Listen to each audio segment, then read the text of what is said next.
Ladies and gentlemen, boys and girls, cornhole fans across the globe, welcome back to live coverage of the 2024 ACL Europe Open, live from Trier, Germany. The culmination of a season of epic battles all across Europe and across the globe has brought us here to Trier, and now we've had two incredible days, moving on to our third day of live coverage. Day one brought us women's and senior singles as well as blind draw action. Day two brought us the epic WCO World Cup, where Team USA was able to capture the ultimate victory against Team Canada in the finals. And then also the Sweet 16 singles event saw a champion emerge in Roman Elsner, who won an all-expenses-paid trip to America to compete against the best cornhole players on the globe. I'm Trey Ryder. It is singles day, so singles action will be delivered all day long today. We're actually going to kick things off here with our junior singles tournament. So junior singles, we have a semifinals and a finals to bring you for junior singles, and then we'll roll right into open singles action for the remainder of the day. Appreciate all of you tuning in across ACL Cornhole TV, Facebook, and YouTube. Thank you so much, and a big airmail out of the gate there that we see. And I've been practicing a little bit of these names. We'll see if I get them, but that was Osteja Valolkaite going up against Pauline Pospisil. How'd I do, Charcoal? Not bad? 6 out of 10? 6 out of 10. 6 out of 10. I'll take it. Stick with the first names. Osteja and Pauline. I can do that. Oh, and airmail right there. Open board airmail. Not sure if it was on purpose, but it works.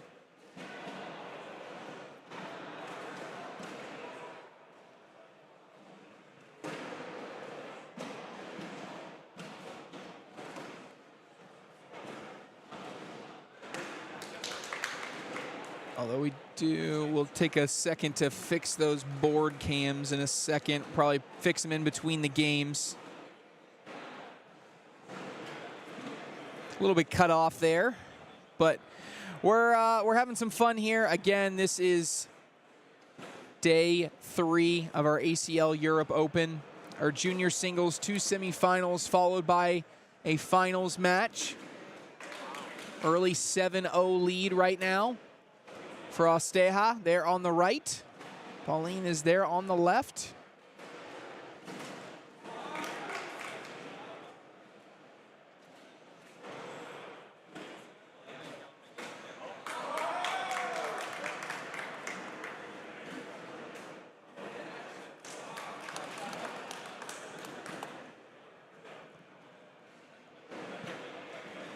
We're doing some math here.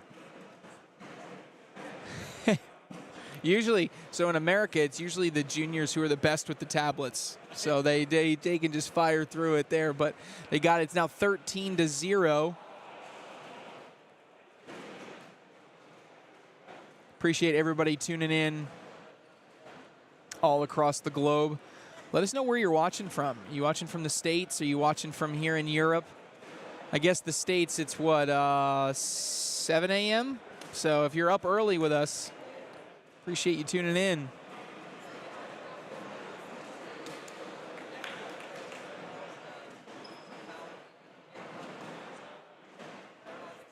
Back-to-back bags and another bag in there for Osteja.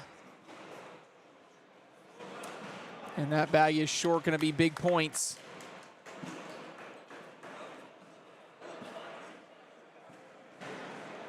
As Osteja there extends her lead. Actually, that looks like game. That is quick work, and that is going to do it. Our first semifinal is in the books. Osteja Valolkaite. Close? No? Maybe? Okay, we got a decent run there. She's into the finals, which means we have one more semifinal to bring you. We're going to take a quick break. When we return, we'll have more junior singles action live from Trier.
Welcome to the ACL Europe Series, where professional cornhole players from all over Europe compete to become the best cornhole player of Europe. ACL Europe is the European branch of the American Cornhole League. Bag of the night is up, and he gets the ball. Next season, the ACL Europe Series will cover more than 25 events in 14 different European countries and thousands of players competing to become an official ACL Pro. Brown is away, and he gets it. Cornhole is the most inclusive sport in the world. Gender, age, size. In our sport, literally, anyone can play and anyone can win. Interested in becoming a sponsor of ACL Europe? Contact us now. Well, welcome back, cornhole fans, here inside Mesa Park, Trier, Germany, 2024 ACL Europe Open. We just saw Osteha Balotkaita take down a win against Pauline Pospisil. Next up, we're going to continue our action here in junior singles as we try to find another finalist for our junior singles final.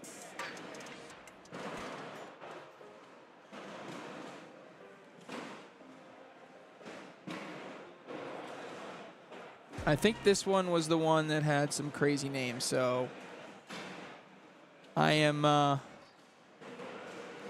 don't know why my connection isn't the greatest this morning, but we're fighting through it.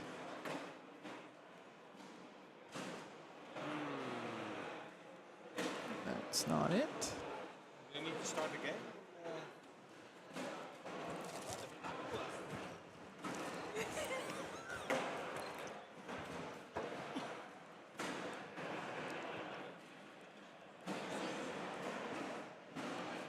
That might be better. There we go. Paul Fleece and Levi Vidasek.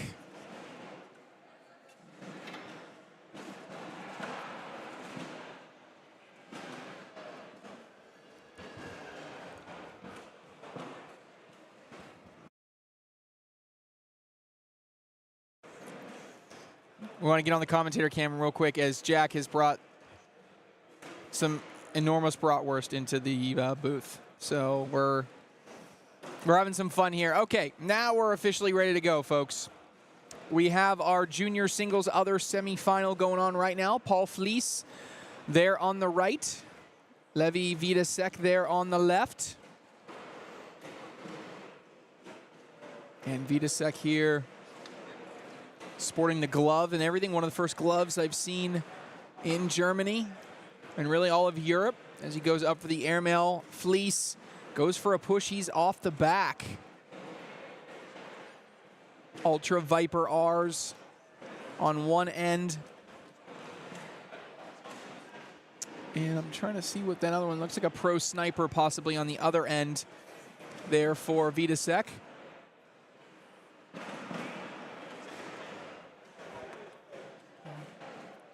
Oh, Nick Kaut said he brought worst. You get it? He brought worst. He brought worst. He brought worst. That one's for you guys in the crowd. That one's good. Nick Kauts in the chat. Shout out. Junior singles final 6-0, Paul Fleece. And I'll tell you what, Paul Fleece has got himself a nice flat spinning bag. Levi, okay. I knew I was getting the first name wrong on this one. Levi Vidasek here, Paul Fleece. As Vidasek there, able to get around and go in.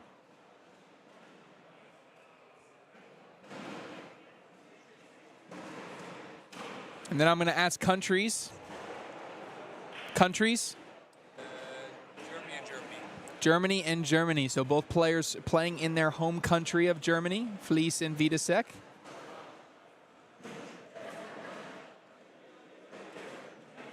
Christine Patching saying you're doing a great job of pronouncing the names, Trey. I appreciate that. In reality, I don't think I am, but at least I'm saying it confidently, which makes you think like I'm saying it right. I'm just so American. Thank goodness I have Ton behind me, because he is just like, he's. I can't tell you how many times I practiced these junior singles names before I came over here. I'm still probably not getting them right. But 8-0. Fleece trying to get around. He's off the back. Really got a hard low line drive bag, does Fleece.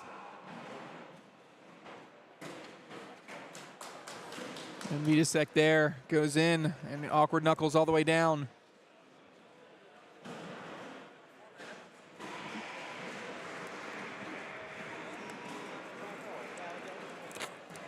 It's a big round there. Going to be a 5 spot. That was a boom sauce. I missed it. Dang it. Didn't get my boom sauce in.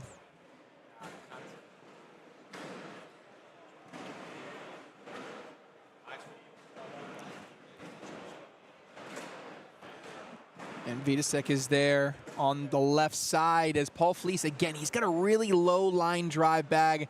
He's going to generate a ton of power. He's just got to learn to take a little bit off. I really like the bag flight. It's very flat, maybe a small downward tilt, but for the most part, he's going to generate a lot of power from it. If he can learn to just elevate that bag a little bit, take a little bit of the heat off, he could become a really, really good player. Vidasek there, nice little sneak in there as we get a step out from Fleece, and Fleece is in. Elegant bag there, just to get around on the step out.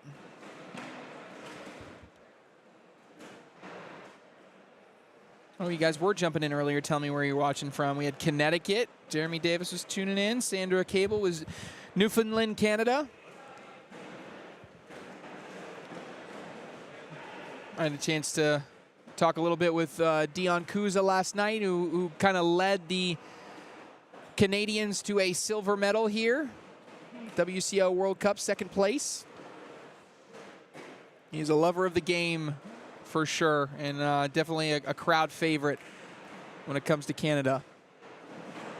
Ryan Munro is watching from Ontario, Canada. Phone lines are open, guys, if you guys want to call in. Just kidding, they're not open. 9-5.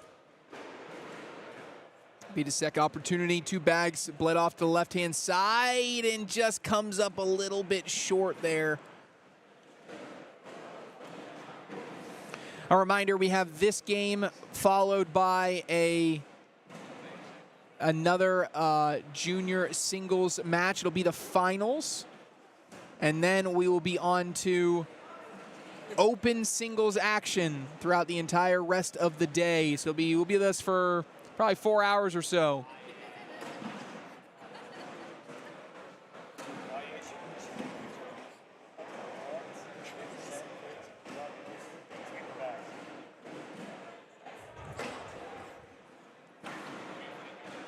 Bag dripping in the front now, replaced by Fleece. And as Vidasek, he's a little bit off to the right. Fleece replaces and sits. Are we turning on? Or you just want to listen? Turn me on. There we go. Ooh, sorry. I turned it on before you even said it. This game was a little bit of a blowout to start, 9-0, and now it's been a 9-0 run back. Fleece went up early, and now Vidasek climbing his way back in. Trey Ryder joined now alongside Mr. Jack Geddes. Just finished a bratwurst. 6, 7, 8 out of 10. 6, 7, 8. All of them. The bratwurst itself was not big enough, or the bun was not big enough for the bratwurst. Right. I can see that by what I'm about to eat. That doesn't match at all. I'm just glad you're feeling better to eat. Well, we'll find out. We'll find out how that settles. Jack Geddes, video extraordinaire for the ACL. Thank you. Any cool videos out there? Jack's probably doing them. Paul Fleece trying to go in here. Oh, comes up a little bit short. Hit the dead spot on that one. Not too often with the power that Fleece has in his throw is he going to come up short, but he does in that instance, just throwing it too low, snagging that dead spot. killing some momentum. Thank you guys for tuning in What is it? across all the platforms. 7:12 in Ontario, Canada right now. It is, yes, it's 7:12. Well, Ontario, yeah, they're, 7:12. They're Eastern time zone, right? Yeah, I've never been to Ontario. I think they're Eastern. Bag in there by Fleece. Vidasek not able to follow. Fleece in again.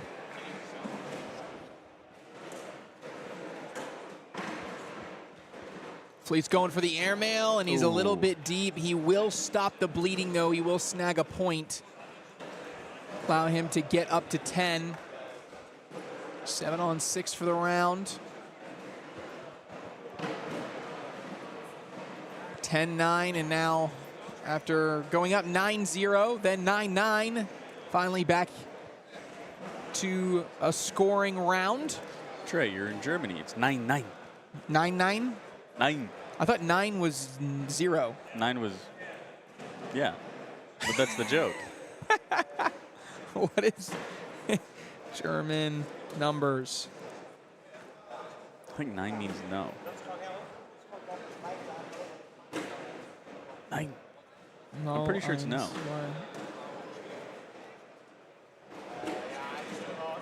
Well, the thing is, it tells me how to say it, but I mean it spells it for me, but I don't know how to pronounce it, so we're just gonna roll with it. Definitely no. Someone in the comments has to fact check. How do you pronounce the number 9 in German? No, That's what, better than that. 9 is something in German. What does it mean? well, I need to know both. What is 9 in German?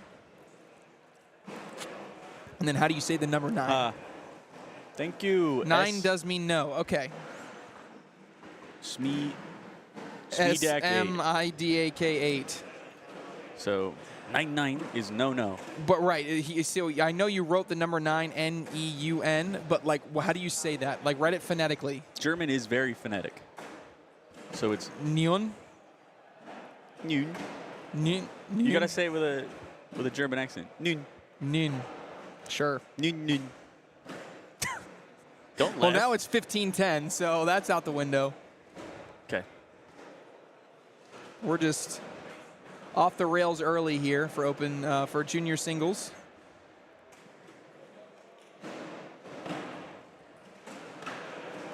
Okay, we are going to show the third place game apparently.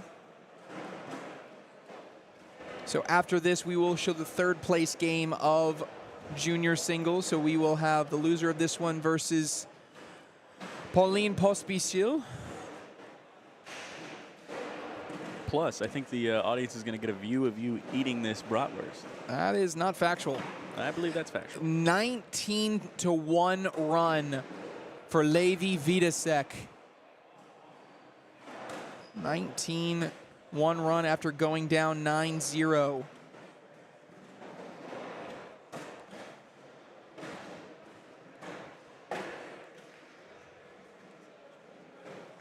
Bags bunched up here.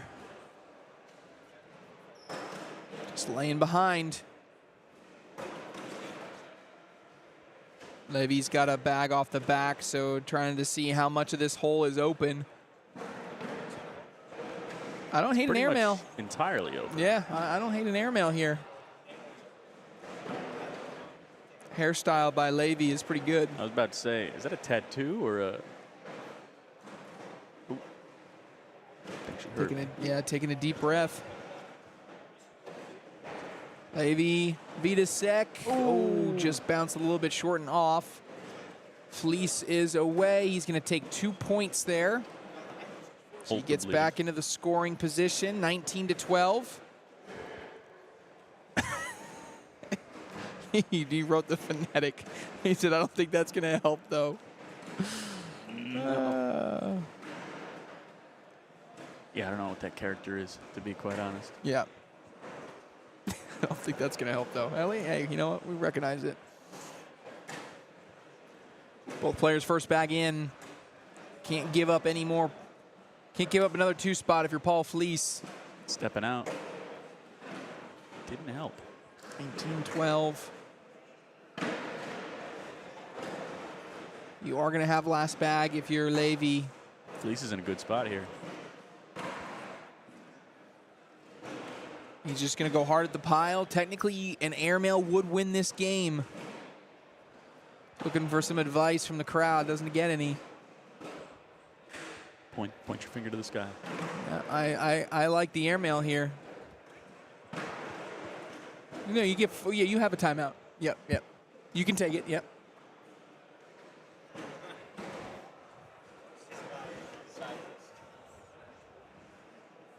You want to know? Make sure you had enough timeouts. The pressure builds, Trey. All right, Levy Vidasek. He's going up. No, he's going to lay up there. That's just going to be a wash. That could have been a walk-off airmail opportunity. I probably would have shot it, Jack. You always got to take a walk-off. We saw a walk-off in the blind draw on Thursday night.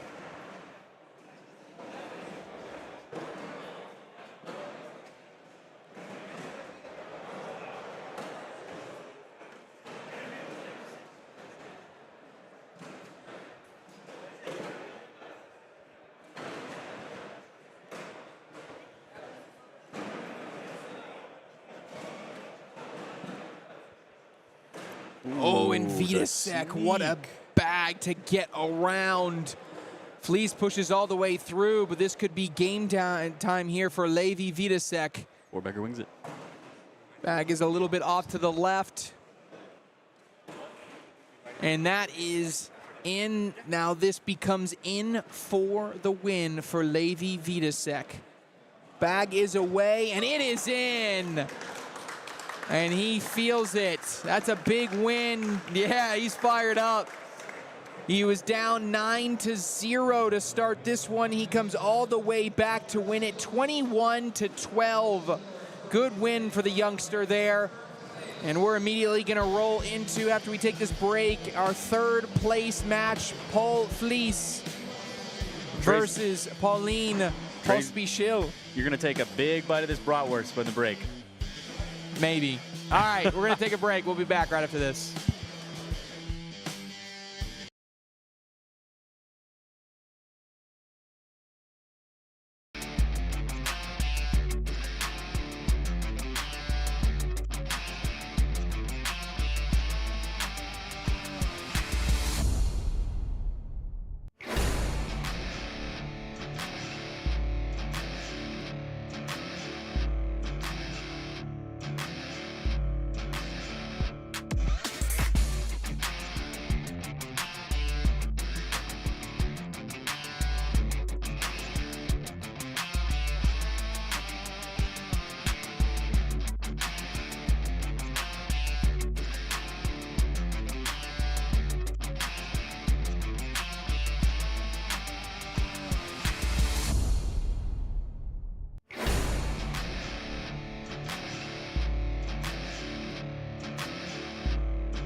Cornhole fans, welcome back to Trier, Germany. site of the 2024 ACL Europe Open. Truly a culmination of all of the action that has happened all over Germany, all over Europe, and all over the world for this entire season. Trey Ryder now joined in the booth by one of the voices of ACL Europe across this season, Woody Woodson. Hey, What's up, Trey, Woody? Nice to be here. Yeah, you Thanks for having excited? me on. Yes, I am super excited. It's been a great weekend so far, and now we're going into the juniors' third place game right here. So it's this great tournament, great season so far. Yeah, I was, and it was cool. I was listening throughout the season, got to hear a little bit of you, a little bit of KT. I asked KT kind of this same thing. What has it been like for you to see Europe grow over this past year and see all the different players just getting better and better and getting closer to be at the pinnacle of the sport? Yeah, it's been great because I'm from Texas, so I've got a lot of players out there out of the Dallas-Fort Worth area. Yeah. A lot of great players like Sammy Soto and Logan Chamberlain. And as ACL Europe fans know, my brother Reef is out there, and he's up and coming in ACL Europe, or ACL at least. Yeah.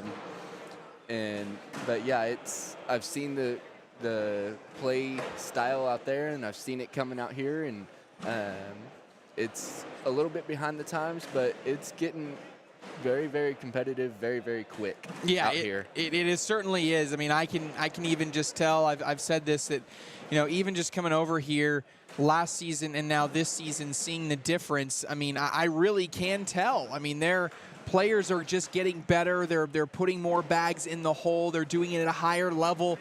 Shot selection has been much improved. Intelligence and IQ for the game is improved. I mean, it's really been fun to see over the past year how it's been brought together and where we are now. So jumping into our third place game here, it is 10-1 right now. Paul Fleece, he is up against Pauline Pospisil.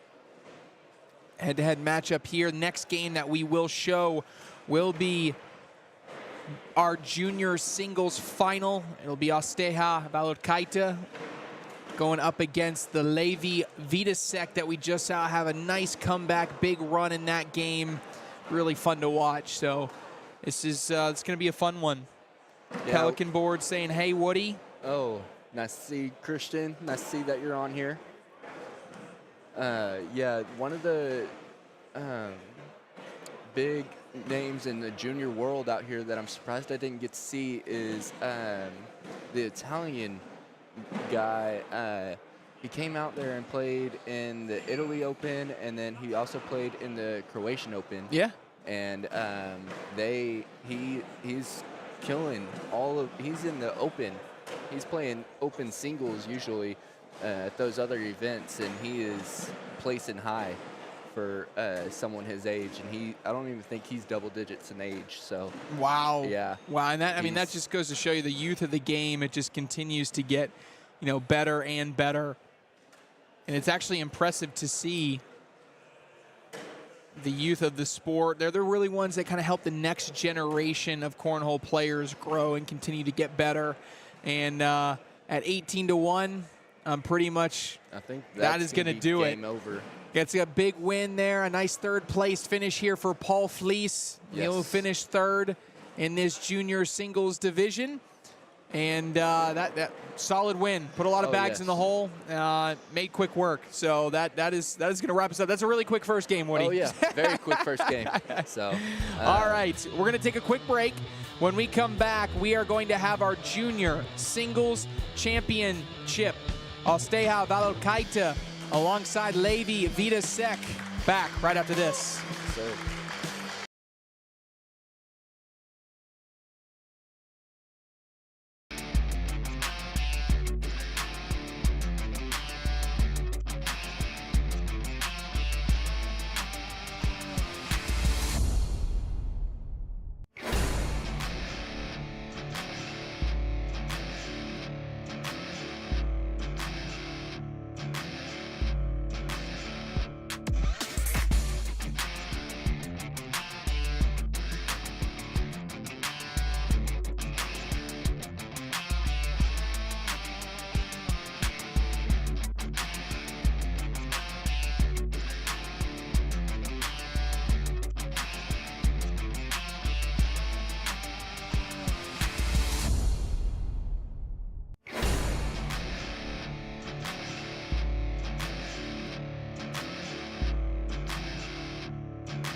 Welcome back, Cornhole fans, here in Trier, Germany, live on site, the 2024 ACL Europe Open.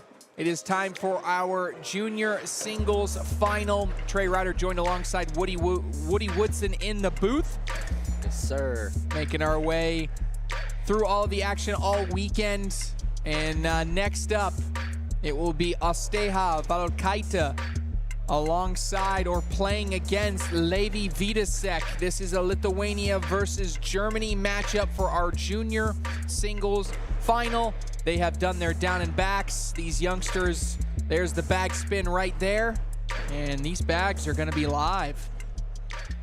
Woody, have you had a chance to watch either one of these players throughout the season at all to see how they've been able to handle any types of pressure or in big game situations? I haven't been able to watch very many of the juniors this season, but I've been watching scores and stuff, and they can throw.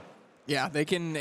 We saw that, and honestly, when I saw that first game for Levi, I said to myself, okay, this is someone that Paul Felice is kind of going to overmatch, but it looks like he just had a tough start, and he was really able to bounce back and have a consistent finish. Went on that big run towards the end of the game. And that's ultimately why he gets that first win. Yes. So that's going to be a 4-point swing. Levi Right Vidasek there. out to an early 4-0 lead. Okay. Yeah, and you can see that his cornhole group is sponsored by the Pelican boards, and that's who was commenting earlier, saying hi, Yep, checking in. out there in the Facebook world. So they got a lot of sponsors on that jersey that he's wearing. Yeah, he's decked out. He is throwing those lucky bags, pro snipers. Osteha. Trying to see what she is throwing. Is that an all cornhole bag? That looks like maybe an all slide 2.0. Osteha's next bag away. She was going after it, knocks it in, but goes off the back. Yep. The Lithuanian faithful cheering on Osteha.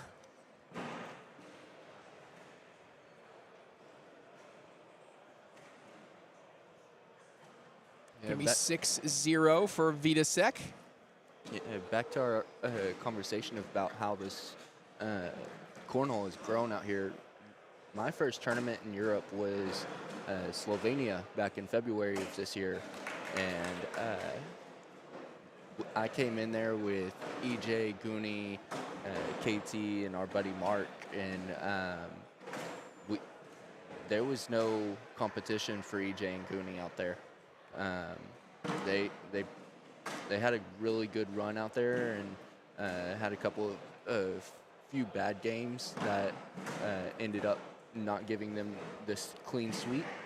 But since then, everybody's been up in their game, Yeah. and it's gone up very exponentially quickly.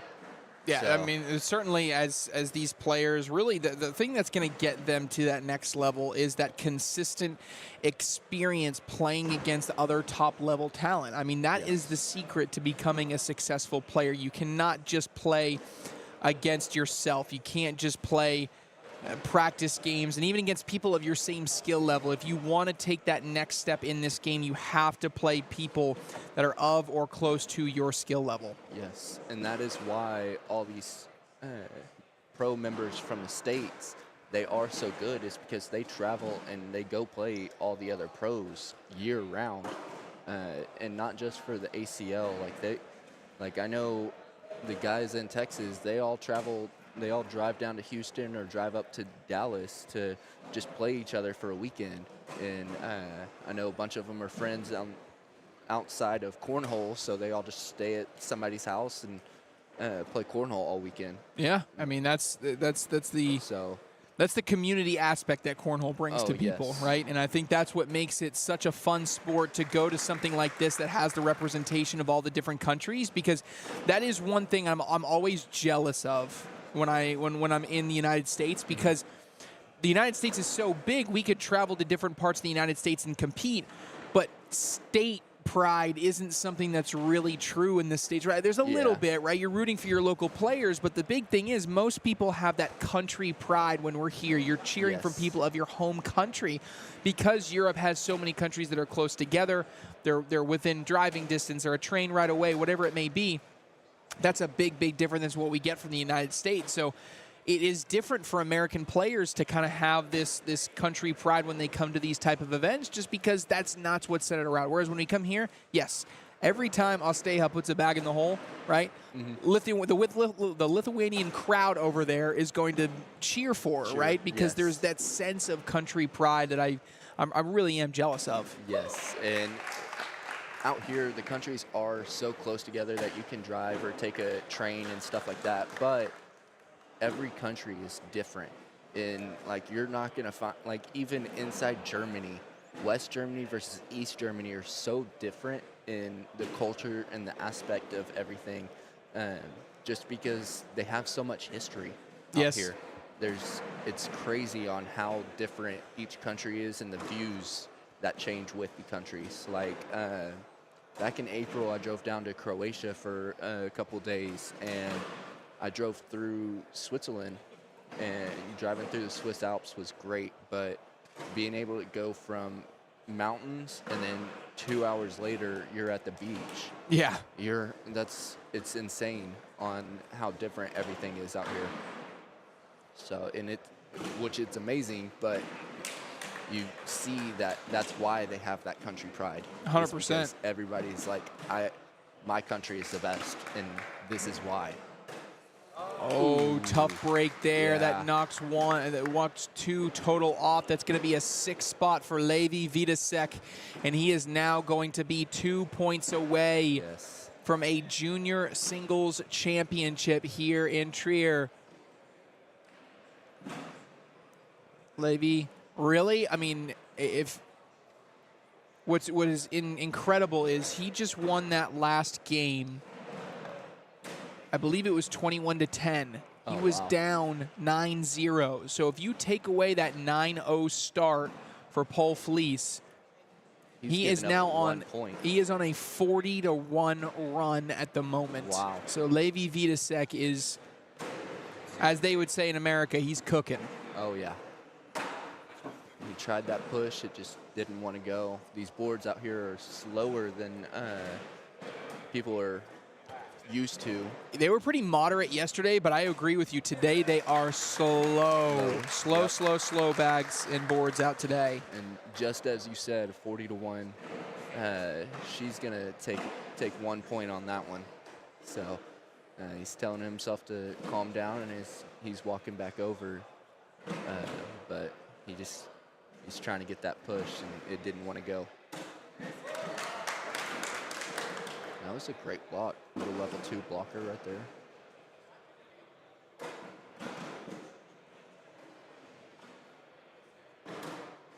Ooh, what a way to push through that. Oh, lays up. Yep. Got one in. Now Steha is able to push one in, and now Vidasek here. He has a lane. He tries to take it. Comes up a little short. It's right in front and a block there. Yep. This technically could be a push of 2 bags for the win. He's going after it, and he gets it. Wow. Levi Vidasek is your junior singles champion here. Wow, that was a great shot. He rodeoed that shot in, and that was amazing. Congratulations to all 4 of these juniors that came out and had the chance to get to play with everybody out here. Yeah, absolutely. Osteja Valkaita is going to get that 2nd place trophy, and then Levi Vidasek of Germany, playing in his home country, is going to get that 1st place finish. How about that? What a way to start the day, right? Awarding some junior singles trophies. We got plenty more trophies to award this weekend. Next up, open singles. Let's crown the best cornhole player in all of Europe. Team USA's here. All of Europe, Canada, you name it, they're here. We'll be back. More action live from Trier after this. Let's do it.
All right, cornhole fans, welcome back here in Trier, Germany. We're getting ready to load up the bracket here for open singles.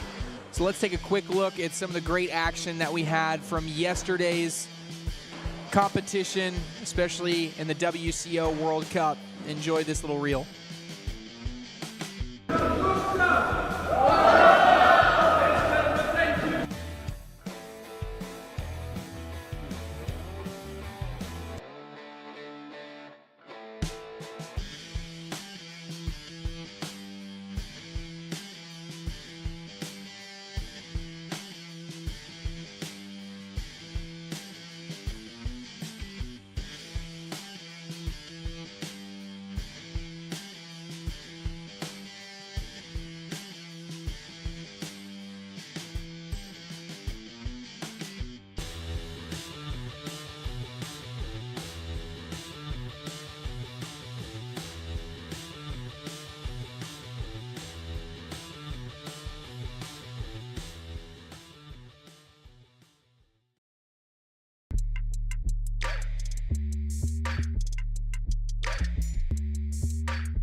All right, Cornhole fans, we're finally ready to get started here. They were creating the brackets for open singles, so apologies for the extended break, but we're finally ready to get rolling here.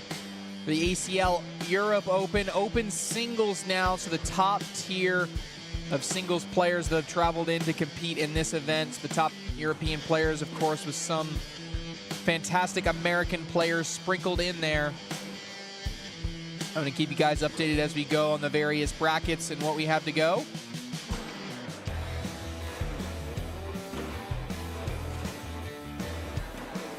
And we got our first match ready to be fired up and played here. It is going to be between Stefano Sturaro and Jacob Babic. So we have a Canadian and we have an Italian. Really excited to see Stefano play here. Stefano will be here on your left-hand side of the screen. There's been a lot of hype around Stefano being one of the top up-and-coming players in all of Europe. I actually asked a couple people, who's going to be, all right, so I know all the people that I know right now, right? But who's the player that I don't know that a year from now I am going to know? And a couple votes were here for Stefano Sturaro from Italy. So it'd be interesting to see if he can live up to a little bit of that hype.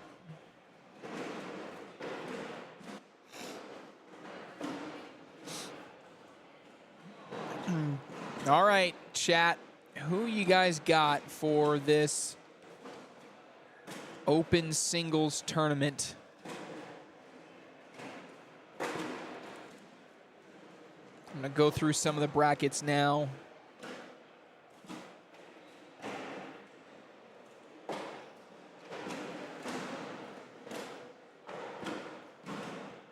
If I can get it all fired up here.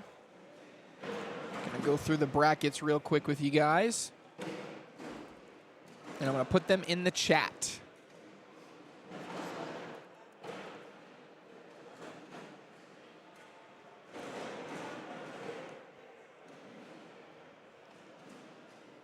Bracket A, and then bracket B here. Okay, so coming to the chat right here. Here is bracket A that is now in the chat.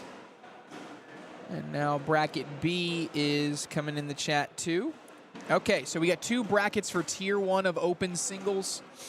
First game up here will be Jacob Babic up against Stefano Sturaro. Sturaro's there on the left, Babic is on the right. And as we look through some of these brackets, I'm just going to point some things out as we get through the first couple rounds. In bracket A, Logan Chamberlain. Logan Chamberlain is the #1 overall seed here. So he is in the top left corner of the bracket. Some other names that might stick out in this bracket: Thomas Swartz. He is in the top left section. Demi Cartwright, who we saw a little bit in women's singles earlier this weekend. Goonie Wrights is the 9 seed. He is not in the same. He's in the same quarter, not the same eighth of the bracket. So Goonie will have to run into Logan Chamberlain more than likely at some point. Down in the bottom section of the bracket, you do have Hunter Thorne. So Hunter Thorne is in the same half as Logan Chamberlain. He's in the bottom left-hand section. And that could be a second-round matchup of Hunter Thorne versus Bruno Bocquier. These are double elimination brackets. In the very bottom left-hand section, your 5 seed is Maria Belatz. And Volker Johansson, we saw him play really well for Team Sweden. He's on that bottom left-hand section as well. Top right side of bracket A, your 2 seed is going to be Connor Weiss. Sean Farrell, former ACL pro, is also in that top right-hand section. Top right 8th. Carl Menard is on this side of the bracket as well, in the same 8th as Katarina Belatz. Belatz is the 39 seed, not her best seeding there, but Carl Menard at 10. Adam Hissner also in this bracket. He's in the bottom right-hand section. He's in the bottom right quarter. In his 8th, there's a Daniel Faulkner, a Renee Schindler, and a Goran Milicevic. So some decent European names in Adam Hissner's 8th. And then the bottom 8th of the right side of the bracket, your top seed, the 6th seed, Mathieu Rivaux. So Mathieu is also in bracket A. Jumping over into bracket B, Trey Birchfield is our 1 seed. He's got Conrad Ryan as well as EJ Von Dran in his section, although EJ Von Dran right now is down 12-5 to Branko Basic right now. Jerome Paul also, that's a pretty tough top left eighth. And Trey Birchfield leads the way there. He's the 1 seed in bracket B. Now looking into the next section, Paul van den Dam. He's in the second eighth there. The third eighth of the left side, Jacob Babic and Stefano Sturaro, which is the game that's right in front of us right now. Oh, I can't drink that right now. Oh, man. Toon de Vries just put a beer in front of me, and that is not going to happen. What's the problem here, Trey?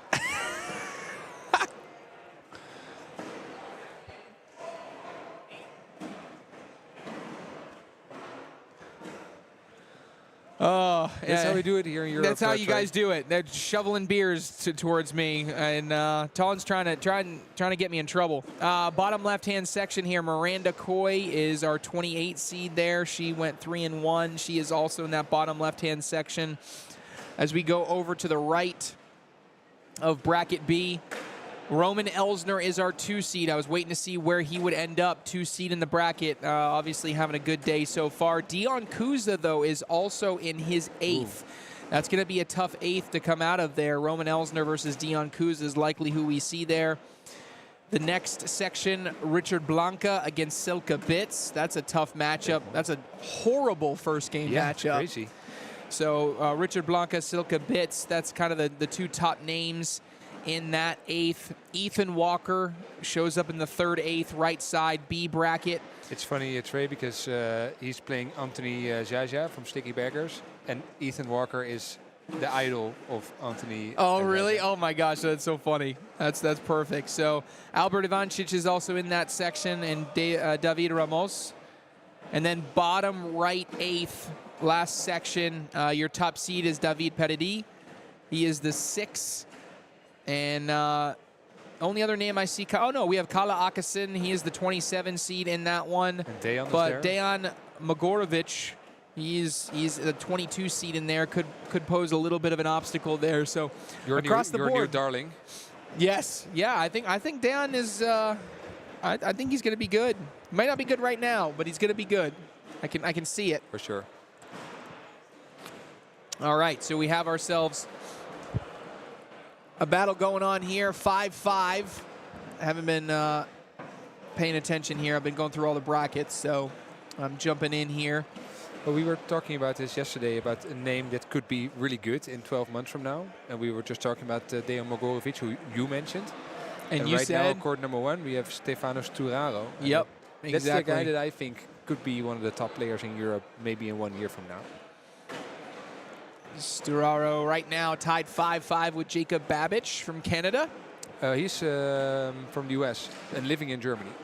Jacob Babic. I thought Babic was. Why did I think he was from Canada? I think I said that wrong. All right, looking in the chat here.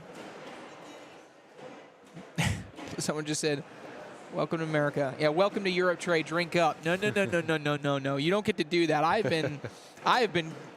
I've drank probably more beers in the past 4 days than I have the past year. Yeah. Well, tell Matthew to come back. You guys Matthew, we put miss you, some. man. Yeah, you guys put something in these beers. I don't know what it is, but they're like they hydrate you. You can drink a. I walked in this morning after Adam Hissner, and Adam Hissner's like, I'm already on beer 8. Oh, jeez. I was like, how does this happen? And he was still standing, or he was crawling? Yeah, no, he's fine. All right. He's like you walk around, talk, have normal conversation. I mean, that's just how Adam Hissner is. Wow. He built different, I guess. I guess so, yeah. Babic and Sturaro head-to-head here, keeping it close early. 10-5 now. Sturaro gets out to a 10-5 lead now. Big 5 spot for him. All right, so then I'll ask you, what is it about Sturaro that excites you when you see his game? Is it just the ability? Is it the consistency? Is the ability to shape shots? What is it? I think mostly because the technique can still improve a lot. What is mostly interesting to me is that he's getting better so fast. Because only 6 months ago, if I would draw him in a bracket or somewhere, I would be very happy playing him. Right. And would probably beat him easily. Yeah. But in just a few months, he got better so fast that I'm still not sure where his ceiling is. And definitely, technique-wise, he has some improvement that he needs to work on, learn some new shots. But I think he is willing to put in the hours, put in the work, and he could get better, even better, quite fast. Yeah. Yeah, no, I think that's a good way to measure someone's ability and someone's potential within the sport. And certainly here, out to a 10-5 lead. This is Stefano in Croatia, which is about a month ago. It was a very strong ACL Europe tournament, strong open. And I think he got third or fourth in that singles event. Who won the most events this year? Who has gotten multiple? Anybody? Yeah, well, in doubles, Guni and EJ have been the top ones. Okay. So they got a few titles. Are Gooney and EJ playing together tomorrow? Yeah, for sure. Okay. Yeah, yeah. And are they playing together tonight in Sweet 16 doubles? Yes, they are. Okay. Yeah, they are switching doubles. But today, they're both friends and enemies because they are also the #1 and #2 in the ACL Europe rankings. And there's only 2 points between them. Oh, They play doubles tomorrow, so they cannot gain points tomorrow. So everything's on the line today. Oh, wow. And I Goody, did not like EJ's bracket. I was going No? through that. Oof. No, I don't like it for EJ. Gooney has Goody needs got 2 points to gain over. and EJ just lost No first way. game to Branko Wow. Basic. Oh, that's disappointing. Yeah, that's a big disappointment for him.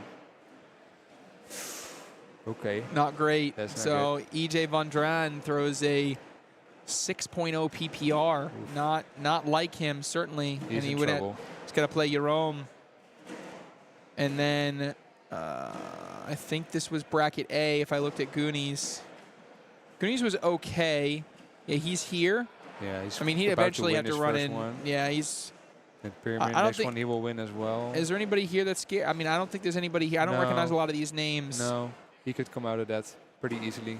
The problem is he's just going to have to run into Logan at some point if you get. Yeah. But if you make it that far, you know, Yeah, you're then getting some points. EJ needs to win a lot of matches right now. Hey, make EJ up for drops that. down and got to play Thomas Paruba. Yeah, he'll win that. Although Thomas Paruba was in a senior singles final yesterday. Yeah, but that could be it for Guni. If he keeps up and gets a good result here, wins his next 2-3 matches, he may just clinch it.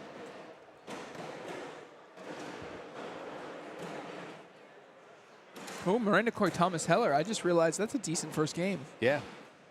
Were they playing each other yesterday in the World Cup? I can't remember. No, I don't. No, think- because USA didn't play Sweden. Oh yeah. Thomas was playing that crazy third match against Canada. Yes. And, so that was something. Huh?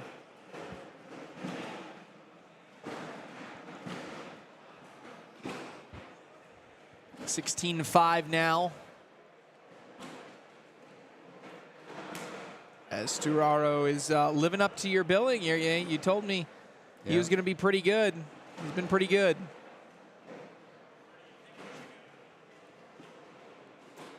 Oh, and when you say that, he puts it back just in front of the board.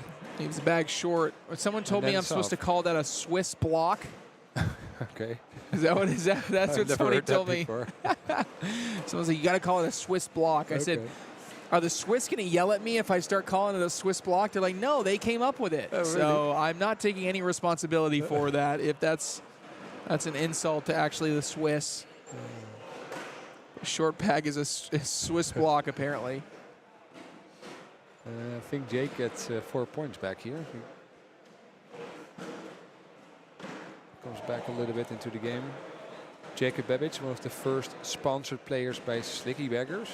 The first bag company in Europe with the official ACL stamp. That's an accomplishment.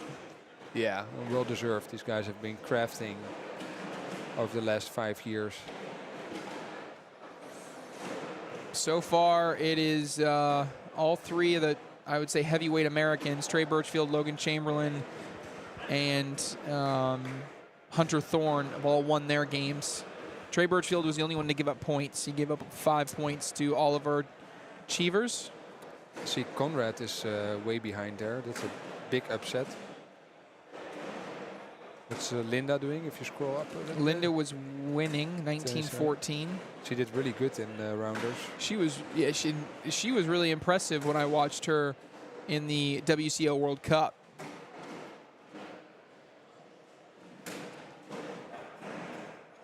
Not seeing any other games active there, any that stick out to me. Goonie Wrights did win. Yep. Get down here. Bruno Bocchier's up 8-1.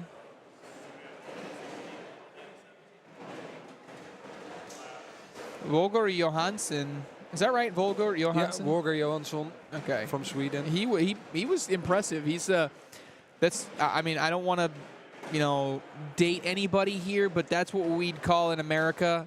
He's got old man cornhole. Yeah. Get that slickest bag that you can find, throw that thing a mile in the air, and let it just slide up the board every single time. Yeah, and what I like about it, what I like about him, and it's the case with many Swedish players, no emotion. I mean, Yeah. he could win the World Cup or lose the first round, same emotion. Yep. It's incredible. It's amazing how the difference in, you know, just demeanor and culture across the different countries. Yeah. I loved how the Lithuanians were cheering on their junior player earlier. 20-11 is our score here.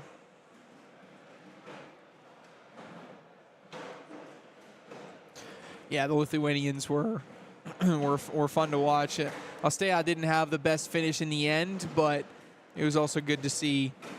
You know, Levi Vidasek was he was fun to Cool watch. character, Yeah, I really love it. really good character. I love it. And Ostea did a pretty good throw. Yes, Nice no, they technique. both. I mean, honestly, they like. I would say 3 out of the 4 had some really good technique. Yeah. Pauline Pospisil will get there, right? But I think the other 3 in particular all had pretty decent form. Yeah. And that's right alongside what we see in America nowadays is sometimes the junior players have the best form, and people are trying to catch up to the juniors. Yeah. Meanwhile, we have a game here. Yeah, because, Babic gets 4 more, makes it 20-15. Some misses from Stefano, some pretty easy shots. And now Jake can put him under pressure. Beautiful block. Stefano goes up and replaces, and now a 4-bagger would win this. Stepping out, I'm kind of surprised by that, but still a good bag. And now this should be an easy push. Lane created, and he gets 2 to go in, sitting on top. Babic got to collect something. He's off the back, and now this is on the board for the win. And he gets both in with the push. Stefano Storaro is going to get the win here against Jacob Babic. And he's going to keep on rolling through this winner's bracket. Good first game here. Way to kick off our open singles coverage. We're going to be here for a while, folks. Better buckle up, get yourself a comfy spot on the couch. If you're watching on the East Coast, you got college football ready to come on. You might as well spend your morning watching some cornhole from Europe. We're going to take a quick break. When we come back, more live action, open singles, Trier, Germany.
Welcome back, Cornhole fans, here inside Mesa Park, Trier, Germany, 2024 ACL Europe Open. Trey Ryder joined alongside the ACL Europe director, Ton de Vries. And Ton, we're making our way through open singles. We had a chance to see someone that you thought was going to be a really good up-and-coming player in Stefano Storaro. He lived up to the hype, right? Yes, and he so did. now we get to see someone that I identified, Dejan Mogorovic. He's got multiple shots that I'm really excited to see. So now we got to see if my guy can live up to the build as well. But I think Stefano was really impressive. He played great. He lived up to the expectations. And now we see if Dejan can do the same thing. It's not an easy game here for him. Alexander Neubauer is a relatively new German player. I met him for the first time in Finland, where he reached the final of the singles event. So he already played a singles final this year. So not an easy draw for Dejan. I think he's the slight favorite, but he has to step up for sure. Yeah, you got to play.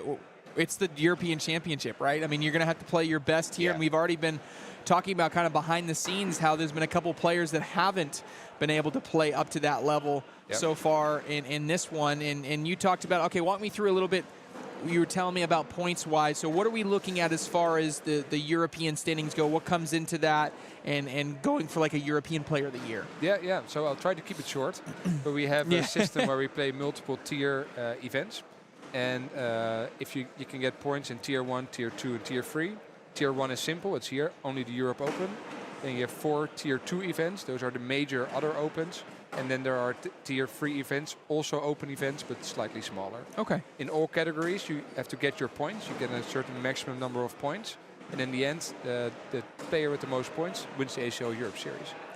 And we get 2 players currently sitting in first and second place, quite far ahead of the rest of the group. And that's EJ van Dren and Gunny Reitz. And we saw that EJ already lost his match in the first round of singles. So Gunny Reitz, he has a really big opportunity to potentially secure the ACL Europe Series here today. Yeah, that would be a big victory. That would be one that he would be probably the biggest of his career, right? Biggest accolade. It would mean a lot to him. Yeah, I know he was eager to get it, and he also said it like, I want to win it. I will go for it. I will try it. And I mean, he's now really close. He's now really close. So we'll keep an eye on both of those players, talking about where they would end up. Let's take a quick look at the bracket as we're just getting underway here. 4-0 lead for Dejan Mogorovic. Jerome Paul gets a win. Paul van den Dam gets a win. We saw Stefano Storaro. I'm looking through bracket B at the moment. On the right side, Roman Elsner is playing his first game now. He's up 10-2 over Hans Lensen. Dion Kuzic just getting underway. Silke Bits up 14-12 over Richard Blanca. Yep. That would be a big win for Silke. Yep. Ethan Walker about to get underway. And then, like I said, we have Dejan Mogorovic on this court. Okay, bracket A, Logan Chamberlain, he wins his first one. Oh, no, that's John Mullen. Thomas Schwartz wins his first one.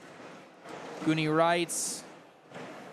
Hunter Thorne wins. Bruno Bocquier gets a win. So Hunter Thorne versus Bruno Bocquier in the second round. That's a good matchup. Volker Johansson. So He Trey, gets on a that win. side, that part of the bracket, there will be a surprising player that will get quite far. I think Maria's a top seed there. She played really strong in the rounders. So she's 12-8 behind. And either one of the players that will win there and get win that section of the bracket, for me, would be one of the lucky ones today. Yeah, because you're saying that there's no really strong player that's going to dominate that section of the bracket. So no strong I'm US looking at the player very or bottom. Yeah, no, sorry. The very bottom section of the winners bracket in bracket A on the left-hand side. Yep. And then on the right side, Connor Weiss gets his first win. Sean Farrell gets his first win. Carl Menard is down early, 9-2. That would be a surprise. Adam Hissner just getting underway against Yuri. Oof.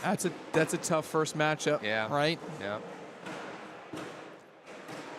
Just Tough rolling first through. matchup, but then you have to play better in rounders. Nice shot there from Dejan. Ooh, Alexander tries to go around his own block and misses the board, and another really smooth shot there from Dejan. I think he got 5 points there.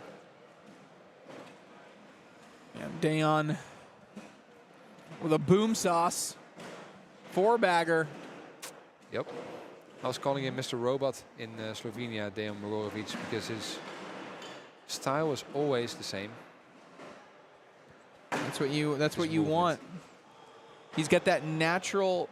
Again, I see this from a lot of players. So, what excites you about Stefano is that how good he's gotten so quickly. Yeah. I almost don't even care how good Dejan is right now. I'm purely looking at his form, and what I see is, I see a natural left side down, slightly back-loaded bag with a butterfly grip. That excites me because in that instance, we're talking about a player that has a very natural ability to easily turn on either a cut or a roll bag. And that's what I'm talking about, taking that game to the next level, being able to develop that fifth shot to be able to do that. Is there any... trying to see if... Is there any chance that Dejan gets to play against Stefano? No, I think they're on opposite sides of the bracket. Yeah, I think so. Yeah, they'd have to meet in the finals. They'll just meet in the finals. They'll just take down, Dejan will just beat Ethan Walker and Roman Elsner. Or potentially later in Or the elimination bracket. No, they're in the same bracket. Yeah, it could be elimination bracket. And then Stefano will just beat Trey Birchfield. And why not? Why not? I think Stefano's got Rico maybe next round. It's also a big match. Yeah, Rico Crow. That's a big game. Nice push through there. 2 points for Alexander Neubauer.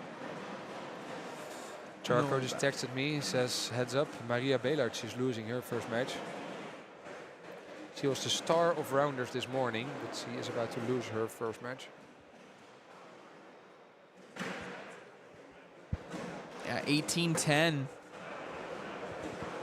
Not playing her best game at the moment. A sub-8 PPR.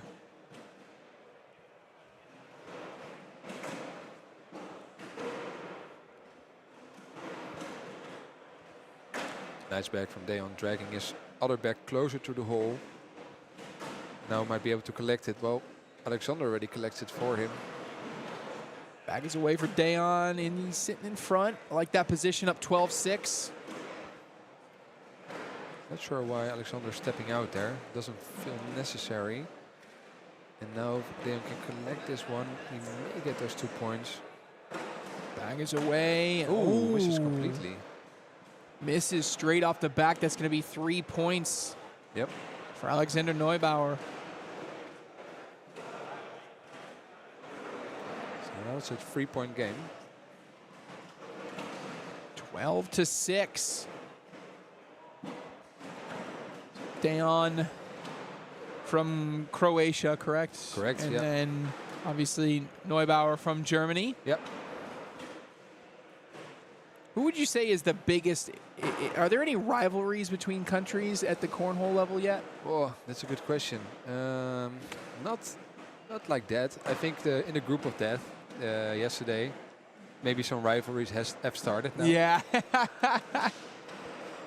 Slovenia and Slovenia, Croatia. I think they have a friendly connection. Neubauer tries to push it in, and it doesn't go.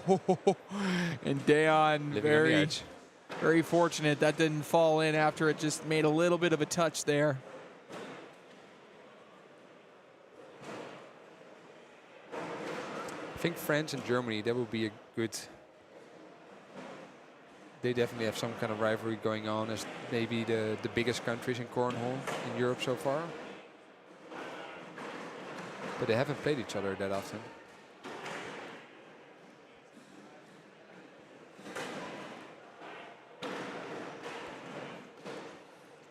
I think the team from India had themselves a good time yesterday. Oh yeah. They were videotaping just about everything. Yeah. Are they playing today?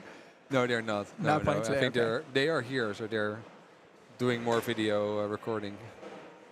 Team India, they had first Indian national championship. Now competing here, and then, so how many different countries are represented, not necessarily playing in the World Cup, but do you know how many countries are here total? How many do you think? 25. No, it's less than that. No, we had 19 different national. 19. Still. That's crazy. It's unbelievable. Just 19 imagine that teams they're making the trip. Yeah, exactly. Flying in from 19 different countries. I mean, airport security in the U.S. at some point they start to recognize They do. cornhole bags, right? They But do. In Europe, they have like, what is this? Yeah. What are you doing? Yeah, because they probably swab it, and they probably are like, what? I mean, you got to take it out separately. I mean, You're lucky if they don't open them up. right. I'll tell you a funny story. We had at some point we shipped some bags to Ireland, and it went.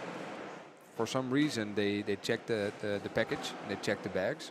And the customer received it, and we got a call from them. They said, "I really like your bags, but why are you stapling them back together?"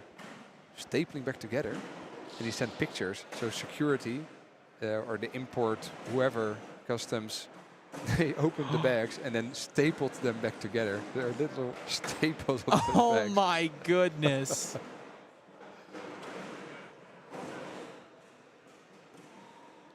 Noe Bauer trying to figure out what he wants to do here. He's got slick side down. He just gets around it. 14 to 11. It's an important bag for Deon. Down is able to collect. All right, this is what I was talking about. This is the bag. Oh, and it just hangs up. But that's what I'm talking about, is that ability to throw that type of shot, because there are so many players in Europe right now that if they have their lane obstructed, the only choice that they have is just to go with an airmail. Yep. Charco letting us know, Maria Velatz, she suffers a loss. And I don't know who that is, do you? Me neither. He came here and played for the first time. Wow, first-time player takes down the Giant Slayer. Yep. The Giant Slayer has been slayed. Yep. And then Silke Bits, another strong player. She also lost. Oh, she did end up losing. She had a tough matchup, but she lost that one. Yeah, she was playing. Where was she? Richard Blanca. Oh, yeah. Richard Blanca. Yeah. That's a bad draw. Blocks up behind. Here comes that roll bag I was talking about. See, you can see it. You can it's see coming, it. It's coming. Yeah, it's a really long way to roll. We have Really a close game here, Trey. 14-13. 14 to 13. 1 point lead for Deon, with Alexander having the first bag.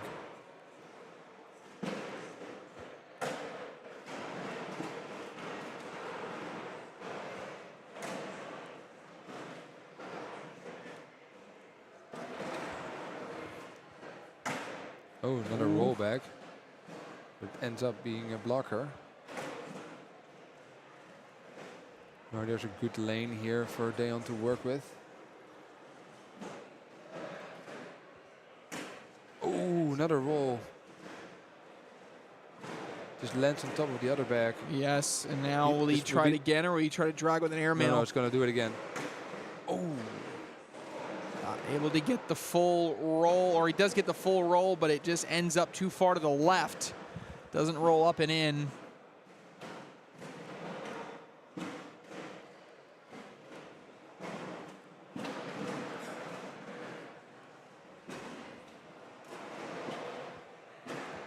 good first block there from Alexander.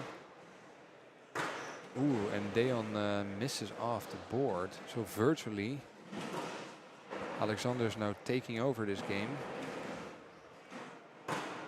Good recovery from Deon, but Alexander's looking at 3 points at the moment.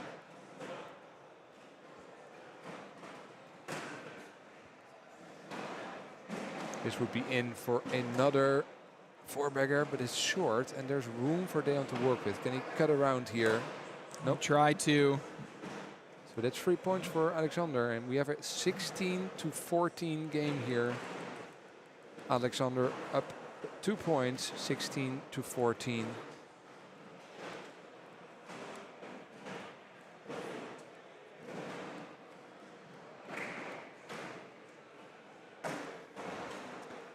First back from Alexander, slightly to the right. Room for Deon, but he just backs it up. He probably would have wished that back would be a bit more to the left. Is Deon going for the roll back again? No, he backs it up. Ooh, and then another great back there from Alexander. Misses the board completely. Another roll shot off to the left again. He's close on the roll. He's just got to get that aiming down the center. He's going to try again, Trey. There we go. Oh, and it climbs the mountain, but it doesn't fall down. It stays held up. Back right side, but he will get a point. Makes it 16-15, now only down a point.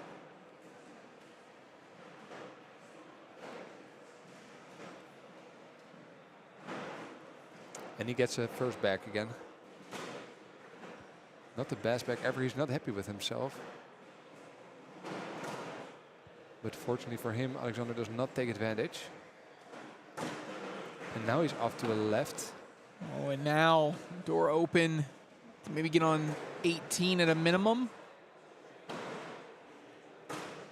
Nice cut around right there. Important back here for Alexander. Yeah, he collects them. Goes right through it. He's got to be in. He is. Can he collect that still? that bag? Oh, no. Oh, he is going to push one off, though, so he's going to get a point. Yep. Not one of the more creative ways to get a point. Yeah. there were simpler ways to do it there. So gets one. So now we have a 17-15 point game. Very tight game here. Deon shaking his head a little bit. Has to get into a better mental mindset right now. Alexander again first back in. He stepped up his game.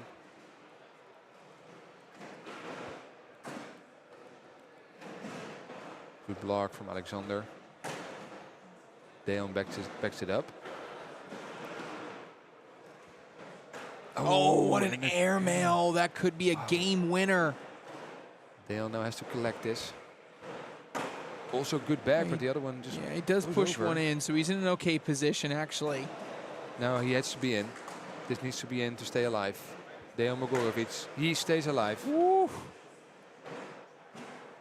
Both players feeling the pressure now. You can see the deep breaths by both of them as they walk down this end.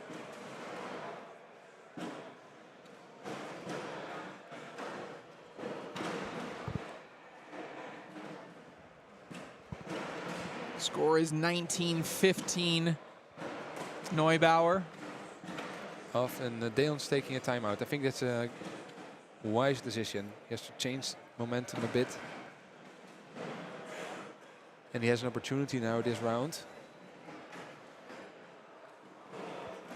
Yeah, what he wants to try to do. His lane is somewhat obstructed, and as a left-handed player, it makes it difficult to kind of get around that because you have to really throw a reverse cut or a fade. This time he actually tries to maybe hop over a corner. Now what's he going to... Will he try another rollback here? He just goes to lay it up.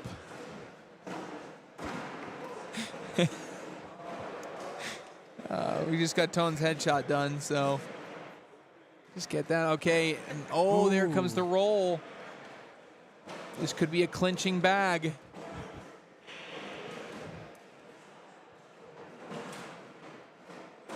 And that may do it. You're going to have to drag a bag. Yeah. He says, I don't know what to do. I don't know either. Nothing's really possible anymore. He's going to have to get really crazy. He's going hard push. He does get a bar of soap, but it doesn't go in. And Alexander Neubauer is going to take down Dejan Mogorovic. Big win for him. Yep, and you look like the smarter guy right now, Ton. Well, I have to say, it was Alexander that really stepped up here. It is.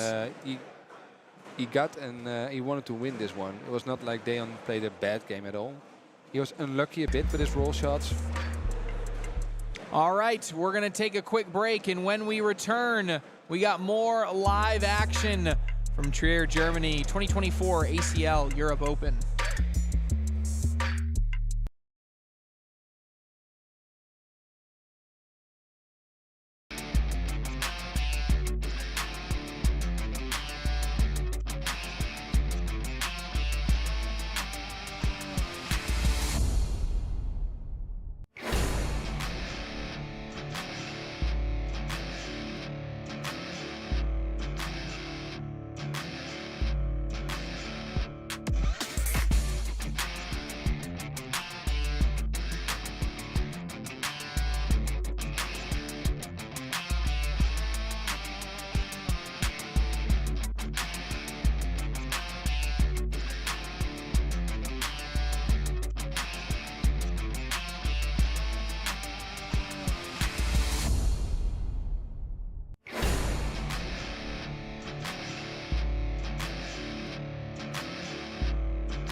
Welcome to the ACL Europe Series, where professional cornhole players from all over Europe compete to become the best cornhole player of Europe.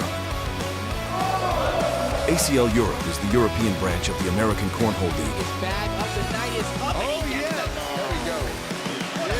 ball. Next season, the ACL Europe Series will cover more than 25 events in 14 different European countries and thousands of players competing to become an official ACL pro. Brown is away, and he gets it. Cornhole is the most inclusive sport in the world. Gender, age, size. In our sport, literally, anyone can play and anyone can win. Interested in becoming a sponsor of ACL Europe? Contact us now.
All right, Cornhole fans, welcome back. Had a little bit of a delay in between.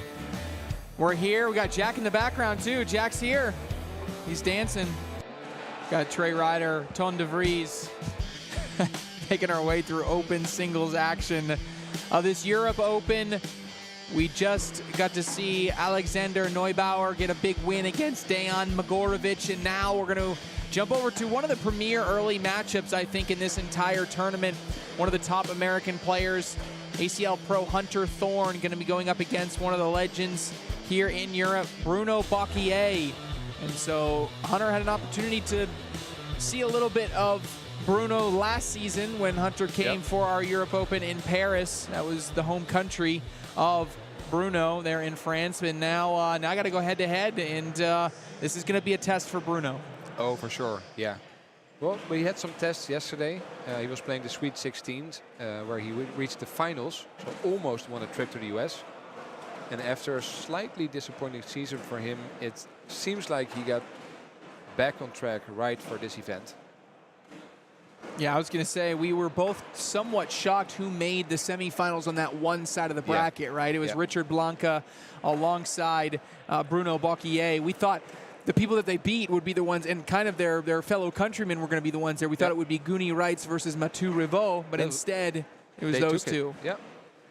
And it was not because Mathieu and Guni played bad games. It was Bruno and Richard who played amazing games. And yes, they definitely played above their level to the level to excel.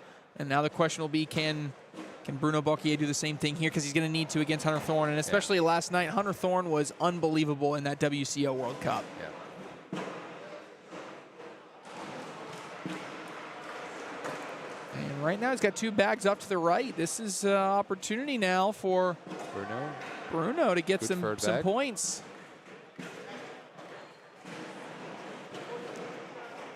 Hunter thought about getting real crazy. Yeah. He decides not to, but Mr. Airmail getting an opportunity. He's going to shoot it. Bruno, yes. And he hits the airmail drag. That's going to give him a 6-point lead against Hunter Thorne. Wow. I think all Hunter Thorne's going to do there is tip his cap and say, good shot. You got it.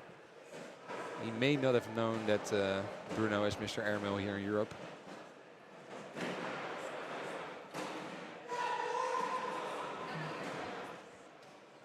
Got some animation in the background. I could hear it. Yeah, there's a lot of big games going on at the moment. Bruno, first miss.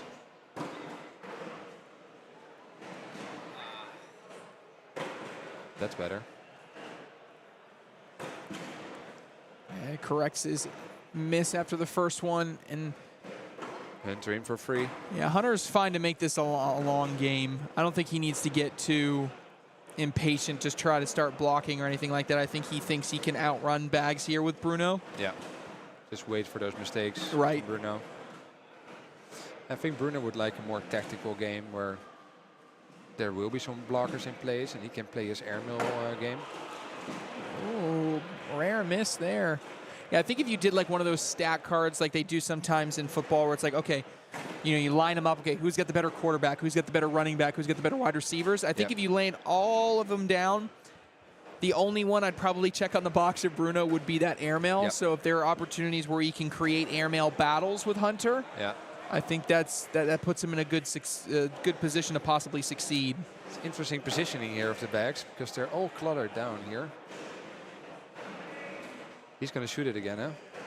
I actually don't like an airmail here. Because what I think is going to happen is if you go for an airmail, you land on top of that big white bag, you're going to knock 2 of Hunter's bags in, and only 1 of yours is going to go in, and the bag that you threw is going to bounce off and go off the back of the board, and you're going to end up giving up 2 points. So you would push this? I would lay up on the board and take my point. Just like that. Take my point. Right. It's a good listener. Love that decision there from Bruno Bocquier. Now it's going to be 7-3. Oh, they're dropping. Backs are dropping. Okay, now I look like not smart. Well, I should say if he laid at a different point of the board, it would have been the right decision. Just too much vibration there, and the bag went down. Take a quick look at the other brackets, or through the brackets. We haven't really started many second round games. Miranda Coy does get a win, 22-10 over Thomas Heller. Trying to see if there's any other. The right side, Ethan Walker gets his win. Kala Akasen gets his win. David Petity and, oh gosh, help me. Achim Hoot. Achim Huth. Okay, they get, that one goes there. That's still going on. It's 10-9 with Petity up. If I look on the back in the A bracket, any changes here? Nothing really going on at the moment. All really mostly in the elimination bracket. Mathieu Ribot does get a 21-1 victory. Adam Hissner gets his victory 22-4 against Jure. Let's see how that threw there. Yeah. Always Hunter has one bag off the board. one bag off. Bruno, if he collects all these bags, he'll get 3 points. Just puts it on for 1. We got ourselves a little ball game here, a little bag game here. 7-6. Bruno Bocquier leading. Not going down easy. Thank you, Charco, for helping me with that. Appreciate you. Maybe later, not now. Especially when I got 6 hours left. If I start drinking those now, Tone is going to be doing this solo. Connor Weiss also gets a win. Hunter steps out. Blocks everything up. This is good position. You just don't want him to plug, though. That's fine. Ooh, Hunter. Ooh, he goes for a push. So is Bruno now going for the airmail, I think? I don't mind an airmail if you're confident with it, and we know he is. Now Hunter Thorne down 3. If you go put all 2 in there, you get a couple points, and he cannot. It's a wash. He's going to end up with a wash. Score will remain 7-6. Bruno Bocquier leading Hunter Thorne.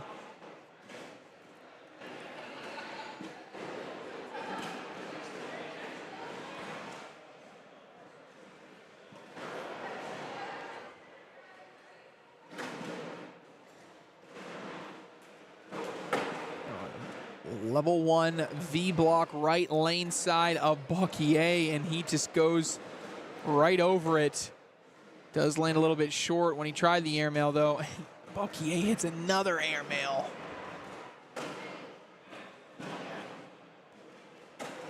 Bocquier finishes with a 4-bagger. Hunter Thorne going to give up more points. Make it 2 more. 9-6. You know what? I'll say this much, Ton. I don't think Hunter's playing that bad. I mean, I think this is a case of Bruno throwing pretty well. Yeah. Bruno's throwing a 9-1-4. Yeah, Hunter's 8-7-1 is a little bit lower than I'd anticipate, but at the same time, there have been a lot of bags that have been on the board and in front of the hole like that. Yeah. Now, I'm impressed with Bruno this weekend so far. I've said it many times now already, but maybe a bit disappointing season for him. But this weekend, he's back. Bruno's going to take a timeout. I always enjoy my conversations with Bruno because they're one very word. Short. Yeah. Hello.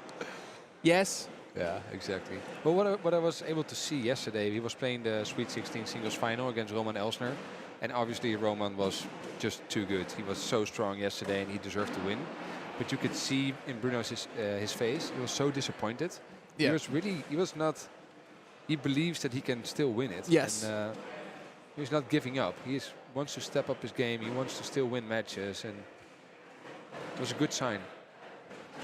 Right now, he's in a tough position. Just puts it up. Oof. And now here's another opportunity why you want this roll bag.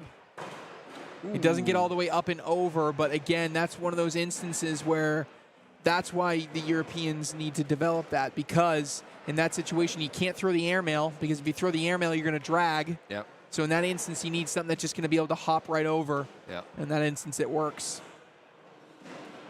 9-8 now. Hunter Thorne gets first bag. See if Bruno can keep up with him.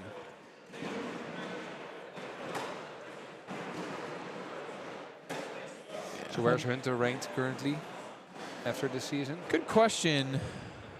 Let's take a look and see where he finished. Oh, Bruno with the airmail meanwhile. Wow. Backside. And a miss. Oh, and now can He's he gonna go do it again? Oh, he misses that one. A little bit deep. Bit aggressive.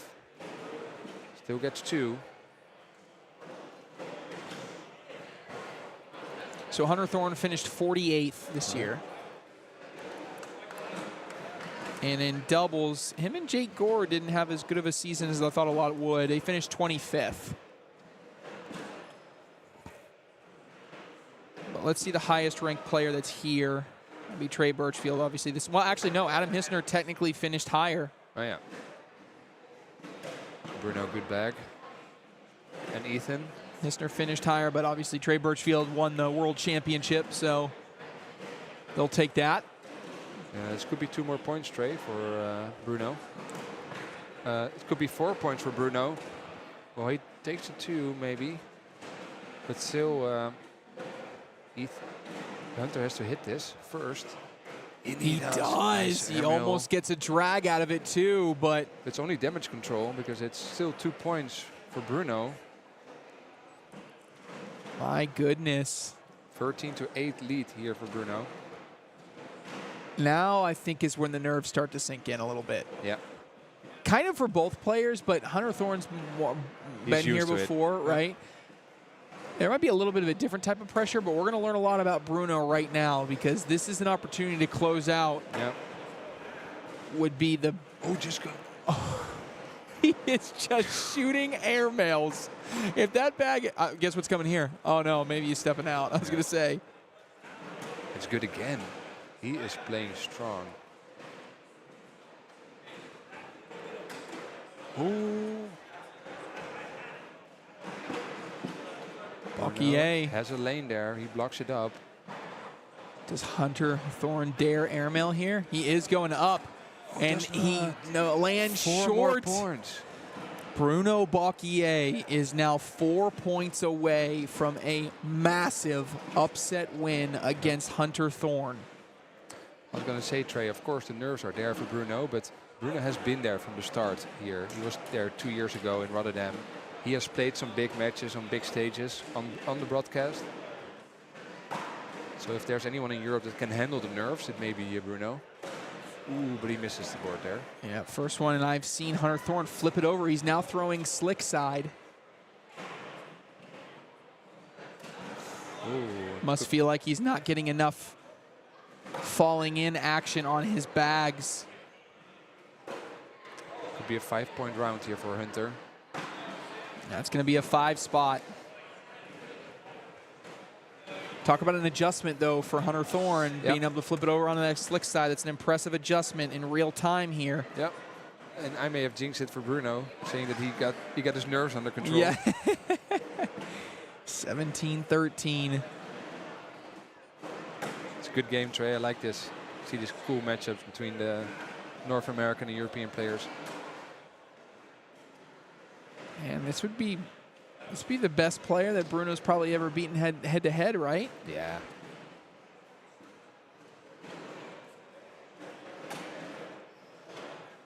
Fantastic replacement. Thorne might be in a little bit of trouble. Just blocks it up. Bruno goes Airmail. up.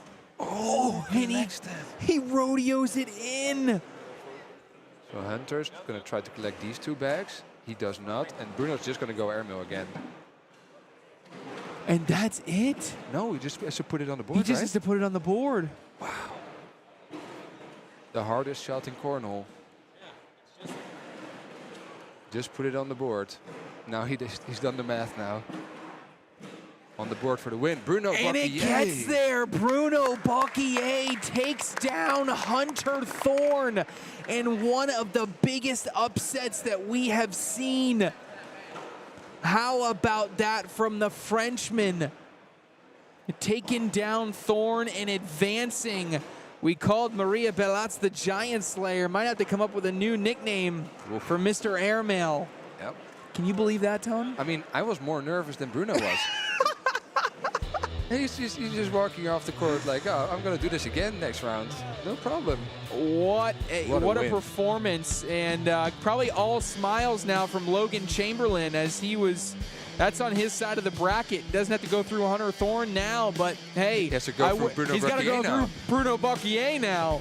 What a performance. We're going to take a quick break, and when we come back, more live action, maybe some more big upsets live from Germany.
All right, welcome back, Cornhole fans. Open Singles Day here at the Europe Open.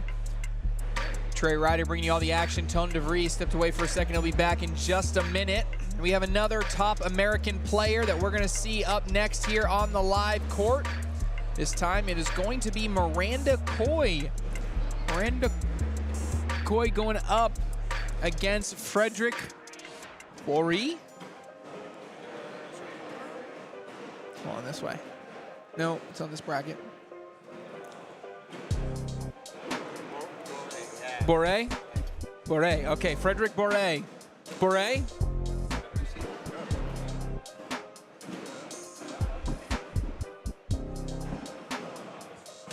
Oh, you're the man. Perfect.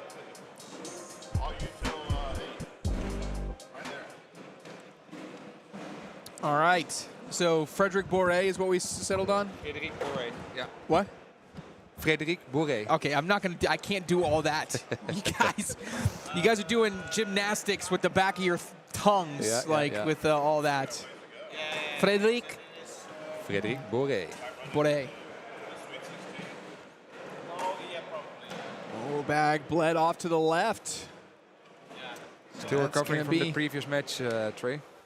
That was a big one. Going to be a single point for Miranda Coy. Now, one interesting thing that happened right during warm-ups as you walked away, I'll say this much, is a single bead came out of Miranda's bags, and she was not happy about it. So it'll be interesting to see if her bags, I mean, if it breaks entirely and beads go flying everywhere, then she's going to have to change bags. This is kind of the last use life of these bags that she's been throwing these all year. So just something to keep in mind that she does have like a single bead that came out. So I don't know if that's just going to be something that slipped through the stitching or if that's something that's going to be a problem as we go through this game. It's almost like Formula One, right? Oh my goodness. You have to change tires at some point. Of course, I didn't even have it up because I'm out here blabbing. But Miranda Coy just hits a bar soap push. Little hair flip to go along with it.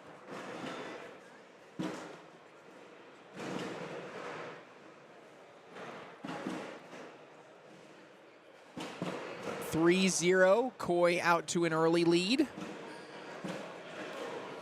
Again, we're making our way through open singles today, open singles brackets.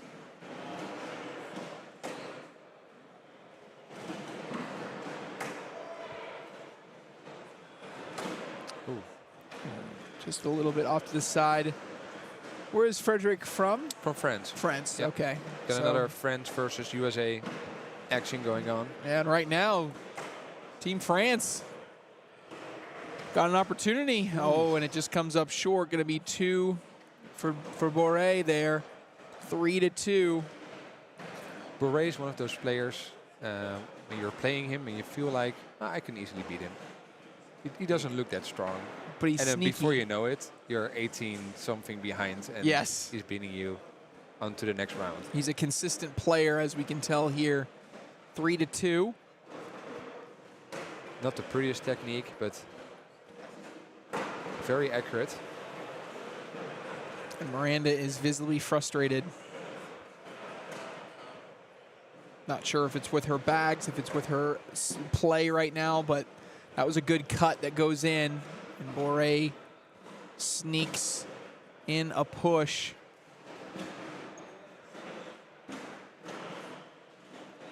I think he was... He's looking at Matu back here. I think he was wondering if his bag was in already. Try to push it. Miranda's going to roll it, I think.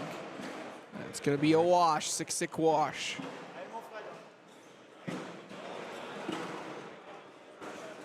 See the French players cheering him on here on the side.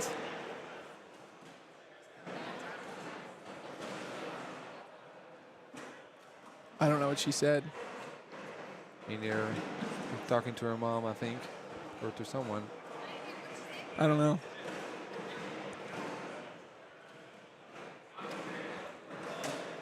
First bag by Boré, sits in front. Good bag. Very low. Oh, yeah, you could tell out of release that one was going to be low. This is still tough to go all the way up and over, and Miranda Coy is deep on the airmail. This bag is in, no, it's not in. So Miranda can still... You see the big sigh from Miranda. This is again. Right now, she is... Giving a 4 here. Something is... And again, I don't know if it's bag related. 8-4. 4? 8-4. 8-4. Yeah, she's not pleased. Not in the right headspace at the moment. She is not happy with how she's playing. I'm trying to think what it could be. I mean, one reason I could come up with was she did not go to bed very early last night. I mean, I don't know. I think she's more frustrated that she's maybe not playing well and it's compounding. Yeah. Yeah, it's definitely her play. She's definitely upset with what she's doing and how she's playing. That's a good bag from Frederick.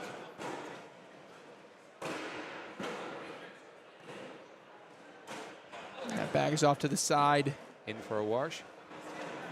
And she's in.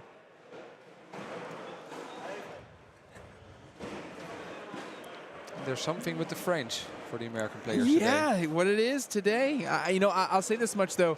You got to find, at some point, At some point, you got to stop saying, like, I'm going to run away with this game and beat someone 21-0 and just say, okay, I'm just going to win. I'm just going to throw each bag. Got to relax. Whatever That's it going to takes. help. Yes, that bag off the left-hand side is going to help her, and now she's kind of locked in. You can always see almost see the demeanor is different this round. Yeah, more focused.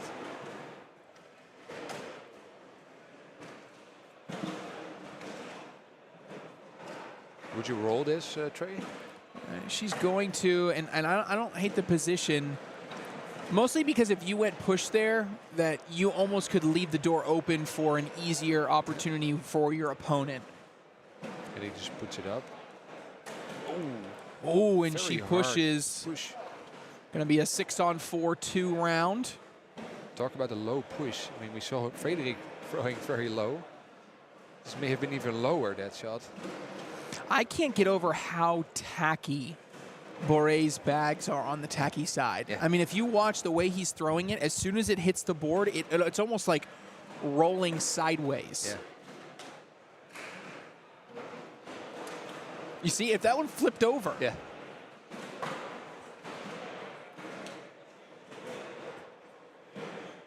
But that's what I mean. It's a frustrating player to play against because it doesn't look pretty. But it But just he's- goes he's in. always consistent, always gets his points. Never really a bad round. Koi is away. Oh, and it just Shoots. goes a little bit hard. He could collect it here for 4 points. Kenny drops Oh, for and 2. he just drops in there for 2. It's going to make it 8-5. Yep. Trey Birchfield has won his second game. He is undefeated. He's not really having any troubles right now, like some of these other Americans getting in closer games. Nice block. First bag from Frederik. Goonie Wrights wins his second game. That gets him closer to the big title of the best player in Europe, winner of the ACL Europe Series. Ooh, that bag is too low for Frederik. Hits in front of the board. I was looking for EJ.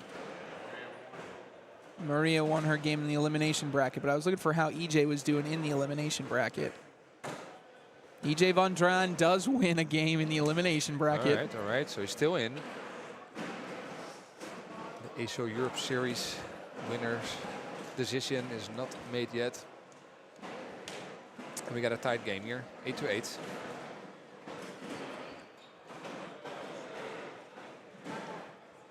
And first back from Miranda.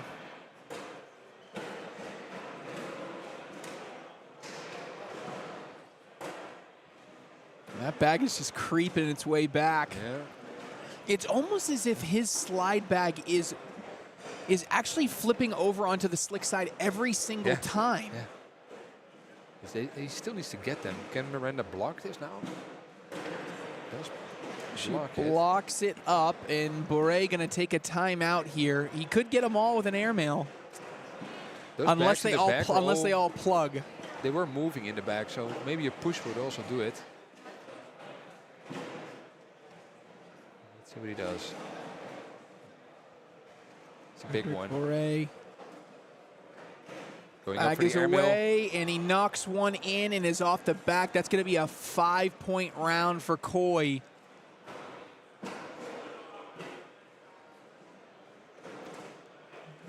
I'm interested to see what this PPR is in this game. It's going to be low tone. Yeah.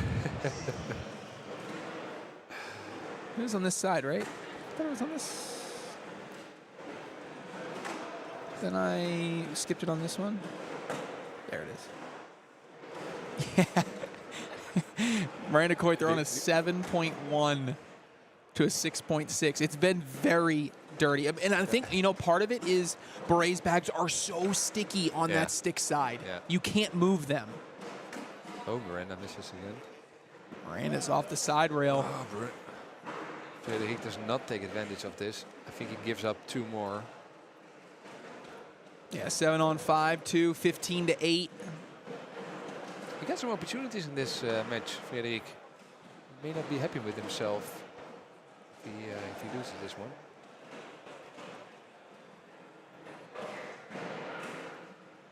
15-8.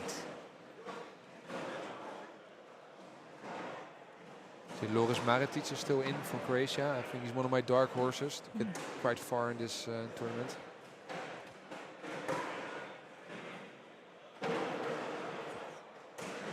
Oh, and that bag is off the back. It's maybe over soon.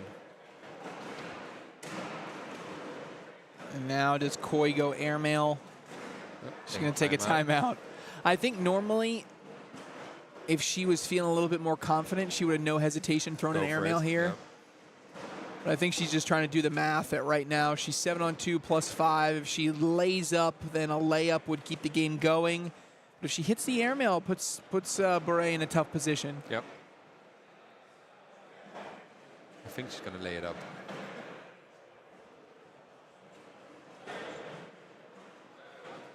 Yep. She does. This bag cannot be off the board. He's going to try to do something. Ooh, he's not able to do that, so it's going to be a 5 spot. 20-8. One more point will bring Miranda into the next round. And something tells me her getting that 1 point can't come fast enough, because I think she just wants to get out of this game and get a mental reset. Yeah.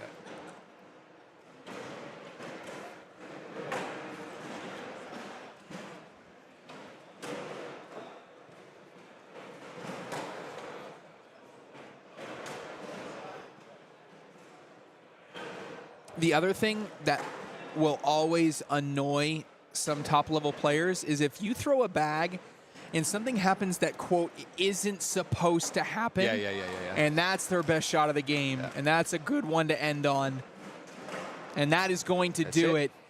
Miranda Koi, she was frustrated for most of the game, but she finishes it off with a really good roll bag there, gets a win, and will advance and stay alive in this winner's bracket. She is into the 3rd round, where she'll play the winner of Loris Maritic and Frank Maurer. Maurer, man. I look forward to that match, Trey. I think Loris Maritic, he can give her a good game in the next round. All right. Well, we're going to take a quick break, and when we come back, we got more live action from Trier, Germany, Europe Open.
Welcome back, Cornhole fans, here inside Mesa Park. Trier, Germany. Trey Ryder now joined alongside Woody Woodson. Woody's back. How y'all doing? Woody, you were okay, so you left earlier. I was like, oh man, Woody only stayed for a game. And then I looked at the bracket, and you were playing. Yes. So you played in Tier 1. How'd you do? Yes. Are you still in it, or are you no, out? I am out. I made Tier 1A bracket, but I ended up losing my first 2 games. It was a double elimination, so I am out of the bracket.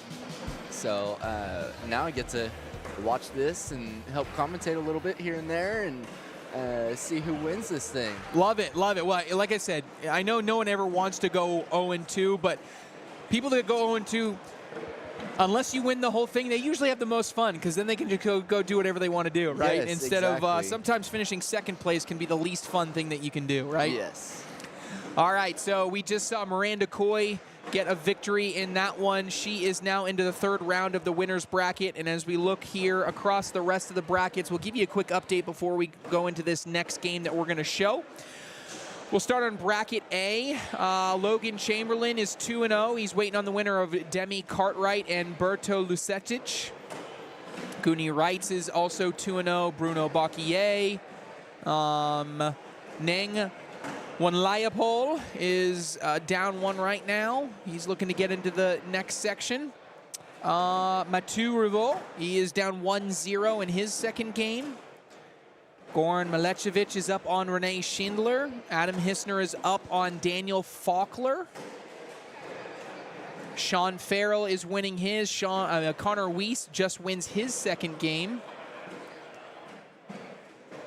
In bracket B, Birchfield's 2-0. Branko Basic is up 11-8 on Jerome Paul. Paul Vandendam is up 7-0. Stefano Sturaro up 7-6. Henry Krantz is 2-0. Miranda Coy is waiting on the winner of Loris Maritic and Frank Maurer. Maritic is up 14-3 in that one. David Peredi up against Kala Akasen. They're going head-to-head right now. That's a big OG matchup. Yes. Ethan Walker's up 11-4 on Alan Yakis. Arno Simons is up big. Dion Kuza gets his second win. And Dion Kuza is going to play the winner of this game in front of us, which I just had time to go through the brackets, and it's already 8-0. Yes. So, Roman had a big first round out here over this Croatian. Over David, yeah, David. Croatian. David, oh gosh, where's Tone? Tone! Is it Ravitin? Maybe. Ravitin? Robertson. Or we're going to find out real quick when Tone gets back over here. Yep. But yeah, Roman is one of our up-and-coming pros. He is looking to become pro this year, and that's going to be another 4 points for him. He loves throwing slick side on his bags every time he has a chance to. His bags are slower on his slow side, and he said he can't throw them slow side unless he's trying to block. He can't do it, so he likes slick side right up the middle.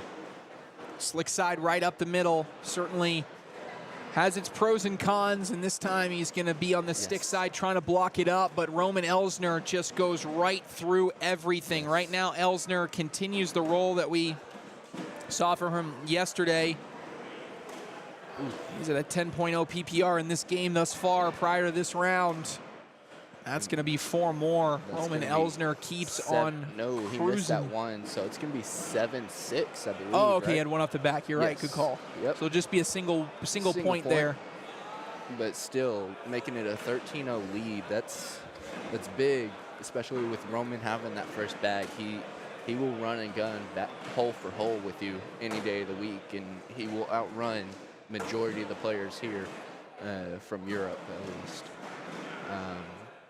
But these Croatians, they're getting a lot better, and had a chance to go out to practice back in April with them, and met David for I think the first or second time that time, and He's a great player. No shock to see him up here in the top tier 1 bracket. David is also, I'm a big fan, one of the best beards I've seen. Oh, yes. Beard is absolutely Yes. phenomenal. I mean, just, it's polished. It's just, And it fades it's a into great his look. fade Yeah, on his it's just, haircut. yeah, It's it just looks amazing. good. You know, Yes. as a beard grower myself, I can't grow that good of a beard, so I am actually jealous. That's a miss by Roman. That's uncharacteristic right there. Roman bag off to the left, now bag off to the right with a yeah. 17-0 lead. Giving David the chance to collect this for 4. See if he can do it. No, Bag he is misses way it. off to the left. That's going to give Roman 1 more point, putting him right there in that red zone, 18-0. Now just 3 points away. Roman Elsner. We pegged him to be one of the ones to look out for.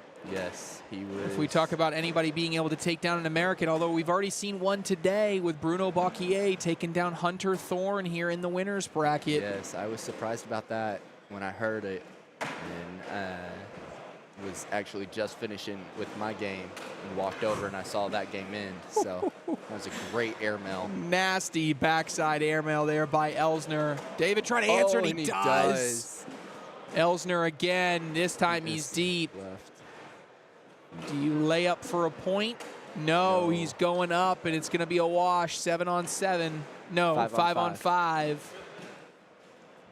Yeah, Roman Elsner is Slovenian and got to go out there in February for that tournament. And we had a great time. Gornon, he is an ACL pro right now in Europe, and he owns this place called Squashland. And we got to play and enjoy his bar and cornhole area right there. And it was amazing. We had cornhole boards set up, and there was a full bar that we all just hung out at after the tournament. And ever since that tournament, Roman has gotten, his PPR's gone up probably 2 or 3, and he was already up there in the top. I believe he got into the finals in Slovenia. So that's going to be a 5-on-3. So that's going to give David 2 points right there. Wow, that's going to be interesting. Let's see if we don't want to call that a comeback yet, but hey, that's 2 points. Hey, you got to start somewhere, right? I mean, you can't score 21 points without scoring the first 2. Exactly. That's no one's going to shut out David. So now you see that a lot of these Europeans are starting to be able to go hole for hole, and Roman is one of the very good ones that he can do it with anybody. And let's see if he can get 2 more. And he can. does. That's going to be a boom sauce for Roman. Boom sauce. That's your first boom sauce of the day, is it not? Yes, sir. It sure is. It's I didn't know what boom sauce was until KT entered my life. Unfortunately. But hey, he's a great guy, great person to have around, and he makes everybody laugh. No, I learned boom sauce myself yesterday and the day before. Yeah, so it grows on you after being out here for a little while. My brother was out here for probably a month over the summer.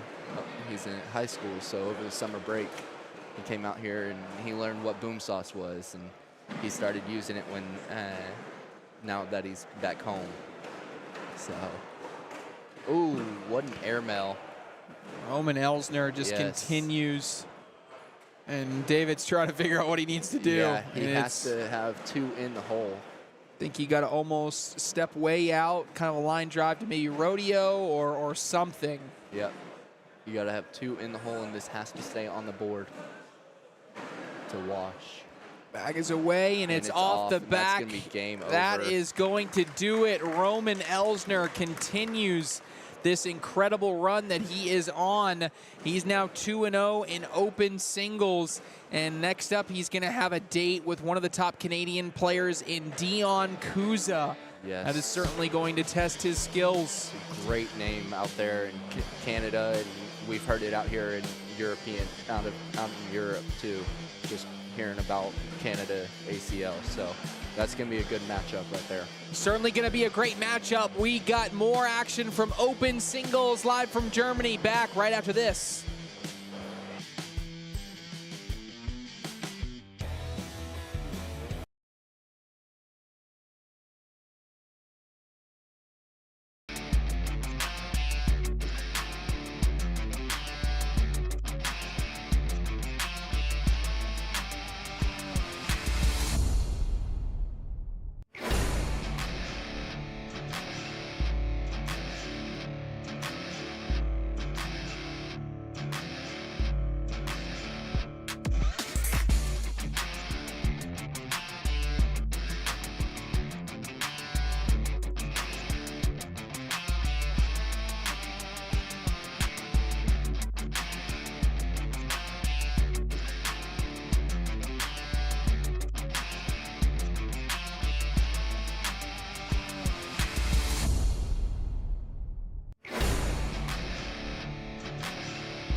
Welcome back, Cornhole fans. Here, open singles day of our Europe Open, and we've seen some great top-level talent already get some big wins. And next up, we're going to see one of the top German players, one of the top players in all of Europe, especially as he's battling for a potential ACL Europe Series champion of the entire season, as he needs just a couple points to pass EJ Von Dren, and that is Guni Reitz. Guni Reitz is going to be the next player up that we see playing in his home country of Germany, and now he's going to have an opportunity to go up against Aurimas Roschinas, kind of.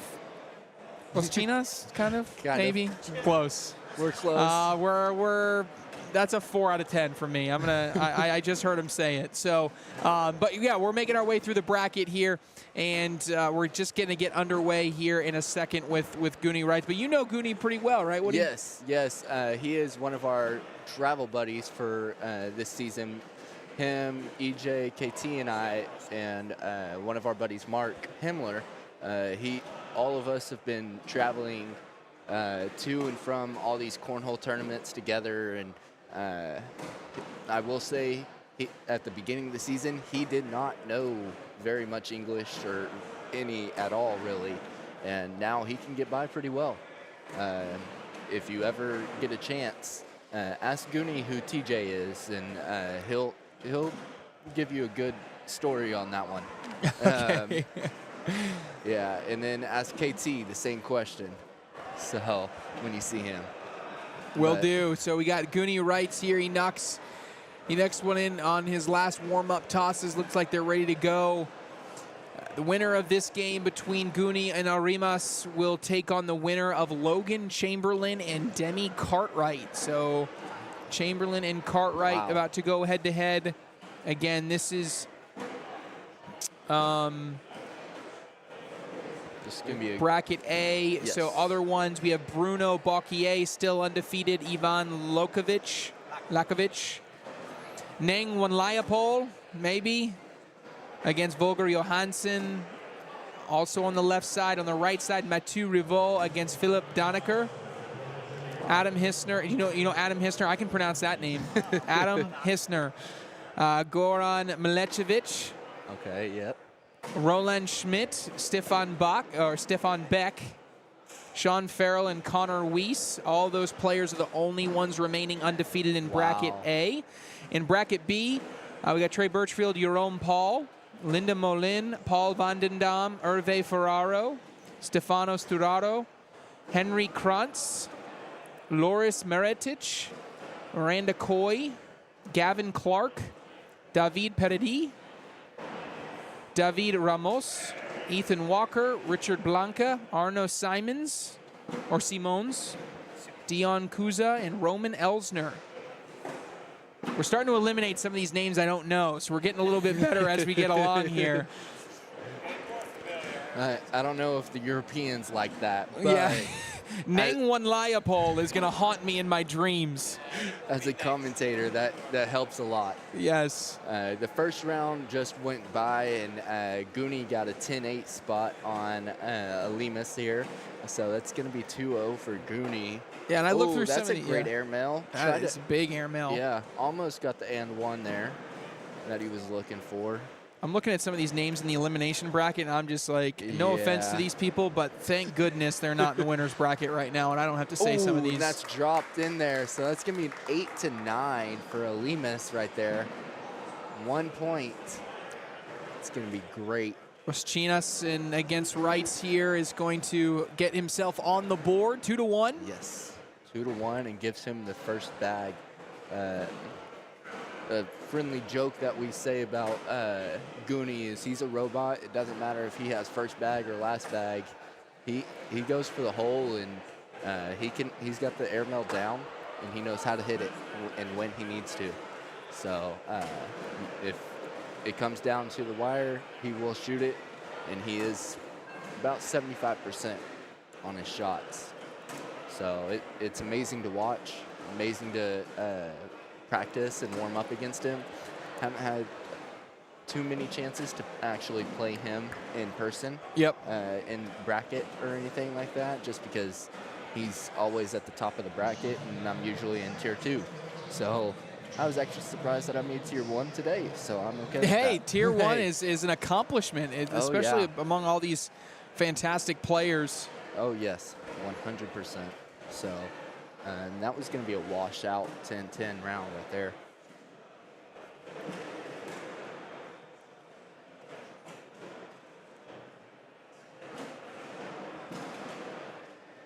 And Goonie Wrights goes up through the center. Goes double wide in front. 2 bags both on the slick side. And Goonie Wright's going to take a timeout here, take a look at what he wants to do. Oh, we got the brother of Arimas in the chat. Ooh, there we go. Vaiva? Man, I'm terrible with names. Sorry, Yeah. folks. If we're Trying saying my your best. name, we're sorry. We're saying it wrong, we're sorry. Also, if you're commentating in another language, I don't know about you, Trey, but I don't know very many other languages and definitely don't know them well enough to read. I can barely read English as it is, so that's We're trying our best here. We're trying our best, and yes. looks like it's going to be is that 4-4 is that a wash. 4-on-4 wash. Wow. Love 4-on-4 washes. Easiest round to pick the bags up. Oh yeah, it's all right there.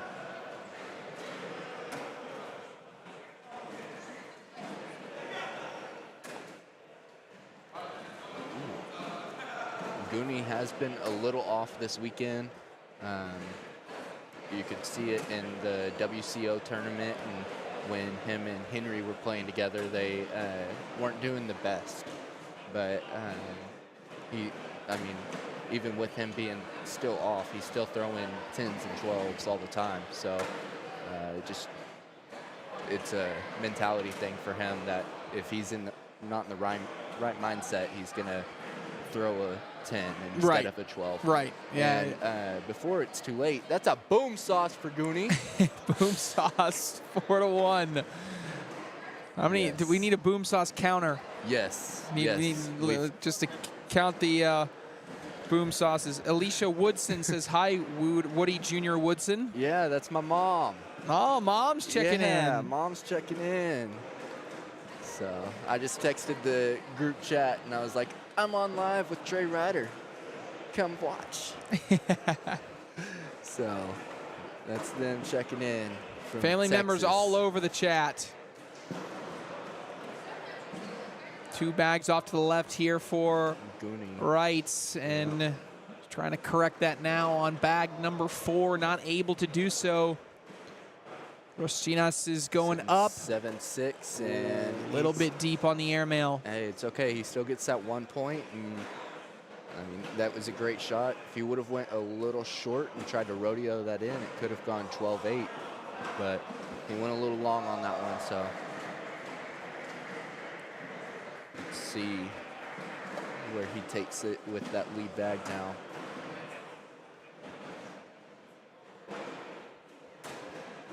Oh, a nice level 1 block. It is a little bit skewed to the left, and as Rostinas tries to get around it, he's just a little bit too far off to that right, and now Goonie's not even going to try to collect. He was trying to go in, but he misses a little bit to the left himself. And now, do you try to go around or you try to go over? Wrights is going up, and he knocks it in, but goes off the side.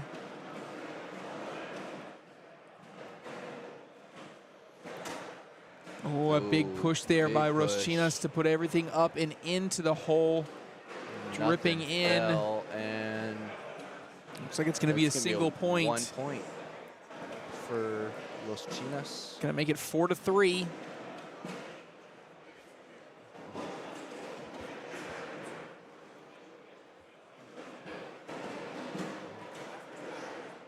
Bringing him back into the game here, which is great.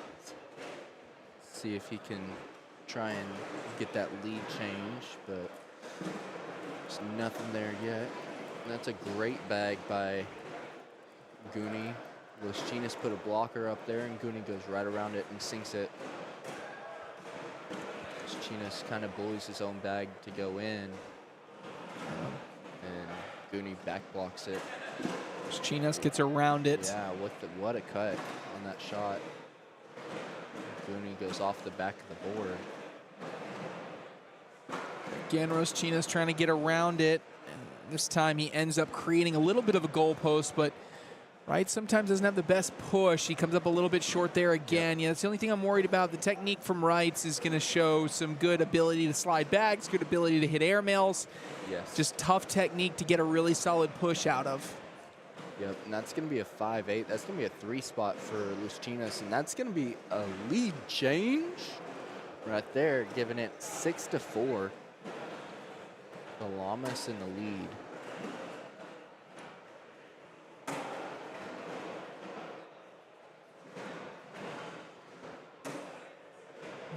It's dripping in the hole. And it falls with Goonies putting a blocker up there.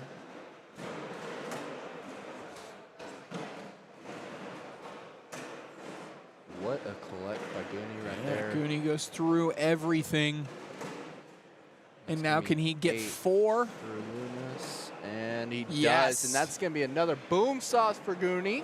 Boom sauce for Goonie. It's going to be a 12-on-8 right there, so it's going to be another 4 points, and that's going to be another lead change for Goonie, taking the lead on that one, 8-6 now.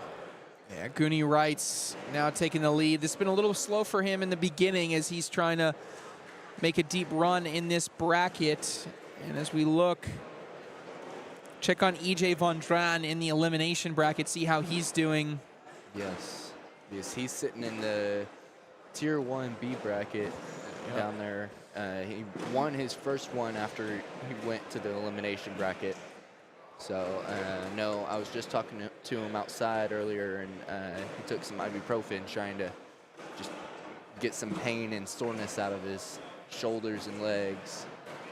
Yeah, So, he did win his first game in the elimination bracket and is now winning his second game. So he's got a long way to go if he's going to fight back into this tournament, but at least gets a victory. Hunter Thorne bounces back with a victory in the elimination bracket. Beat Mark Himmler. Yeah, 23-0. Wow. Oh, and a miss by Roschinas off the back. Yep, and that's going to give Goonie another 3 points right there. Katarina Belats in the elimination bracket wins her first game there, now in a second game leading. Goonie Wrights now building his lead. Arguably the top player in all of Europe. Yes, at least the homegrown players. I know EJ is as European as an American can get right now, but he's not a homegrown European, so. Not a homegrown European. So Two bags hanging in here. Yes, and he blocks it up a little bit. Let's see if it's going to pinch. And they don't. Bounce across the face, sitting on that left side. Oh, and he just goes to push his own bag in, and it just flops over. Kind of like a little mini bar of soap. Yep. So When you bar soap yourself, I usually like to say it's like giving yourself a bath. So it's a good one. I like that. So it's sitting 11-6 with Goonie having the lead bag here. Goonie Wrights' first bag is in. Continues his hot streak. Almost puts it a little left and a little short. That's going to be number 2 for in the hole for Goonie, and Lamas follows him up. Oh, He just goes off the back. of the board. And Goonie goes in for the boom sauce. Right now it's +5 at worst. Make that +7. Oh my goodness. And Goonie Wrights, Rough. he's feeling it now. That's a Yep. big fist pump. He wants this. Oh yeah. He doesn't want to go down to the losers bracket. He wants to go all the way through to sit at the king seat and sit around and practice while the losers bracket finishes up. So he's gonna fight through this. That's one in for Goonie, and Lummis puts that one a little left of the hole. It's sitting in the red zone now. Oh, yeah, he's got a little bit of position that front left. Arimas. Oh, a nice little cut there. Oh, yeah. A little short on the cut, but it's a nice back block. Got to be careful here. Yep.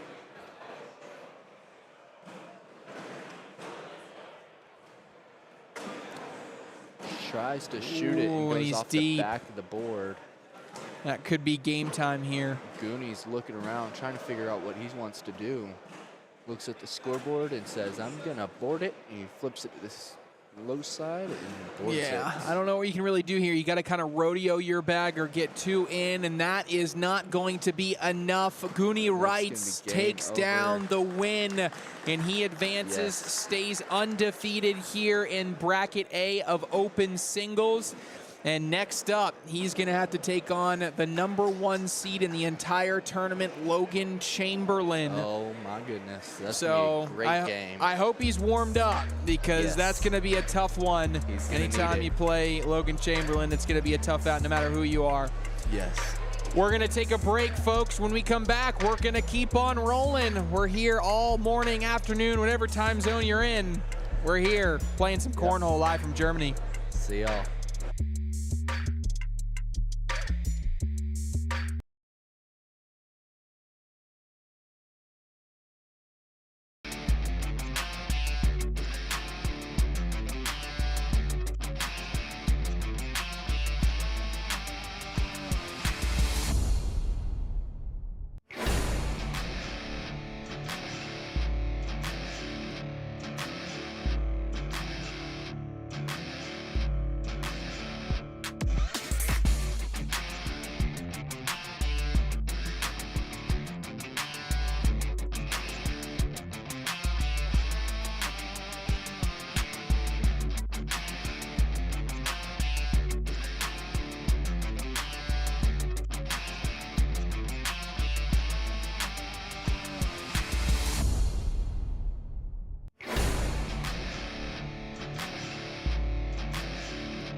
All right, Cornhole fans, welcome back.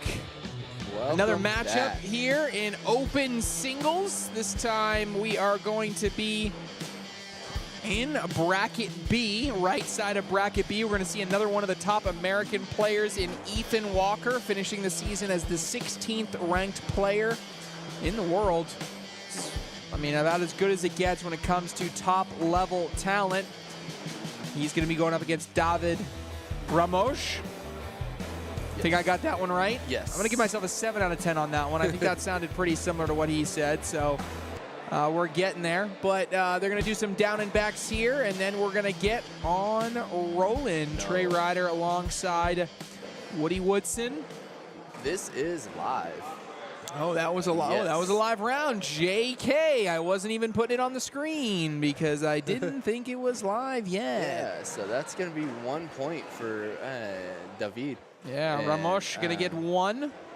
Yeah, so on Ethan Walker, that's a big thing for him. So that just starting out the gate with the point on these guys, on any of these U.S. guys, is a big win for us Europeans.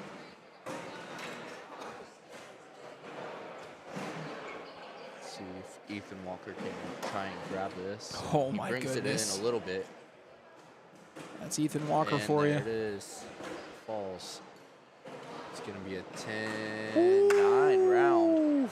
Tried to Ethan get fancy Walker there. trying an and 1. Trying to get fancy there and didn't take his points. So, hey, if you got that shot in your bag, then you want to use it, right? So, he tried it and didn't work out this time. It might work next time. So Ethan we'll Walker, see. yeah, coming out saying, I am going to be aggressive. Oh, yeah. Nice shot, David. Oh, and that bag just dripping around and in, Yeah. and it falls. Ooh, Ethan tries to roll it over and did not go the way he wanted it to. Ramos a little bit off to the left, and now Walker can go in to tie the game. Yes. Yep, he does. Gets 2 on that. It's ended 8 right there.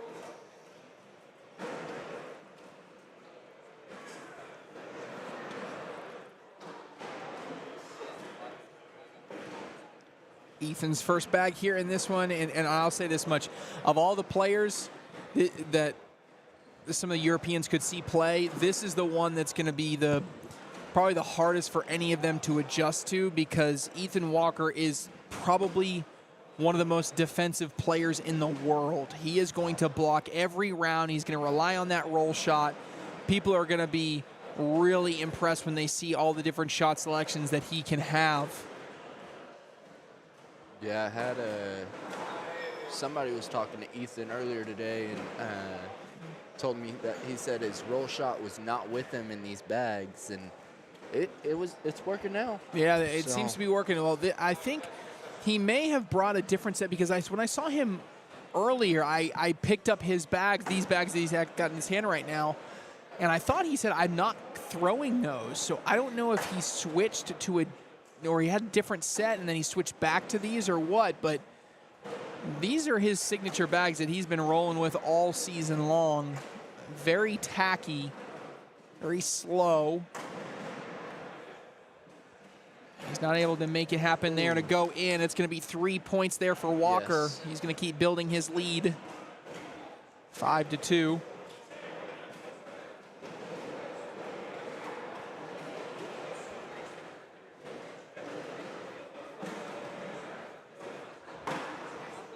As he lays that first one there. Yep. I think we said this was what, bracket B? Yeah, this is Yes, bracket bracket B. B. Both players 2-0. This would get them into the quarterfinals of the winners bracket. Ooh, tried to roll that one and it sat up on top.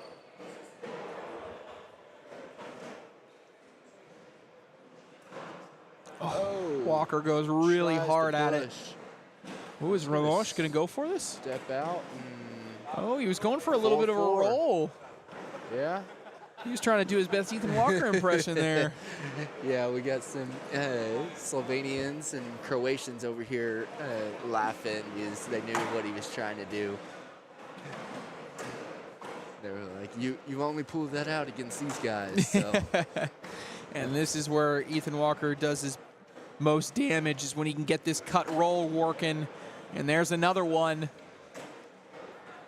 Will he go another? Yes, he's going again, and he just hops right over. That is 10-4 round. Wow. Yeah, and Ramosh just has to smile and laugh because that is what Ethan Walker can do at his best. Even after he put a back block on Ethan's, like Ethan can still get over and around it. It doesn't help. Winner of this play will play the winner of David Peredi and Gavin Clark. Ooh, okay. Gavin Clark is Army guy coming out of Baumholder Station right here in Germany also. And David is one of the French ACL pros, I believe. ACL pro out of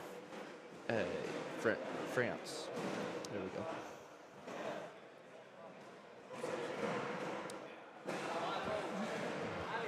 Eleven to 2 stays our score. Walker puts that first bag again, another block.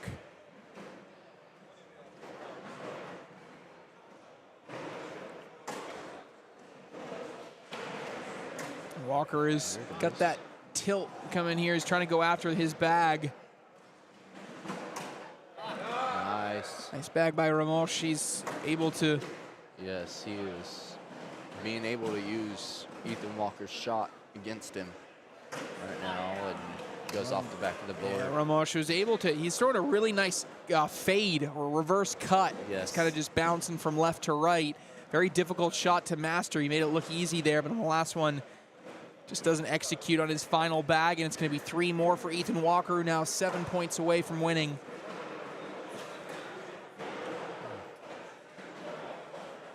Walker going roll again.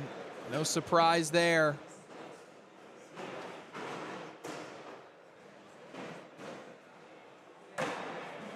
Now in time, it doesn't get all the way up and over the mountain. And now does Walker go airmail, or does he try to roll again? Maybe push. Slick side. Oh! He's trying to convince it to come back. And it listens. It does listen for a wash. It's gonna be a wash.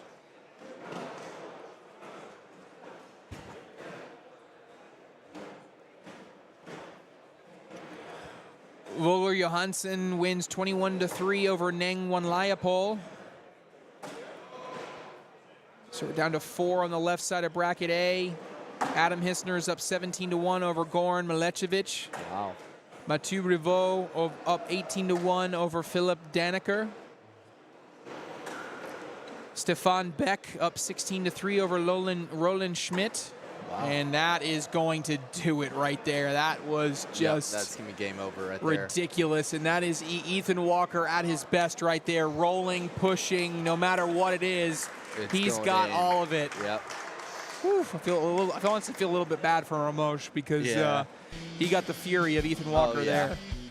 Oh, yeah. Going up 2-0 like that on him, Ethan's going to come back with fierce. So he was certainly a man on a mission. We are going to take a break. When we return, open singles, we keep on rolling. Yes, sir.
Welcome back, Cornhole fans. We're here inside Mesa Park. A little bit of a delay there, but now we're ready to go on our next matchup. It is going to be Hervé Ferraro against Linda Molin, France versus Sweden matchup going head-to-head here. Appreciate all of you tuning in all across the globe. It's going to be a long, busy day for us here on the stream. We're showing non-stop coverage all day long. We're just going through with the rest of the team, the schedule for the rest of the day. So here's what we're going to do. We're going to play all the way through all these singles matches. It's going to take us another 3-4 hours to go through that. We'll then dive into our Sweet 16 in doubles and showcase the tournament that is going to award a doubles team a trip to America to compete in one of those ACL Pro events. And then to cap the night off, we're going to have our, quote, super event, kind of like our Pro Invitational, pairs up a pro alongside a European, an ACL Pro from America alongside a European Pro, head-to-head in a Pro Invitational type of format. That'll cap off our entire evening. So it's going to be a long day of cornhole for you guys here. We'll be here all day long. Here, Trey Rider, Woody Woodson here. Yes. Bringing all the action. Hervé Ferraro, Linda Molin. These are the first bags of the game. These are live. Hervé is French, from the France area, and Linda is probably one of Sweden's top players out there. She's definitely Sweden's top female right now. So she is super good. I've played with her and played against her multiple times whenever we went up to Sweden for the ACL Open out there. And that's going to be 2 points for Hervé. Yep, 2 points for Hervé, 8 to 10. 2 points. Hey, the chat coming for me. Jim Ryan, they said the delay is due to Trey practicing name pronunciation. I will neither confirm nor deny the accuracy of that statement. That's a good one, though. Aiden Ham, what up, Trey? Getting ready for our first head-to-head college match. That's what I'm talking about. The first ever ACL college head-to-head match happening today. Oklahoma State going up against Southeastern Oklahoma. That's awesome. So shout out to that. The game keeps growing at all levels. Love to see it. 2-0 right now for Hervé. Let's take a look at the brackets as we're early in this one. Bracket A, there are a total of 8 players left undefeated. Logan Chamberlain will take on Goonie Wrights in the next game. Bruno Bocquier against Volker Johansson. On the other side of the bracket, Adam Hissner against Mathieu Rivaux. And then Connor Weiss against Stefan Beck. Those are your final 8 in the winner's bracket of Bracket A. Jumping over into Bracket B as Linda Molin delivers her last bag, and it is in the hole. Oh my, is that real? Jerome Paul is up 19-16 on Trey Birchfield right now. Wow, that's awesome. Obi, that is incredible. One of Team France's players. He is an amazing player. I've gotten the chance to play with him in a swap and blind draw or something like that. I'm looking for a big crowd somewhere. Something's got to tell me there's going to be a crowd around that game somewhere. Court 51, that's going to be back there in the back corner, and there's nobody out there. I don't think anybody realizes what's going on, no, but Jerome Paul is up 19-16. That's another awesome. French player leading against an American right now. Yeah, that's amazing. Hervé Ferraro and Linda Molin, the winner of this gets the winner of that game. Stefano Storaro is about to play Loris Maritic.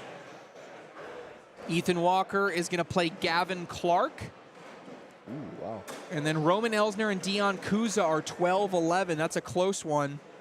Winner of that plays Arnaud Simons and versus Richard Blanca. Winner of that plays the winner of Kuza and Elsner. So there's a lot going on. I'm going to keep an eye on that Jerome Paul versus Trey Birchfield game as we go, as this one's still early 2-2. And that's going to be another 2 points for Hervé. Oh my gosh, that is crazy because I was looking at this Trey Birchfield game. So Trey Birchfield in that game against Jerome Paul was up 14-0. Oh wow! And then Jerome Paul scores a 2, then a 5, a 4, a 2, a 2, and a 4. He goes all the way up 19-14, and now Trey Birchfield trying to climb back into it. That's crazy. Hervé Ferraro right here, though, is now up 7-2. Yes. It's a good blocker by Hervé. And Molin tries to lay just behind it, not able to do so. Goes top right of the hole. Hervé uses it as a bumper, trying to go in, and sticks and halfway in the hole. And Hervé right here going to try to push through. He has a chance to collect 3. This one. And he collects 1. And Still stays got on the one board. bag left. Maybe an air rail or maybe a big step out could help here. Hervé's got the airmail on him. So let's see what he's doing. He's stepping out. I wonder if he tries to line drive airmail. And he does. Oh, he goes and pulls gets them all. How That's about a boom that? sauce for Hervé right there. Big bag from Ferraro there. As Molin going to try to collect her bag. And she cannot. That's going to be a 6-point round. And just like that, Hervé Ferraro going to be up 13-2. What a shot. Having a line drive airmail that and to pick up all 3 of those. That's great. And Jerome Paul is going to win that game. Jerome Paul. Obi, way to go, Obi.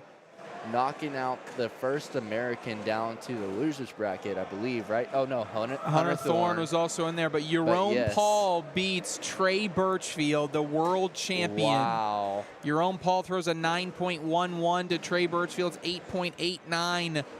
Another American dropped into the elimination bracket. A huge milestone victory. Wow, that's amazing. And Loris Obi is Meritich happy. just beats Miranda Coy 21-6.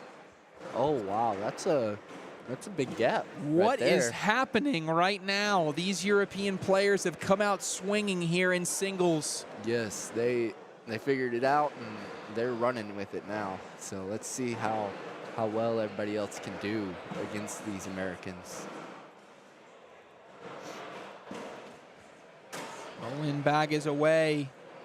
As a cornhole player yourself, does that affect you especially when like 3 people from your team just got knocked out by these other Europeans? Yeah. Does that affect your mindset going into these next games? It's a great question. As you're Adam Hisner waiting to go into the semifinals in his game, and the other guys that are still out and still up in the winners bracket.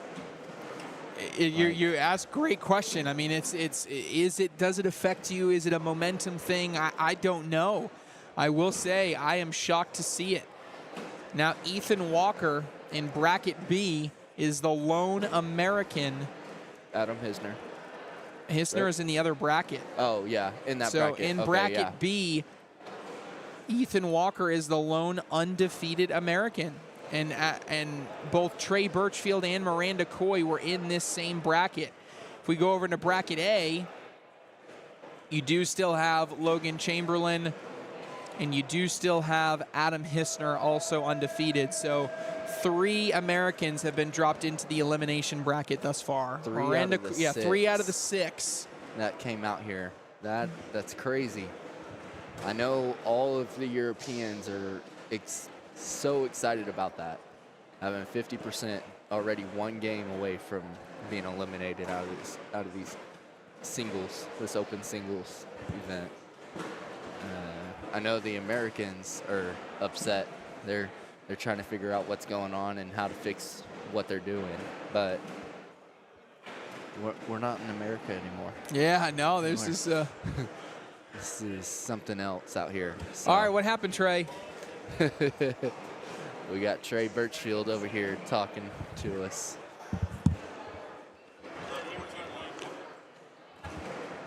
Yeah, Trey Birchfield was up 14-0 in that game. Yes. And let him come back and win the game. Was he 19 or anything 21-17. strategically, Trey, that he did?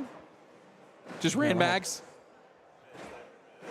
Oh, my goodness. Trey said, I just missed every bag. Okay. It's still throwing an 8.8. Like, I wonder if he looked at my PPRs, if he would be happy or sad, or, like, get away from me. Within 30 seconds, you and Miranda both lost. Miranda lost 21-6. All right, so we have a 13-3 game here sitting on our live feed. Hervé is in the lead, but that was a wash in the last round, and the last point was Linda's. So we're still rolling with this one. Hervé Ferraro goes in. Yes, it's bag for bag right there. And Linda goes in with his second one, or her second one, sorry. And Hervé misses it to the top right of the hole. He stays on the board. And Linda goes in, sitting 9-4 right now, with Hervé having the extra bag. Hervé lays in front there as Molin trying to decide how aggressive she wants to be. And she airmails and goes a little short on it. So does Ferraro. I think he's got the green light here to go for the airmail drag. Oh, he doesn't even need to. He just throws a longer slide up the board, makes contact, and goes in. Washing Fantastic that out, shot. 10-10. 13-3.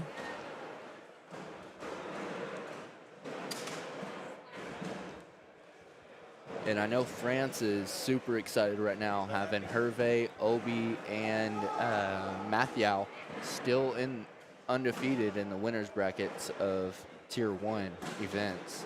That's 3 of their guys from the French team still up there with everybody. So Dion Kuza is up 20-13 on Roman Elsner. Wow. So Dion Kuza is 1 point away from advancing into the quarterfinals. yep, that's the ACL Canada Pro right there.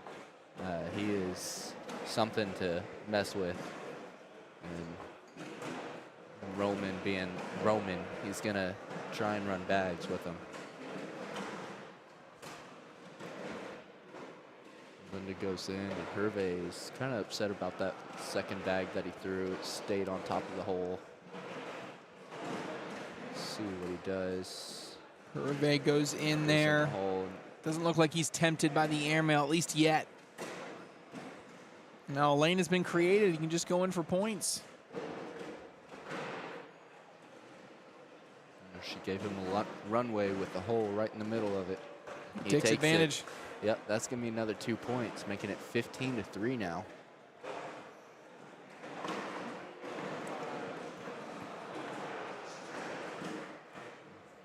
Wow. It's a crazy day with all of us, all of these games going on right now.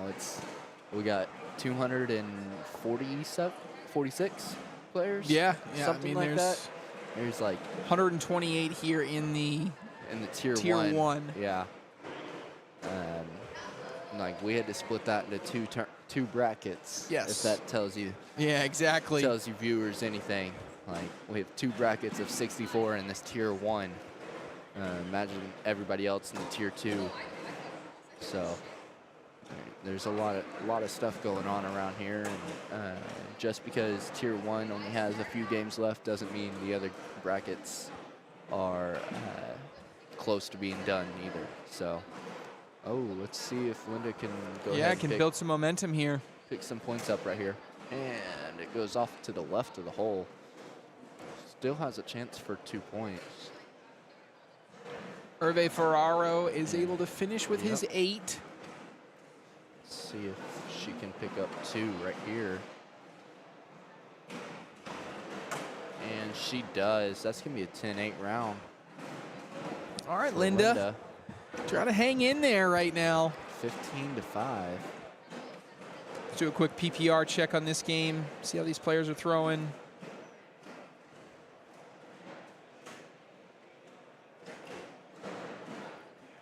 Hervé Ferraro throwing a 9.22 to Linda Molin's 8.11. It's a good level 1 blocker by Linda right there. And Hervé tries to go around it. Sits quarter way in the hole on the right side. And Linda tries to push, and it kicks off. And nothing goes in. So it's up left. Oh, steps out for Hervé the goes air out, mal. rodeos Molin's bag in and brings his closer. He's in good position to score. See if he can grab this bag off the right-hand side. It's hanging in the hole. And he goes to the left side. Yeah, just sneaks in that left side, Yeah. and now Molin going to try to repeat that exact shot. She wants to go in without touching. She does. Ferraro a chance to get a couple more. Bag is away. Oh! And sits up on the top. That's going to be a 10-8 for Linda. Wow. All right. That's another 2 points for her. She's trying to fight back into this. She's hanging in there. Yeah. Hey, she's a great player, and she's very consistent. So if you want to miss these shots, she will take these points. Her and Sean Farrell got teamed up in the ACL Sweden Open, and I think it was the swap event. And Hendrik Kronz and I got teamed up, and we met them in the quarterfinals or semifinals, and they knocked us out of the event. And because both her and Sean Farrell were great players, and They were cooking. yes, they were cooking together. It was amazing. Molin goes in again. Yes. Takes in Ferraro with her. He goes straight in the hole.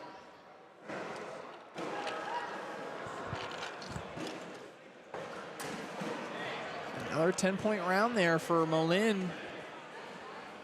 She's not ready to give up on this game. Nope. It's going to be a wash, though. Yes, 10-10 wash.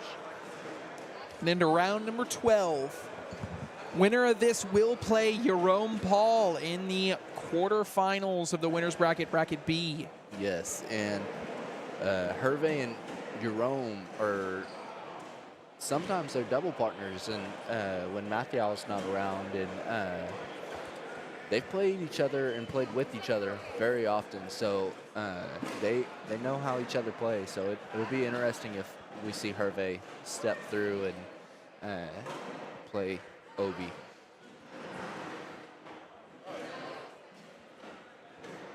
Molin pushes What all the a way through. push. Only purse is hers, leads Yes. Ferraro. Leaves Hervé up hanging in the hole, and he takes it in with him.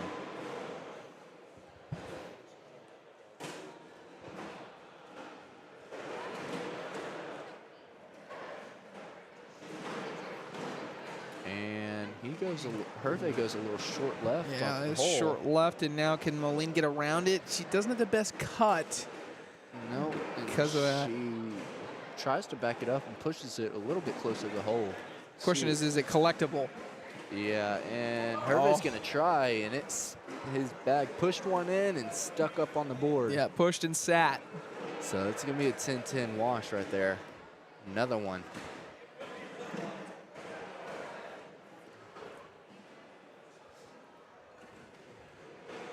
I don't know if the cameras can see it or not, but we got Obi sitting over here across from us after he beat out Trey Birchfield.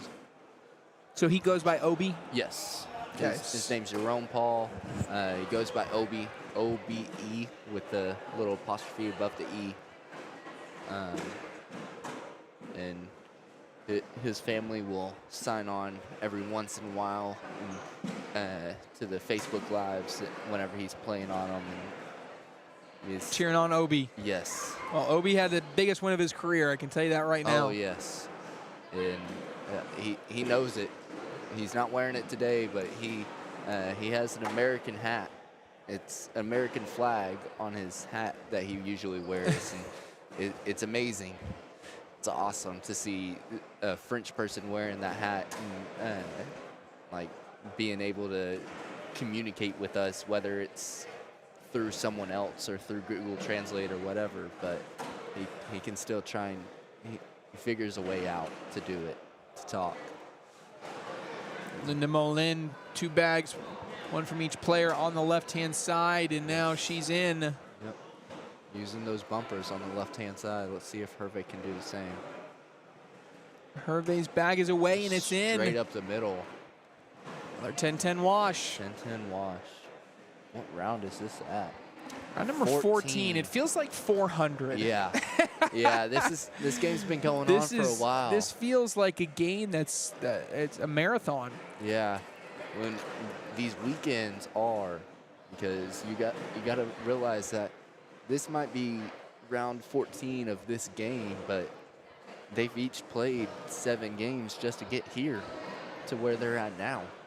And I guarantee you none of those games came easy, and they probably were all the same length.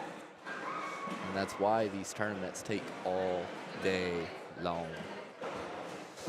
Hervé Ferraro, he's a little bit short left. Is it in the lane of Molin? No, because she was able to get around and sit.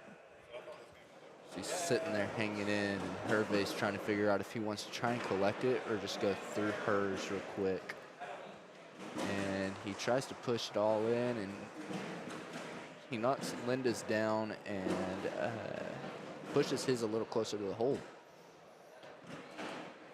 Linda Molin mulling over what she wants to do. Yes. She's going to try to lay behind. She does. She does. Good placement there. Yeah. There may have been a little bit of a goalpost created there for Ferraro. His lane is opposite the angle. He'd love to be in Molin's lane right now to be able to push through this, but he's going to take a crack at it, and he knocks one in and replaces in front. Yes. And so Molin is going to take a timeout to assess the damage over on this side. She's trying to look and see what bags are laying on what, and if she can collect hers. Is what she's trying to do. Hervé walked down with her just to see if she knocks hers in, can I push mine in? And let's see what Linda came up with after that timeout.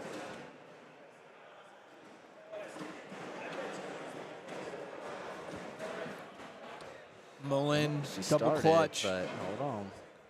She's up again, and she just nudges.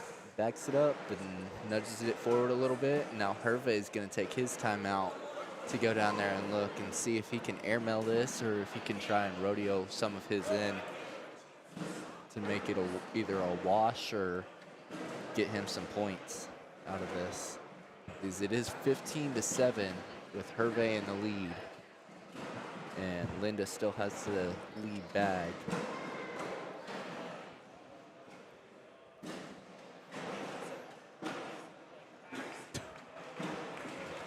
And he does a straight push, and nothing falls. So it's going to be 8-6, another 2 points for Linda. She just keeps hanging around this game. Yeah. She's trying to fight back into it, and it's working. It's working for her right now, making it 15-9. You saw it flash up there on the screen. The next up here is going to be Adam Hissner versus Mathieu Rivaux.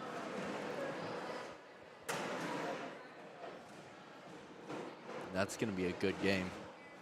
Mathieu is one of the best French players they have right now, and outside of Obi and Hervé. Well, I mean, it feels like you got to have the French keep on rolling, right? We had Bruno Bacquier. He wins. He beats Hunter Thorne. Yep. Then you have Obi beating Jerome Paul beats Trey Birchfield. I mean, might as well, right? If you're Mathieu Rivaux, you might as well just beat Adam Hissner, right? Why not? Yeah, exactly. Who was it that got Miranda Coy? That was a Croatian, I believe. That was... Yeah, that was Loris Maritic. Yes. Yep. Very, very tall guy. He is a great player out of Croatia. Outstanding to see him take out an American like that, too. It's a great push. And Molin goes in again. She is not going down without a fight. No. I tell you what. It's going to be another 2 points. Wow. If we take a look at this. Yeah, what are their PPRs sitting right now? Right now, 9 and 8.73. Yeah. 8.73 to a 9, but Oh my goodness.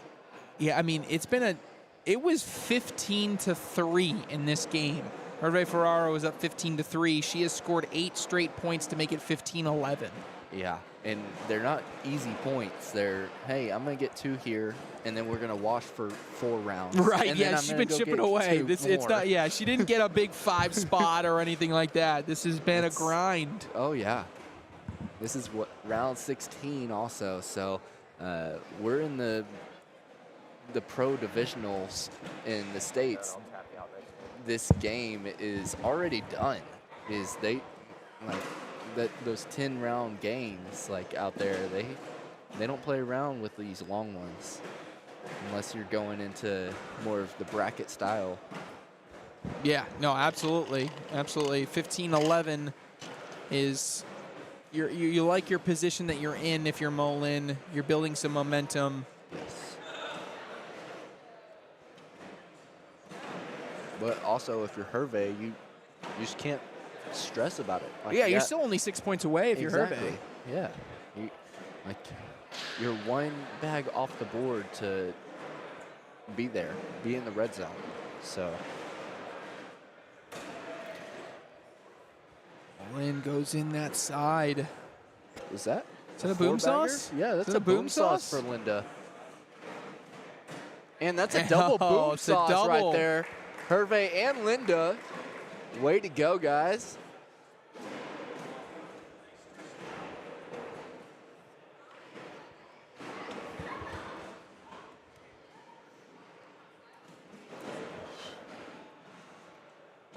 Here up next, after this game, we're going to have KT Thomas coming in to relieve me. So you're going to have Trey Ryder and KT Thomas out here, the voice of ACL Europe, coming back online with y'all. From KT back in the booth. Yes. So he just got knocked out, and as y'all know, once y'all hear his voice online, he's out of the tournament. So let's try and give him some grief whenever he gets on about that. He played as well. Yeah, he got tier 2 today. Didn't make it in the top tier, unfortunately. So he's not very happy about that one. But these boards were sticking earlier today, and they kind of still are, I believe. So They're really slow, I think. yeah, in his bags are just didn't fall. They Yep. were bunching. So things happen, and he made tier 2. And oh, what a push! One of his fell, and one of Linda's went in. Linda calls a timeout. They both walked down to look at it. Yeah, Linda's in a tough position, right? I mean, I think Yes. if you lay behind, you're in an okay position, but you're just susceptible to a big Push airmail, and fall, or a push airmail drag. if you miss the block. If you But- go airmail, you risk. If you go Going off the over. back, then Yeah. your opponent, like Ferraro, could actually end the game on a good push. So Yep. I think in the end, I kind of like a lay behind here. I know it's not fun, or just Or push through. Push through. Because honestly, just push through it and hope that Hervé isn't going to grab his other bag for 2 points, which it's kind of outside. So, ooh, that is not what you wanted to do. Not at all. Linda pushed Hervé's in and stayed up on the board. So Hervé is most likely going to try this airmail. Yeah, fine. I mean, if he could actually push his own bag in, it would be enough to win he it. just But backs it up. And yeah, he's going to take makes- 3. That's an 8-8, right? Or did she have one off the No, back? she had one off the back. Oh, okay. That's 3 points and 8-5 round. 18-11. He's now 3 Wow. points away. 3 points away.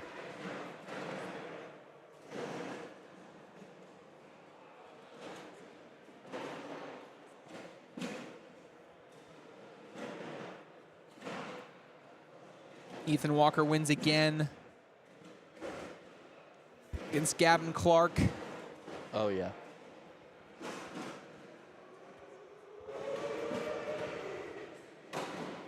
Ooh, Linda goes off to the right of the hole. Can't Still miss on the again if you're board. Linda. Nope. Have to be in. Have to be in. There you go, Hervé. Putting the pressure on her.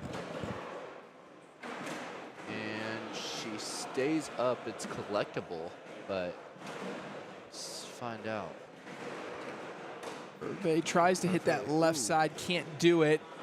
Now, you just don't want to miss right if you're Linda. You cannot bunch bags up on the right side. You have to get something towards the center. She goes up. She's Air off the mouse, back. She goes off the back, puts one in. And that's not great. This essentially becomes in for the 7-4. win. Yeah. And that is going to do it unless you do something crazy. 10-7. Yeah, you're going to need to knock either and one and knock Ferraro off or drag your bag. I don't think dragging your bag is going to be possible, so I'm thinking you probably have to try to land on top of Ferraro's bag, get it off the board, and get a lucky kick back towards the center. That's what she tries to do. It almost takes out the score tower in the process. That's going to be a great game by Yeah, both what a of game. them. What a game. Hervé Ferraro, the French keep on rolling now. And Linda, that is not the last time you will hear her name. She is going down to the elimination bracket, and we will see her later. Hopefully, she can fight back into this tournament. 100%. That is going to send her to play Obi, Jerome Paul. I'm sorry, Hervé, to play Obi, Jerome Paul in the winners bracket quarterfinal match. Next up, we are going to have Mathieu Ribot versus Adam Hissner. We'll be back right after this.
Oh, welcome back, Cornhole fans, here at the ACL Europe Open. We're going back into the winners bracket here. This time we are in bracket A. And if we go in bracket A, look on the right side, we got a matchup in the quarterfinals of Adam Hissner versus Mathieu Ribot. And to start the game off, we're going to have double boom sauces for Mathieu and Adam. Double right boom there. sauce out of the gate. Mathieu and Adam Hissner going head-to-head. The French have had some really good fortune in this tournament thus far. Connor Weiss does get a win. I'm going to go through the brackets quickly. Connor Weiss does get a win on his side, so the winner of this game will play Connor Weiss in the winners bracket semifinal of bracket A. Over on the other side, Logan Chamberlain's up 13-7 over Goonie Wrights. That's to get to the winners bracket semifinals. And the winner will play Bruno Bocquier, who just won 25-0. So we got definitely one Frenchman into the Final Four in that bracket. May have a second depending on if Mathieu Rivaux can get a win here. Yes. If we go over into the B bracket, on the top side or left side, Jerome Obi Paul is going up against Hervé Ferraro. The winner of that will play Loris Maritic. Maritic just got the win over Stefano Sturaro and Miranda Coy before that. Other side of the bracket, Ethan Walker is waiting in the winner's bracket semifinal for the winner of Dion Kuza and Richard Blanca. Those are all the remaining players that are undefeated here in this tournament. That's going to be a boom sauce for Adam right there. They washed down on their second round, and that's going to be a 4-point spot for Adam Hisner over Mathieu. Yeah, and Hisner, if there's anybody that Boom Sauce was named for, it might be him, right? Yeah, isn't that what it says on his bag? Is boom? It literally right there says on boom top? on his bag. That's awesome. To keep some people update on some of the Americans still alive, Trey Birchfield is playing Volker Steele. It's 4-4 in the elimination bracket. Miranda Coy is just getting underway against Silka Bits. It's 0-0 in the elimination bracket. And Mathieu takes a timeout here to look and see if he can airmail drag his without taking any of Adam's. On the A bracket, elimination bracket, Hunter Thorne is down 7-1 to Goran Milicevic. Yes. So he's got to bounce back and get it going, or he's going to get eliminated. Yes, Gordon is very good player out of Slovenia. And he misses that, hits all the bags and bounces off the board. It's going to be a 6-1 round. Wow. That's unfortunate for Mathieu.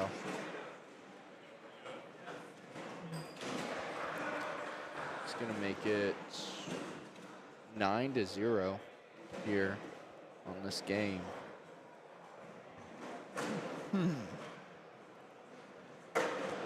Wonder if our tablet over there disconnected from our internets.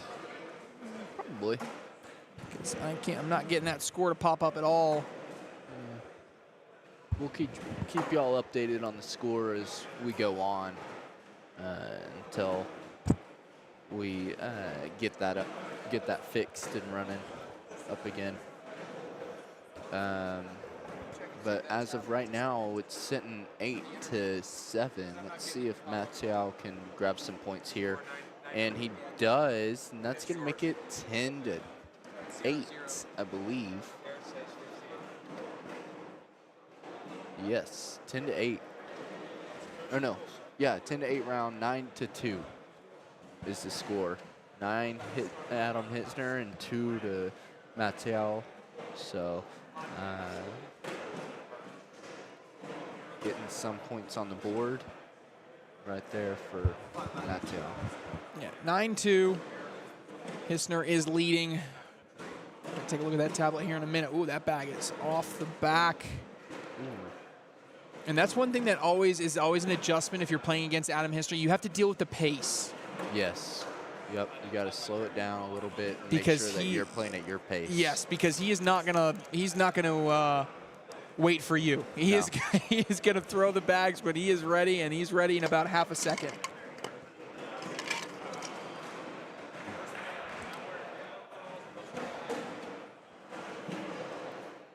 11-2 now for Adam. Mathieu stepped out and stepped back in.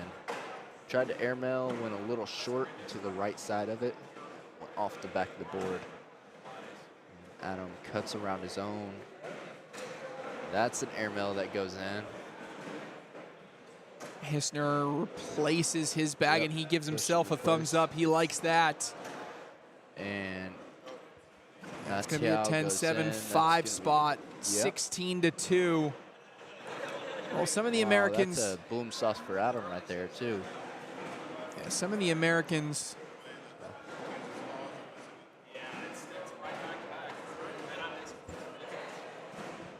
Should be 12-7, right? 12-7. 12-7. You airmailed.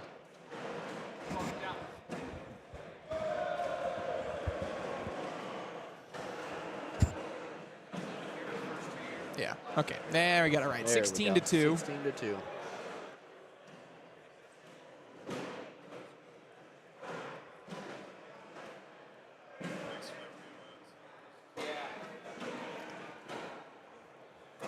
That bag off to the left-hand side. Hissner is going to go after it. He feels confident right now, up 16 to 2, that he has some bags to play with. He brings it a little bit closer. Going to be tough now. Mathieu did not like that throw. He threw it off to the left and backed Adams up. Tried to airmail, maybe an airmail drag type of thing, and it went off the back of the board. To get an opportunity to get on the board, yes. And he got another 3 points, so it's going to be 16 to 5 right there.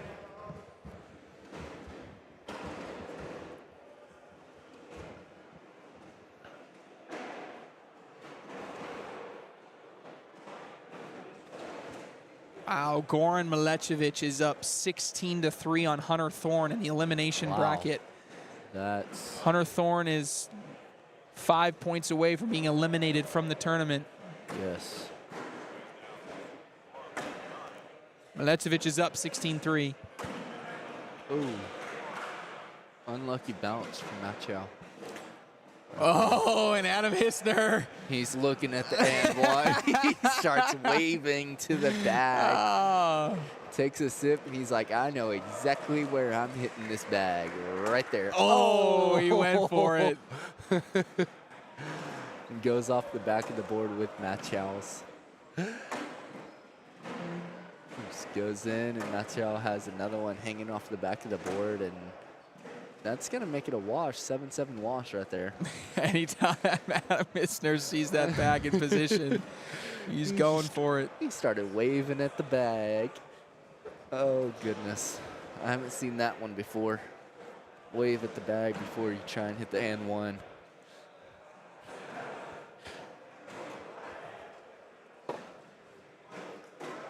Other score updates, Logan Chamberlain's up 17 to 12 to Goonie Wrights.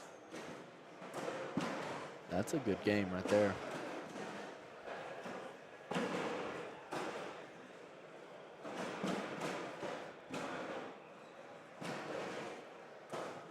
Ooh, good spot for Mathieu.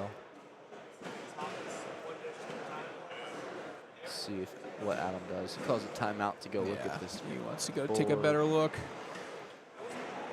Yeah, they're not used to the no TVs of the board. Yeah, over looking here. for looking for the screen. Yeah, I'm used to, or I watch the ACL live sometimes when I'm either flying or driving home from our tournaments on Sundays, and I always see these pros looking up on. Yeah, looking out up of at the there. screen. So it's gonna be Hissner an tried an 8-8 aggressive round. airmail there. Yep. Miranda Coy's up 10-5 on Silka. No, 14-5 on Silka Bits. Wow. Trey Birchfield's up 17-5 in his game in the elimination bracket.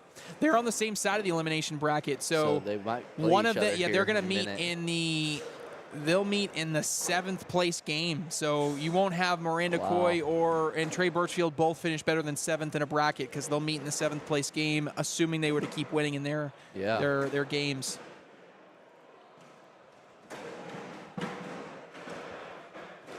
Mathieu's kind of upset that one didn't go as far as he wanted it to go up the board. But it's going to be 10-8. He's going to get 2 more points on it. So 16-7. 16-7 right there. He's hanging around. Richard Blanca's up 2-1 early on Dion Kuza in one of the other Wow. winners bracket quarterfinal games. Hervé Ferrara's up 2-0 on Jerome Obi Paul. And Obi just beat Trey Birchfield. Ooh, what an airmail right there. By 2. He goes airmail there. Is he going to go again? No, this time he wants to block. Back block. And Adam airmails. I think that was an interesting decision to block because I don't think Adam was going to try to go after that. Yeah. Either way, he misses it, and now Mathieu a couple more points. Yep, 2 more right there, making it 16-9. But yeah, like you were saying, that was an interesting spot. It was Adam's bag was too far over to the right for him to try and go after it with one bag left in his hand, and too far down the board. But I mean, we keep saying this, but that's why I'm sitting here. What a shot by Mathieu.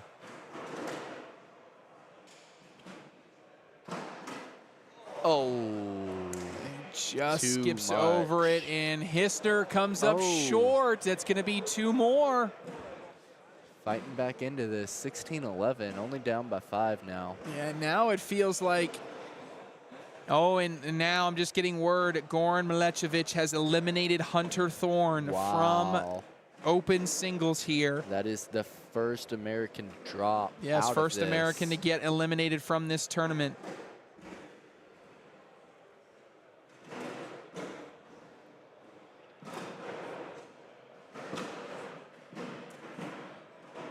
We've got a big crowd standing all around us. A bunch of them are Europeans. Most of them are Europeans, and a couple of Canadians standing around watching this game. And I know everybody around here is rooting for Mathieu to pull this off. So they're trying to knock all these Americans down to the losers bracket and deal with them later. 19-11. Hissner right on the door. Advancing into the winners. Let me check here at bracket What a again. cut This by is going to be Mathieu. winners semifinal.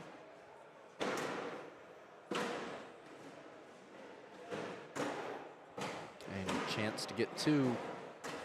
And he does. Nice Boom bag sauce there for by my Mathieu Mathieu. Rivaux.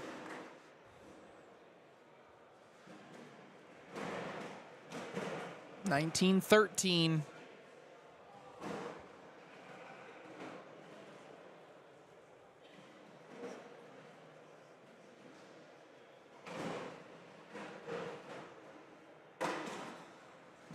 Good level 1 blocker on the left-hand side. See if he can. Yep, it's gonna be collectible now since it pinched up like that. See if it all can fall at some point in time. Adam Hissner takes a step outside and gonna go stick side. Hard push. Push both of Mathieu's in and left his up on there hanging in the hole. And Mathieu backs it up. Now Hissner, what does he do here? Steps out. He's going up. Caramel and pushes one of his in, and the other one flies off the back of the board. That's going to be an 8-6. That's 2 points. Man, and he 2 just points keeps for hanging Mathieu. around. Yep, making it 19-15. Yep, 19-15 for Adam Hissner's winning, and Mathieu has the lead bag. That's where he's been trying to sit for a while now. He's a sit right in front of that level 1 block, replace followed by replace. And now this could be 4-bagger wins it for Adam Hissner. Yep.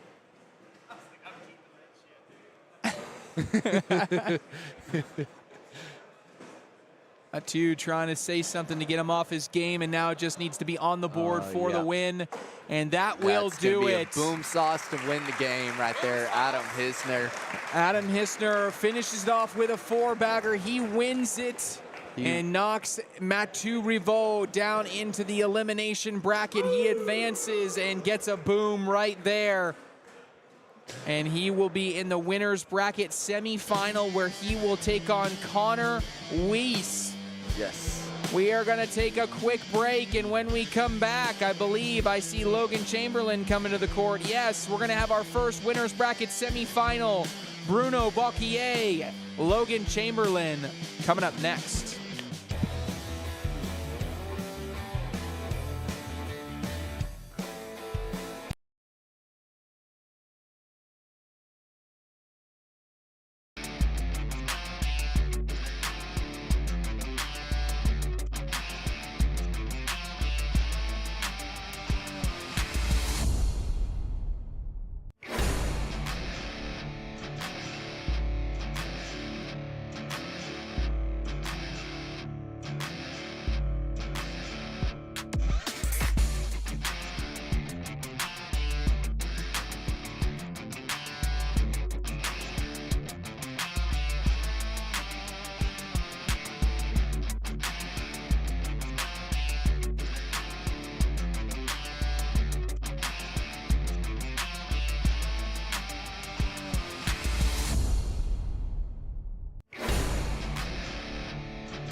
Well, welcome back, Cornhole fans, here inside Messe Park in Trier, Germany. 2024 ACL Europe Open. We are cruising our way through open singles. It's been easy for some Americans, harder for others, but we're going to have a nice matchup here. Bruno Bocquier up against Logan Chamberlain. Trey Ryder now joined alongside in the booth by KT Thomas. KT's back, relieving Woody Woodson from the commentator booth. Going to be joining us throughout the rest of open singles. And KT, you were playing earlier. You got some bags thrown. Yeah, I'm back from playing mediocre cornhole, probably where I belong. So here we go. Great day though. Always a good day throwing bags. A better day of working any day of your life. So I've heard that. I heard that. So that's why we're here. We're having some fun. Day 3 of the 2024 ACL Europe Open. And we are certainly trying to find a singles champion on the day. As I do at the beginning of every match, let's go ahead and take a brief look at the brackets here. So let's start with bracket B. Dion Kuza and Ethan Walker are about to go head-to-head on the right side of the winner's bracket. On the left side of the winner's bracket, Loris Maritic is waiting on the winner of Hervé Ferraro and Jerome Obi Paul. Hervé Ferraro is right now up 17-5. That was a little bit of a surprise for me, the run that Hervé's been on, considering Obi Paul is the one that beat Trey Birchfield and knocked him into the elimination bracket. I played Hervé in rounders, and man, he was on fire. All you can do is hope to slow that guy down. So, And he's had certainly an incredible run. In bracket A, this is the one that we got right here, Bruno Bocquier versus Logan Chamberlain. They're going head-to-head right now. The winner of this will advance to the King Seat match, where they'll play on the winner of Adam Hissner and Connor Weiss. So 2 Americans left here. We may have an All-American final in the winner's bracket of bracket A, or could have a Canadian or even a Frenchman. Well, Trey, let me ask you, as these guys get finished going on here, what have been your surprises from singles so far today? I don't know if it's a surprise, but I got to give shout out to the Frenchmen. They have been the most impressive on the day. Obi, Paul, Jerome Paul, he takes down Trey Birchfield. You had Bruno Bocquier knock Hunter Thorne into the elimination bracket. Matu, we just saw, put up a really good fight up against Adam Hissner. You even have someone like Hervé Ferraro, who's about to be into the winner's bracket semifinals. So a number of different French players showcasing their skills right now. And for Team America, I would say only one American has been eliminated thus far. You knew they weren't all going to be able to just win everything and finish 1 through 6. But I think they've suffered some more losses than they anticipated to suffer. So. Yeah, absolutely. And I'll tell you what, man, from being over here calling these games all year, all the names you just said are names that I come out of my mouth a lot in the tournaments, as far as when you get to, towards the Sweet 16 or, the Final 8. So all those guys are familiar to us, and their game, you're seeing their game for the first time. But, man, over here in Europe, we've seen that for a while. And I'll tell you about Bruno right now playing. If you watch Bruno, his IG and his live streams and stuff, his cornhole set in France is set up over his pool.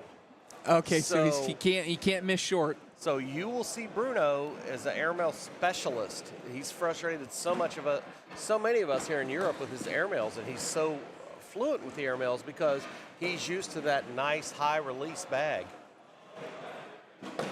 They call him Mr. Airmail for a reason, and Logan Chamberlain frustrated as he pushes that last bag off to the left. Had an opportunity there, not able to take advantage. Well, let's see. Some of the Americans, they went out and enjoyed Trier last night. So let's see if any of that comes back to haunt them. Whenever you play as an American living here, I can tell you, whenever anyone plays you as an American, it is their Super Bowl. So yes, 100%. They're looking to they want that more than anything. Absolutely, and I mean I'm well known with our Europeans, very super friendly with all of them. But I can guarantee you, no matter where I go, they are not rooting for me in that match against someone else. Oh, great bag there. Big push from Logan Chamberlain. That sets him up for a 4 spot here. This could be in for In for 4. In for 4 and a boom sauce. And a boom sauce for Mr. Chamberlain. It's going to be a 4-point round there. He'll take a 4-1 lead. Woody didn't give us as animated a boom sauces as you've been giving. Well, you know, Woody's my protege. Love him to death. He's our tech expert, and he is that's my road dog and my right-hand man. But we got to elevate his volume on his boom sauces. that's the Texas in him, I think. We'll figure that out. We'll figure that out. No Kentucky blood, huh? No, sir. No, sir. Chamberlain trying to mitigate the damage there by setting a block on that side, now trying to determine if he thinks he can collect it. He does have slick side down, which tells me he's at least going to try attacking that bag short. Oh, throw that BG bag, trying to grab it, did not grab it. Bruno has opportunity now. And he's just going to lay up for a 7-on-5 2-point round, and Logan Chamberlain cannot believe. He knows he made a mistake there, and just hope that doesn't come back to bite him. You know, the Americans talk to Adam, talk to Logan, talk to Trey today. They're having a great time over here. They're loving the camaraderie and all the experience. They're getting to hang out with the European players and get to know them. And man, it's been a great time, and the European players are enjoying it as well. There was a great group that came over here, great ambassadors for the game. Yeah, I would agree. It's been good to watch them compete. Hervé Ferraro does take down Jerome Paul. So Hervé Ferraro is into the winner's bracket semifinal, where he will take on Loris Meritic. That'll be an incredible game. Both those guys just throw straight fire. We saw Loris yesterday during the World Cup and during a couple other matches. He's an incredible competitor. So him and Hervé will be a very good match. Well, we were talking earlier because there is a small little sub-battle between Goonie Reitz and E.J. Von Dran for the European Player of the Year. Yep. E.J. Von Dran lost his first game of the day, has now rattled off 5 straight victories, and is now into what appears to be a 9th place game up against Stefano Storaro. So if we look at where Goonie Reitz is, he is also in a 9th place game. So right now they are even. So I think this may honestly come down to who wins more games. And if they finish exact same spot, I believe that E.J. Von Dran will get the tiebreaker. Yeah, E.J.'s barely ahead. Goonie, great bag by Logan there. E.J.'s barely ahead of Goonie. I talked to both those guys after their first round games. And E.J. was upset but optimistic about his loss. And he said that he was going to battle through.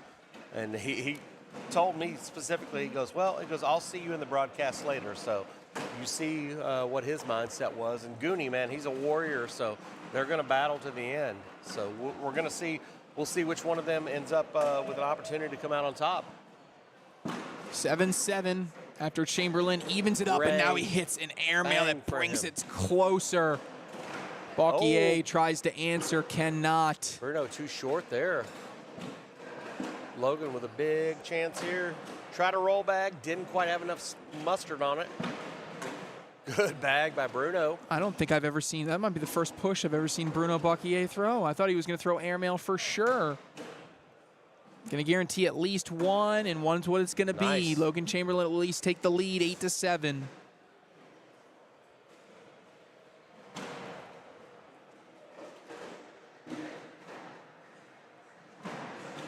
These guys are battling out. They have actually surprisingly similar styles. Bruno will airmail more. Logan relies more on cuts and pushes, but both these guys have battled all the way through. So let's just see if Bruno can get the early.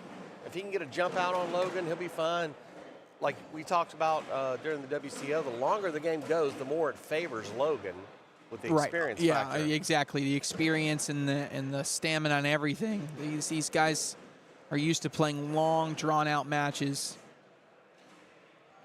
Chamberlain. Oh, he went super aggressive.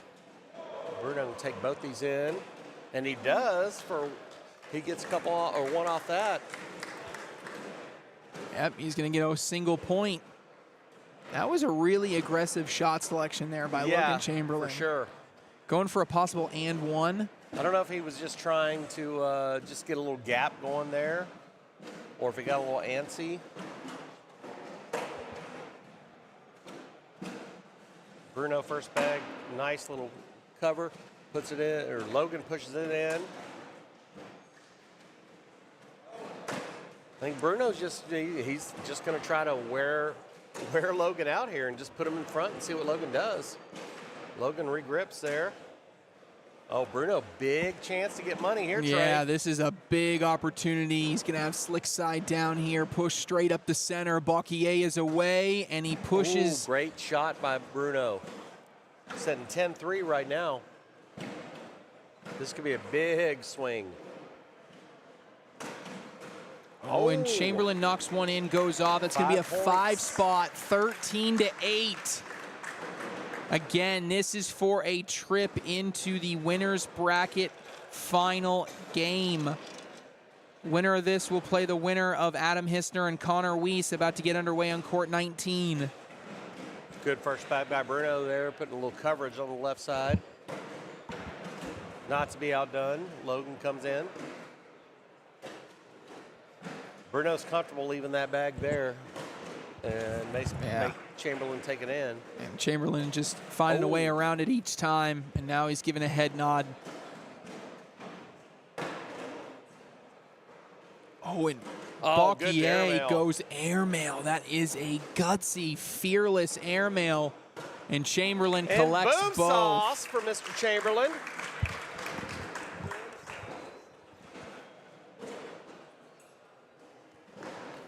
(13-11) now.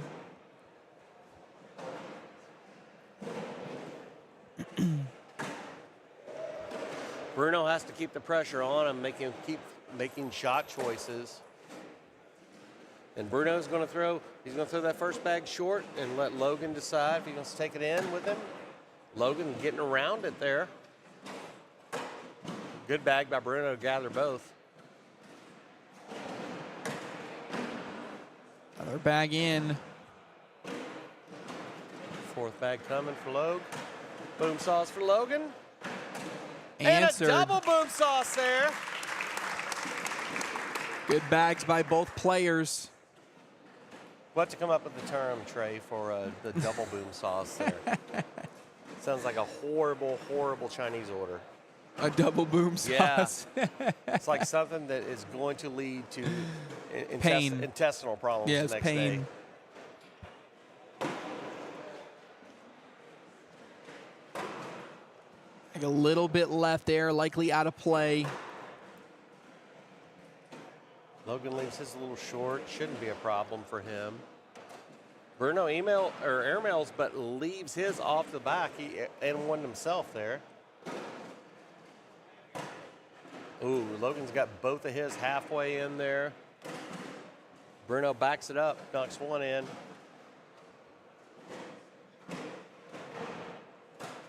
Ooh, Logan tried a roll bag, I think, there. I don't know if he tried a roll bag, Trey, or if it was just something that came a little short. No, he tried to go all the way up and over. He just ends up too far to the left, and now Bruno's got a decision here because I think what he's just thinking is if I go airmail, I'm probably going to drag that, which means I don't really have any positive there.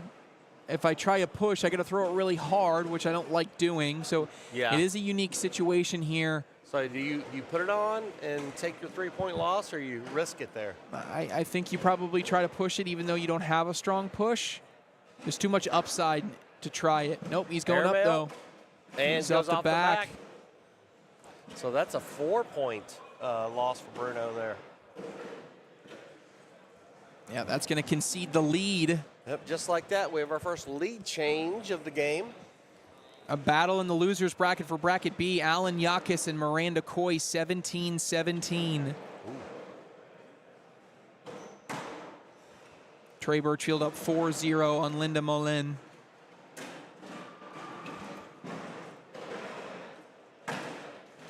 You see here on the main board, Logan's first bag was up left. He left one short. Good chance to still get both those. Bruno steps out a little bit, tries a little cut, takes Logan with him. Logan, great push, but his third bag there a little bit out of play. Bruno leads it out though too. Yeah. Good opportunity for Bruno. Yeah, and Logan thinks about it to try to go collect that bag and then ends up to the right anyway.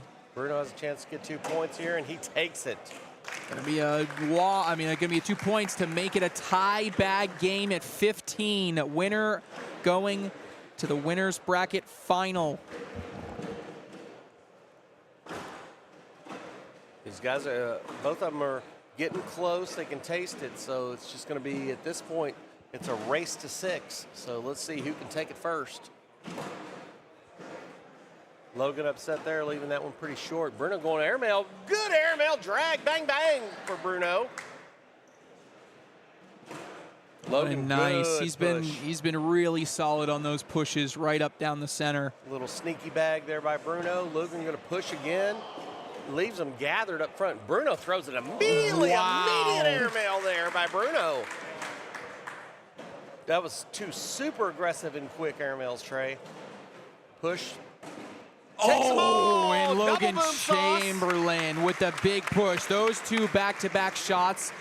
The backside airmail was disgusting. The push was disgusting. And how quick did he throw that, Trey? I know. As soon as Logan's bag stopped resting, Bruno's bag was in the air.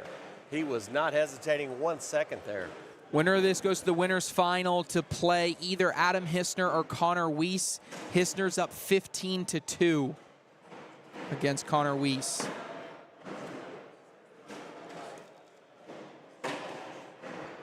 Doing a little block replace action here. Miranda Coy does take down Alan Yakas. So she advances to play Gavin Clark. And Gavin's another one of our our service members who's been throwing magnificent bags today. So that'll be an interesting matchup. Bruno with just no hesitation on his airmail tray. He's just going to fire it. Logan with a chance for it. Oh, And I hangs cannot out. believe that bag is going to hang up there on the stick side. It's going to be 2 more, but Chamberlain now sitting on 17. That bag acted like it wanted to fall back in, but it just hung on that edge the entire time.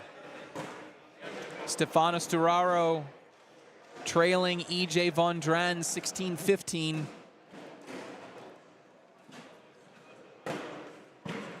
Chamberlain again, and does Bruno go again? Airmail, he is, and he hits it again. Chamberlain just continues to try to play the odds, saying that eventually he's going to miss one. And you can see it. He's like, when is this guy going to miss an airmail? And finally, there's the opportunity. So he's going for a hard push again. He hit one of these in a previous round. You don't need to get them all on this shot, but he does pretty good. Going to guarantee at least a point, and a point is what it's going to be. Well, you live by the airmail, you die by the airmail. That one airmail off the back of the board cost Bruno 1, but boy, Trey, he throws that with no hesitation. No, Zero. he's got zero fear. No. Zero fear. I think Bruno always thinks in his head, the next bag coming out of my hands is an airmail unless something dictates. Yeah. He Once I might- have a clean lane, I'm shooting it. Yeah, he might be our first competitor ever on the main court to just throw open board airmail just cause. Well, we talked about, Matt Guy, the winningest player of all time. He's one of these type of players, but I would say Bruno is playing more aggressively with that airmail than Matt Guy has. Yeah, that's Bruno. That's his regular shot selection.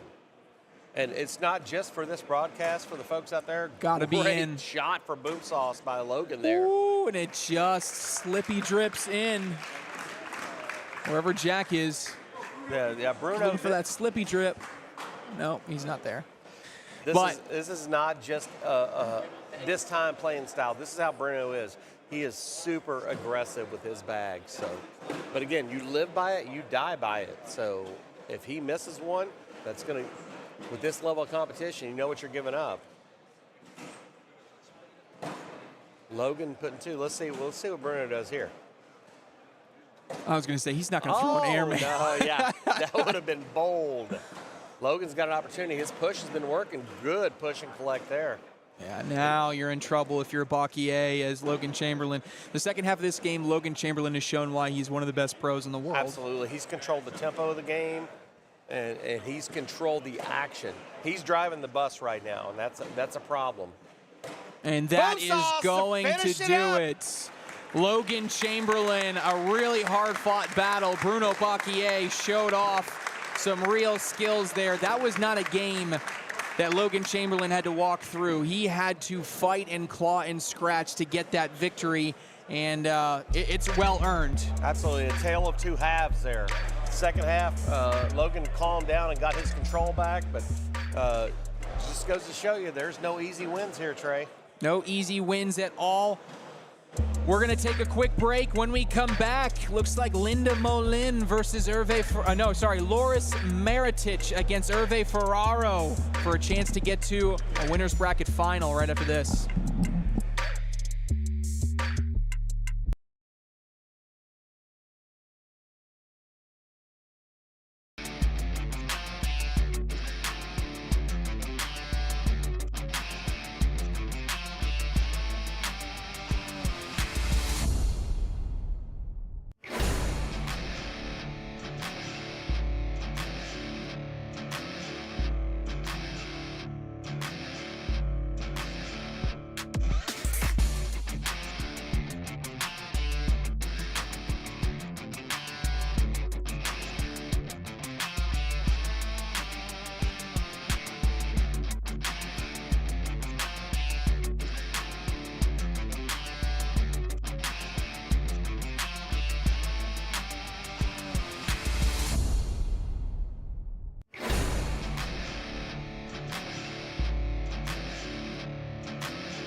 Welcome back, Cornhole fans, here inside Mesa Park. Trey Ryder, KT Thomas bringing you all the action. What a battle that we just saw between Bruno Bocquier and Logan Chamberlain. Logan Chamberlain absolutely had to deliver a fine performance if he was going to take that one down, and that he did. If I take a look at the statistics, I don't even think the stats really tell the whole story. A 9.65 by Logan Chamberlain to a 9 by Bruno, but a lot of defensive bags in that one. I thought Chamberlain played really, really well. Not just defensive bags. There were a lot of oh wow bags there. So you're risking it for for the biscuit. If you hit it, it's great. You're a hero. If you don't, then you're giving up some. So Right. That's what we saw.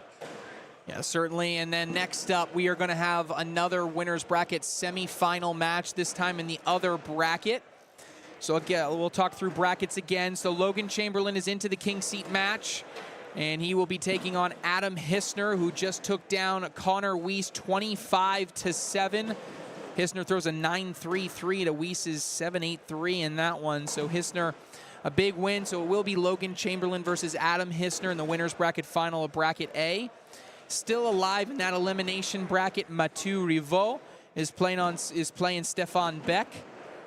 Bruno Bocquier waits in the wings. Sean Farrell is playing Goonie Wrights. Andrea Dehel against Goran Milecevic, Volker Johansson, and Connor Weiss. Those are all of the players that are left in bracket A. As we jump over into bracket B, this game that you're seeing in front of you, Hervé Ferrero, Loris Meritic, going head-to-head. Winner of this goes to the winner's bracket final. They'll play the winner of Dion Kuza and Ethan Walker. Other players still alive. Trey Birchfield's up 18-2 on Linda Molin for a chance to play Richard Blanca. Gavin Clark is up 9-1 over Miranda Coy right now. Gavin Clark throwing a 10-7-8 in that one. Other side of the elimination bracket, Stefano Sturaro just eliminates EJ Von Dran and is waiting the winner of Jerome Paul and Roman Elsner. So those are all of the players left in bracket B. If you're wondering if someone's still in the tournament at all, if I said their name, they're in. If I didn't, they gone. So on this court right now, Trey, we got Hervé throwing, and I'll tell you what, quick synopsis of European cornhole.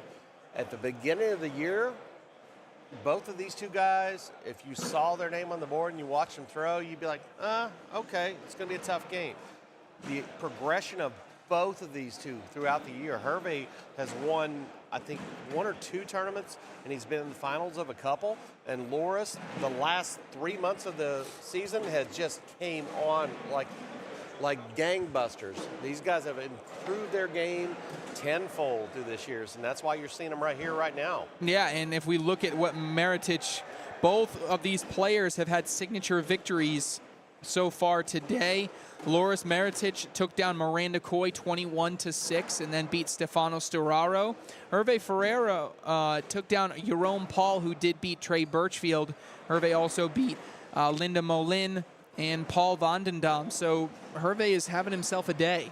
Hervé can. If he gets on, he's got a 4-0 lead right now.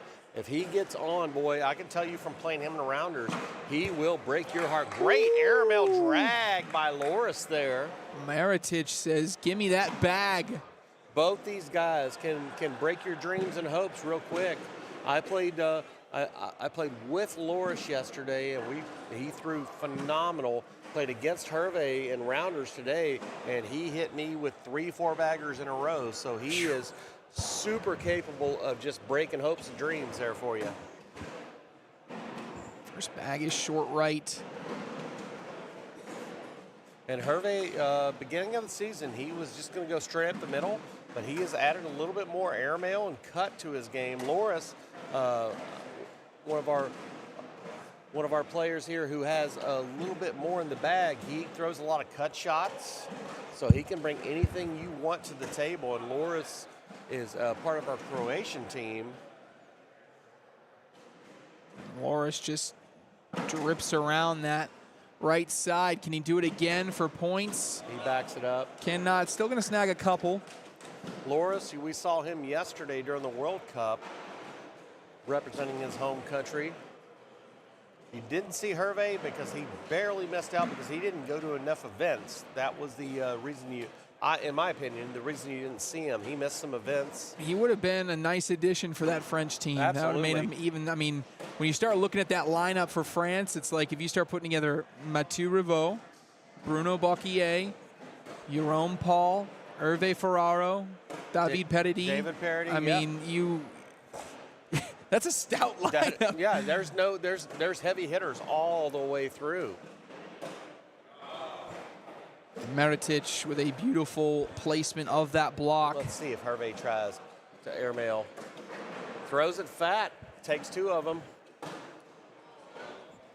Hervé's bag is barely hanging on there. Let's see if he can take it. Boom sauce, by the way, I missed that for Loris. Oh, 1, no drip back on there. Oh man, So can't 2 believe points. it doesn't fall back, and that's going to tie us up at 4. 2 points for Loris there. Yeah, I think you'll see Hervé with his skill set. He'll be a player to come here, as well as Loris. Some guys to look for next year early on in ACL Europe.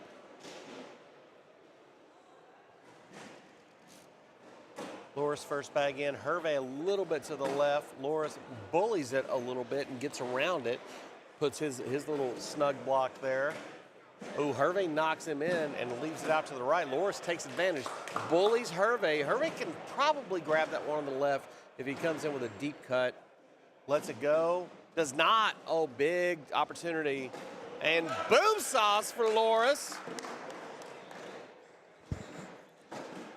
Great grab by Hervé there to negate it, but that's still 4 points.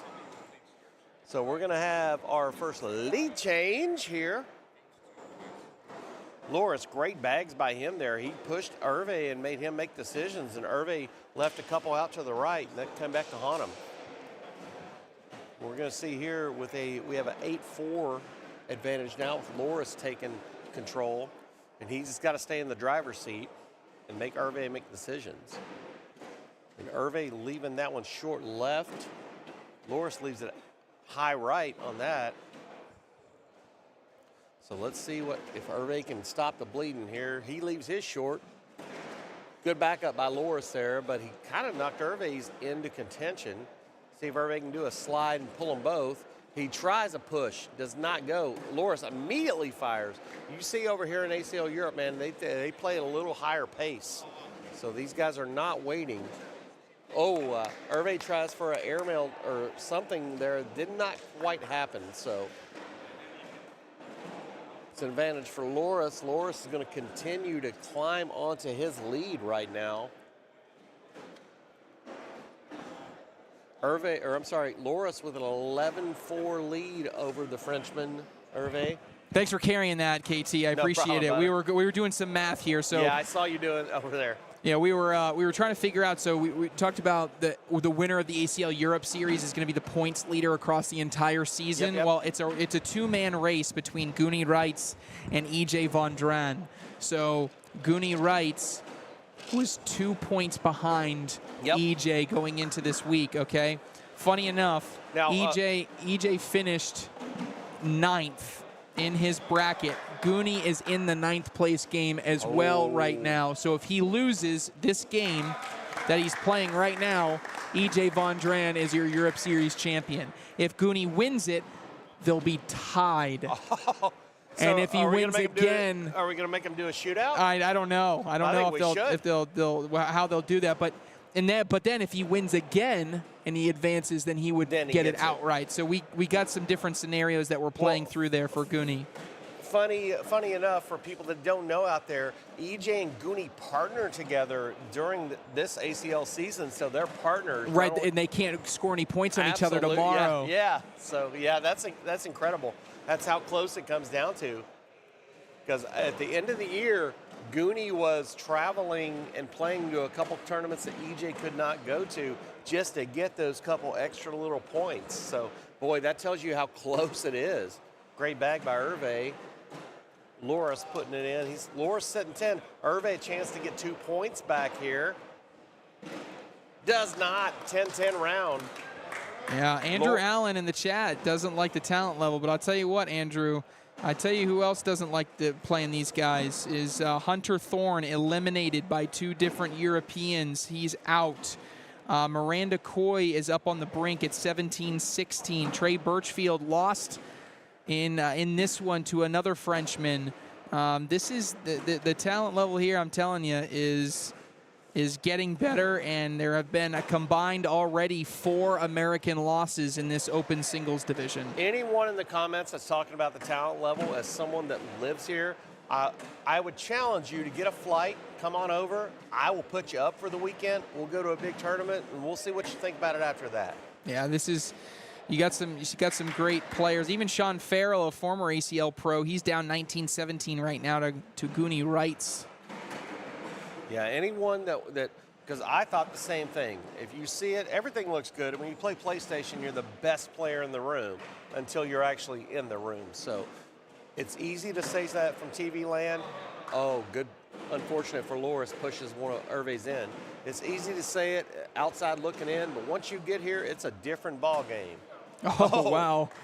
I cleaned it off the back. Hervé. That's going to be a couple more for Maritic, I believe, there. Yeah, Hervé went a little crazy with that one.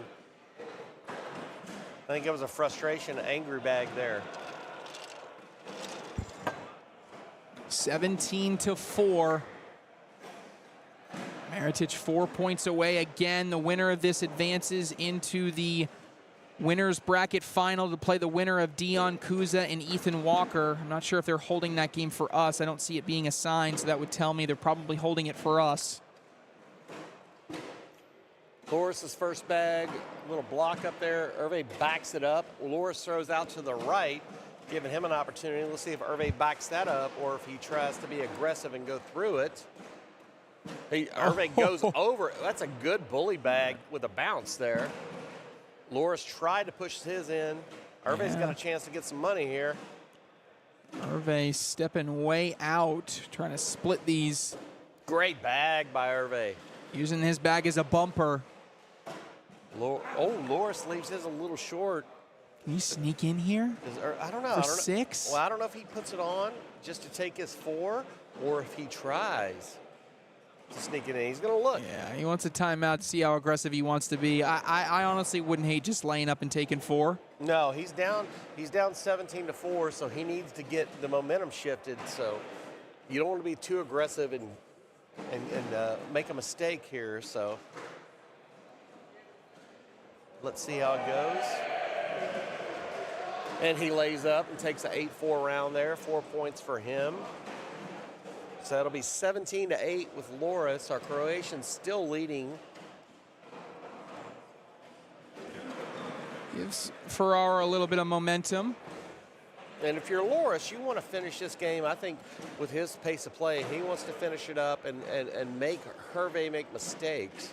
And Hervé wants to throw a little bang-bang straight up the middle. Let's go. Hervé leaving one short. Loris goes out to the left. Collectible bag there.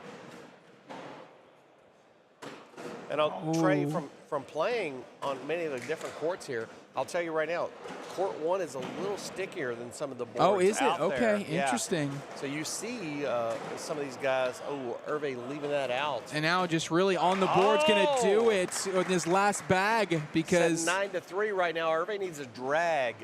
Needs a drag and a miss. He does not get it. That is going to do it. And Loris Maritic is going to win, and he just concedes the last bag. Great match Loris there. Maritic from Croatia is into the winner's bracket final. And look at him celebrating. Loris has been one of our players that is always unsung hero. He's right there, but he has not made it to a lot of main stages. So to see him making it here, you can see his countrymen back in the background cheering him on, and some of the non-countrymen that just know him. You won't find a better guy to be up here in the main stage thing. And he was, you see, unlike himself, very excited about that. So, yep, there we go. He loves it. He loves it. That's a big win for Croatia. He will take on the winner of Dion Kuza and Ethan Walker. And that's who we have up next. A Battle of Canada versus USA in the other winner's bracket semifinal. We're back right after this.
All right, Cornhole fans, welcome back. We're getting ready to start our other winners bracket semifinal here.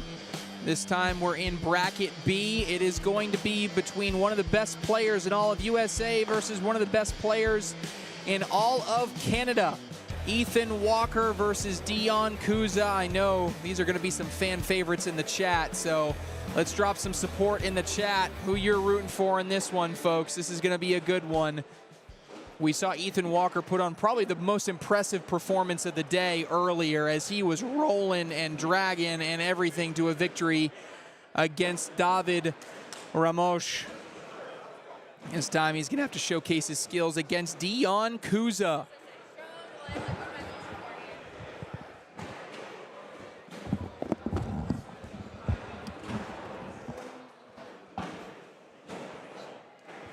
All righty, we're jumping in here. Those are the ceremonial handshakes, and we are live here. Let's give you another bracket update. I do it every game. So in bracket A, we're down to the winner's bracket final. Only 2 players undefeated. It is Logan Chamberlain versus Adam Hissner. Wouldn't shock me if we get that game next. In the elimination bracket, Andrea Dejel is up 15-3 over Volker Johansson. The winner of that plays Sean Farrell. Winner of that plays Connor Weiss. On the other side of the bracket, Mathieu Rivaux is playing his partner and fellow Frenchman, Bruno Bocquier. That's it. That's all we have in bracket A. Trey, can you give us an update on what the ACL standings are going to look like after that Sean Farrell and Goonie Wright's game? Oh, that's a heartbreaker, folks. Heartbreaker, folks. Goonie Wrights apparently had an opportunity to lay a bag on the board for the win and missed it and lost the next round. He finishes the same exact position as E.J. Von Dran. So E.J. Von Dran is your European Series champion for the season via the point standings. Talk about drama there. Goonie had a chance to take it. And I know I'll hear about this tomorrow. I can promise you, or after this, I'll hear about it from Goonie. Because Goonie is one of those players that does not let anything go. He is a driven individual. But congratulations to EJ. Brutal. Loris Maritic is into the winner's bracket final. He's waiting for the winner of this game right in front of us. Those are the only 3 that are undefeated. Down in the elimination bracket, Roman Elsner is playing Stefano Storaro. Trey Birchfield is playing Miranda Coy. And the winner of that goes to play Hervé Ferraro. So those are all the players that are left in the entire tournament. If I did not say their name, they are out. A lot of good players left, Trey. A little mix of European, Canadian, and American players there. So let's see who battles it out and makes it to the final. We've already seen a couple international players get their ticket to their king seats to wait on people. So let's see how it goes. We got Americans versus Canadians going on right now. So these 2 guys, I'm sure they've played each other in a few events, so they shouldn't be any stranger to one another. Great bag there, Boom Sauce. Nice collect by Dion, and the chat loves Dion Kuza as Ethan Walker wants to go big on the airmail. Ethan, I'm not sure what he was doing there, Trey. He was trying to collect that, or trying to airmail drag there, maybe. He's a little bit deep. That's going to be a 5-point round to start us, and Dion Kuza going to take an early lead here. The chat is going to love that because the votes for Dion versus Ethan are about 10-1 right now. Super pro-Canadian on our chat board right now. Yes.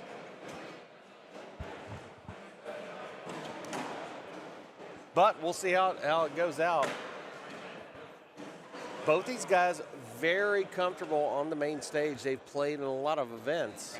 But again, you're going to have to figure out that the longer it goes, the advantage will go to Ethan. So Dion needs to strike while the iron's hot and get it going. You see Dion's not happy there, leaving that bag up to the left as Ethan hits his little cut bag. Dion leaves another one up to the left. He's not happy about that. Ethan's going to have a chance again. Oh. Goes for the airmail. Usually that would be a roll situation, I would think, for Ethan Walker, but in that situation, he had the opportunity of an and 1, maybe even and 2, and that's why I think he went with that airmail and that choice. Because he had just hit the cut on the shot prior to that. Dion steps out. Big opportunity for a push here. Walker's away, slick side down. He gets them Great both. bag. Great collect there. That is Ethan Walker at his best, playing a defensive game and using that fourth bag to clean everything up. He'll get 4, make it 5-4. Miranda Coy up 10-0 on Trey Birchfield. I'm sure there's some chatter going on that court Yes. right now. Miranda earlier today was telling, I heard her mom, Mary, she was like, I just need some sometimes negative reinforcement just to yell at me to get my life together. And Mom said, I'll take care of you. So I would be interested. I would love to be a fly on the wall in that match. Ethan Walker going to clean everything up. He goes Great right collect through. there. Dion's bag is hanging in. He has an opportunity to grab that. Just slides it up.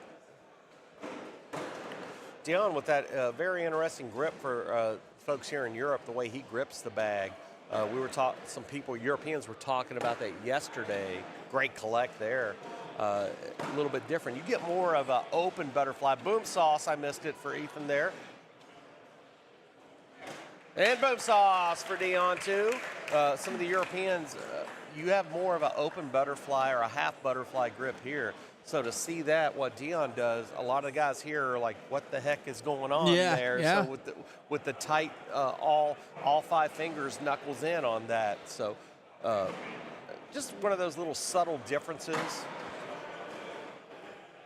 Most folks, like I said, go for open grip or a half butterfly. But I think you're going to see some changes here in the next year or so, Trey, in Europe, with people trying, with stickier bags, roll shots and whatnot. Yeah, I mean, even in Kuza, you're talking about grip. Yeah, I'm looking at it now, and it's more of a traditional grip, kind of like a starter grip, right? It's half the bag. He doesn't have the finger out like a claw or anything like that, but he really is just grabbing about a quarter of the bag, bunching the beads, no butterfly there. So it is more of a traditional grip, which you don't see a ton at this high level. No, but it works. It works. For him. No, it absolutely nice works. Drip back for him there. Ethan trying to mitigate it. Dion he's gonna try to stay hot here. Lets it fly, and boom sauce for Dion again. And Walker knew it. He put in the score before Dion even threw it. He knew it was going to go in. When I first got here, I see a lot of the Germans. We play German. Cornhole is called Sacklock. Is the name of it? Okay. Here. And there is actually a tournament series in Germany that's the Sacklock series. The boards have a little bit less of an angle, and they're fatter up front. And a lot of those guys, when I got here, I couldn't believe, first of all, a lot of guys in Germany, older players, throw game changers that you don't see much anymore, right, especially on the pro circuit. They throw the game changers. Not only do they throw the game changers, they throw them in holding it with the bag dripping down in their hand like a tumble. Really? And they're super accurate. And those Sacklock boards are twice as fast as our ACL boards here.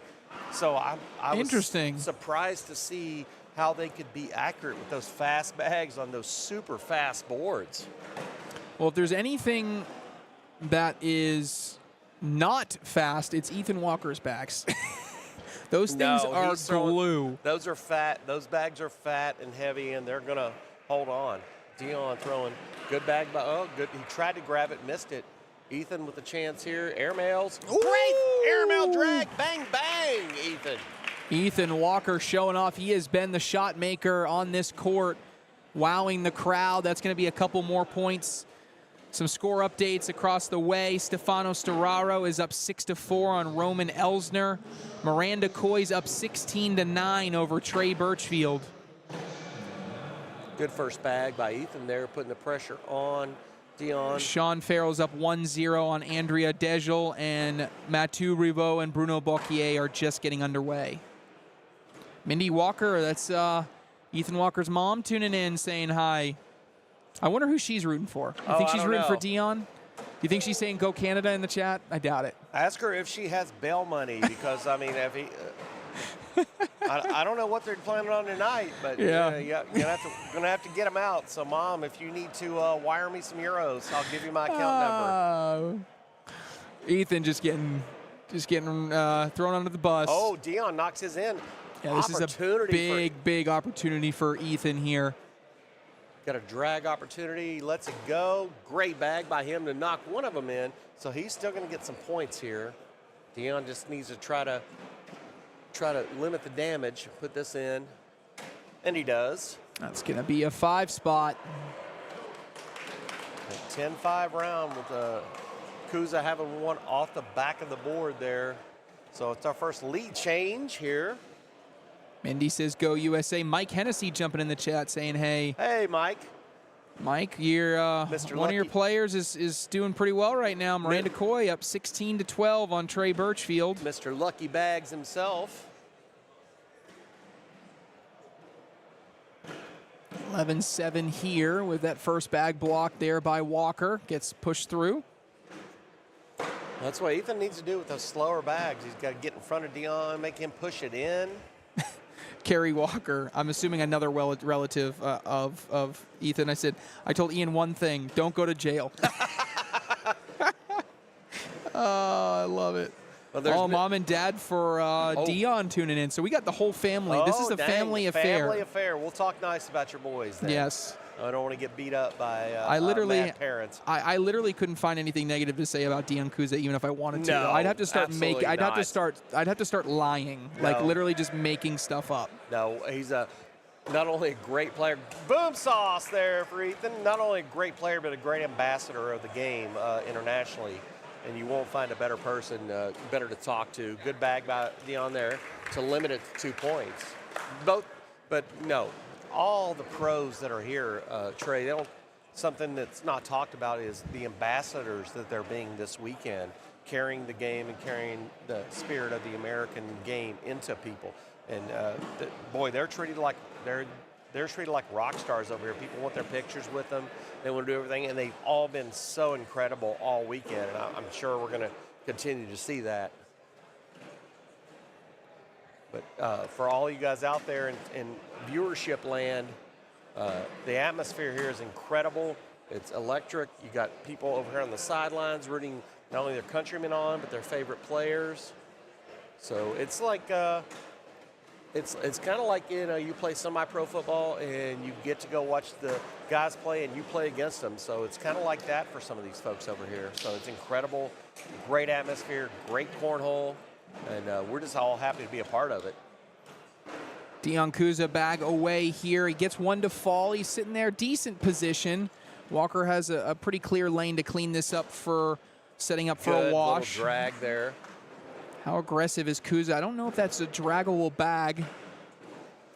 He's not going to try to. He's just going to go in, but he ends up on the backside of the hole. Going to be 2 more points for Ethan Walker. Reminder, winner of this game advances to the winner's bracket final of this bracket to take on Loris Maritic. Neither player will be eliminated after this game. Some score updates. Miranda Coy up 20-12. Stefano Storaro up 15-7. And Mathieu Rivaux up 6-4 on Bruno Bacquier. Sean Farrell up 14-0 on Andrea Dejel. All right, Ethan put his first one up front.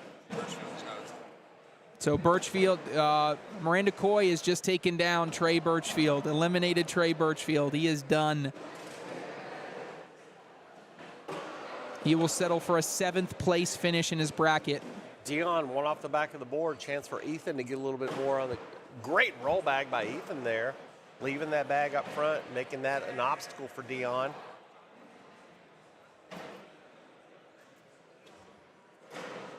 Dion knocks Ethan's in. That's going to be a good opportunity here. And boom sauce again for Ethan. Dion trying to limit the damage. He does. But that's a 12-7 round, so that's another 5 points.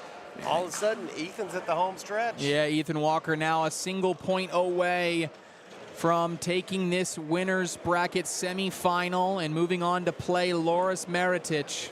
Dion has to just settle down and just think in his head, win this round, win one round at a time. Ethan doing what he's been doing all game, putting a blocker up front with those cats. Dion trying to get around. He just backs it up. Good roll back. Wow, he climbed the mountain on that one. You might as well count that in. It's hanging 3/4 of the way in the hole right now. I'm watching David Ramos in the front row going, yeah, that's what I saw about 37 times earlier when I played Ethan Walker on this stage. Dion puts both of his in. Ethan's not happy with that. He wanted another. I think he wanted a backup bag there to go for a roll on this last one. Dion's got an opportunity to grab, and he does not take it. If Ethan can put this in, it's all done. And it is. It is going to be over. He's going to have to drag this bag, which would be absolute insanity. You got to throw it a mile in the air. Bag is away, and he hits the airmail. No drag, and Ethan Walker is into the winner's bracket final. Commanding performance for Ethan. I think we're going to see if he's going to continue that into the later rounds, as he's sitting there waiting on that championship. He is absolutely stroking right now. He is in there, going to play Loris Meritic. We're going to take a break, and when we come back, more action. We're getting down towards the end here of open singles. Live from Germany.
All right, friends, we're here, Germany. Man, I can't believe it. Day 3 already of the 2024 ACL Europe Open. Trey Ryder and KT Thomas bringing you all the action here. Court number 1. We just saw Ethan Walker book his ticket to a winner's bracket final. Now we're going to show both winner's bracket finals from each of the 2 brackets back to back. First up, Adam Hissner and Logan Chamberlain. And this is going to be a showcase. Some of the best shot makers in the world, KT. Absolutely. Both these guys. Adam Hissner has been a stalwart on the ACL tour for several years. Logan a little younger, but he's made his name known really quick. But, you know, over here in Europe, see these dang dirty Americans coming up here in the finals. So we're, we're excited to see it, though. They're 2 fan favorites, not only just on the ACL American Tour, but internationally, and they've been doing a great job representing American cornhole all weekend. Both these guys are very entertaining and very involved with all the internationals.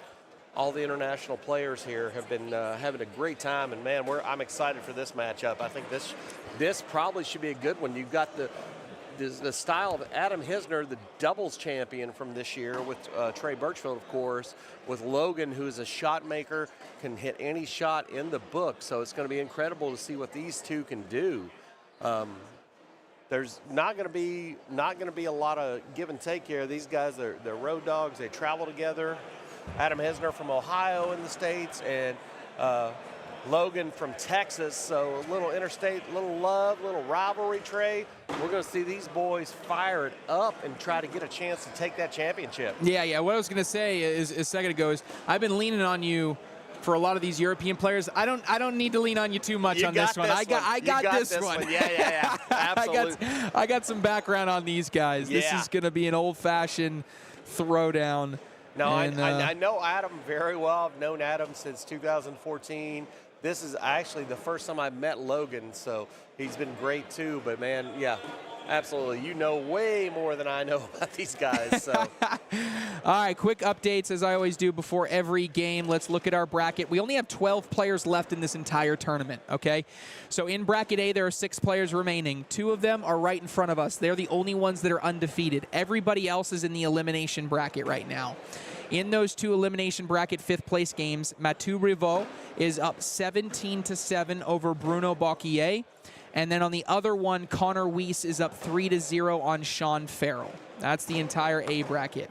For the B bracket, next up on our main court, court number 1, we will have Loris Maritic versus Ethan Walker. Okay, those are the only 2 that are undefeated. In the elimination bracket, we have 2 5th place games also going on. No score in either one of them. Roman Elsner is playing Dion Kuza, and Hervé Ferraro is playing Miranda Coy. So those are all 12 of your players that are remaining in this entire tournament. And as we tune back here to the main court, Logan has a 6-5 advantage over Adam. It's going to be fast and firing here. Both these guys are throwing some good bags.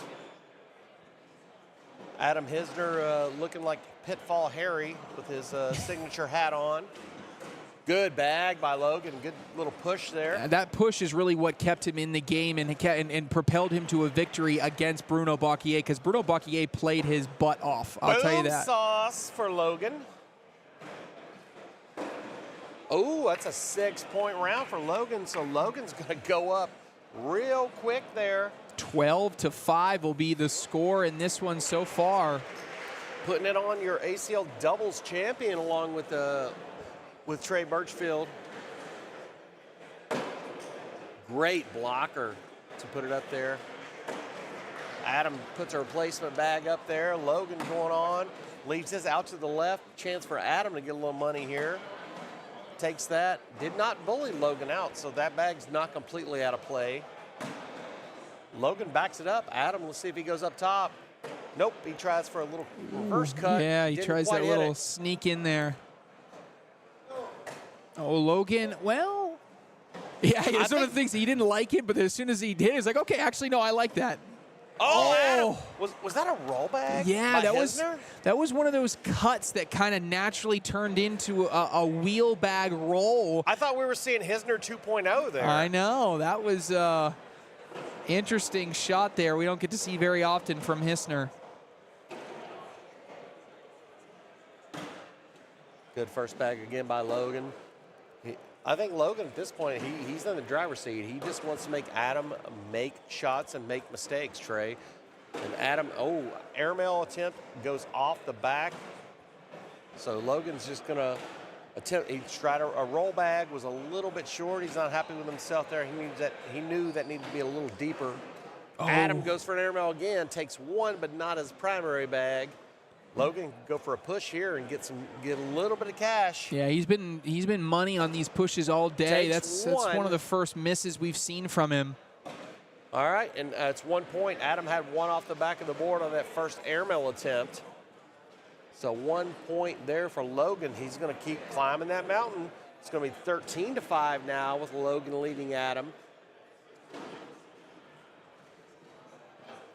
You know, we have an event here, I'm sure you saw it over there, Trey, where you have to put goggles on that blinds you to throw. Yeah. And Mr. Hisner tried it first on his knees, as everyone knows. That's kind of his, little gimmick that he does. Great bag there to take all 4 in. He tried it on his knees and went like 6 feet to the right, and Birchfield tried it. So those guys spent... It was €2 a chance, so they spent like 20 euros each trying to do it. Trying to do it. Yeah. That's another fantastic push right there from Logan Chamberlain, and Adam is just trying to wait to see if they would fall. Now he's going to try to push through it. I don't know. I don't know why he didn't just lay up and just. Well, I think he was thinking that as soon as he made contact with the board, they were all going to fall. Yeah. So he's like, if that's going to be the case, I might as well try to go in at least with it. That's such a tough position to be in and a good way to manufacture a couple points for Logan Chamberlain. Yeah, Logan well in the driver's seat right now with a 15-5 lead. Connor Weiss does beat Sean Farrell 26-0, so now we're down to 11 players. We're getting closer to the top of the mountain there, Trey. Going to have a champion crowned very soon, a few more games to go.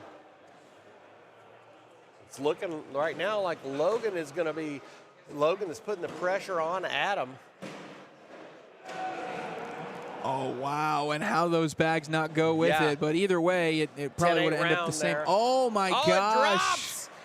That's going to be a 4-spot. Belated boom sauce. A 19-5. Logan Chamberlain 2 points away from taking this king seat. Mathieu Rivaux beats Bruno Bocquier. Bruno Bocquier is eliminated from this tournament. Only 4 left in bracket A. Good collect for Mr. Hisner there. This is this collect step out slick side Chamberlain. Yes. Boom sauce.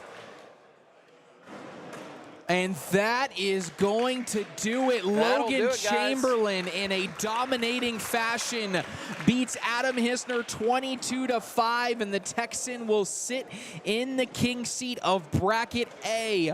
Only 3 other players remain. Connor Weiss plays Mathieu Rivaux for a chance to play Adam Hisner, and whoever wins that one gets back here to Logan Chamberlain. Well, Logan might be walking home because Adam's driving the rental car, so we're going to see how that goes, Trey. They're all staying together, so they're going to have to make it work. But Logan Chamberlain, he's your first winner of the king seat. Next up, Ethan Walker versus Loris Meritich, live from Germany when we come back.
Welcome to the ACL Europe Series, where professional cornhole players from all over Europe compete to become the best cornhole player of Europe. ACL Europe is the European branch of the American Cornhole League. Bag of the night is up, and he gets the ball. Next season, the ACL Europe Series will cover more than 25 events in 14 different European countries and thousands of players competing to become an official ACL pro. Brown is away, and he gets it. Cornhole is the most inclusive sport in the world. Gender, age, size. In our sport, literally, anyone can play and anyone can win. Interested in becoming a sponsor of ACL Europe? Contact us now.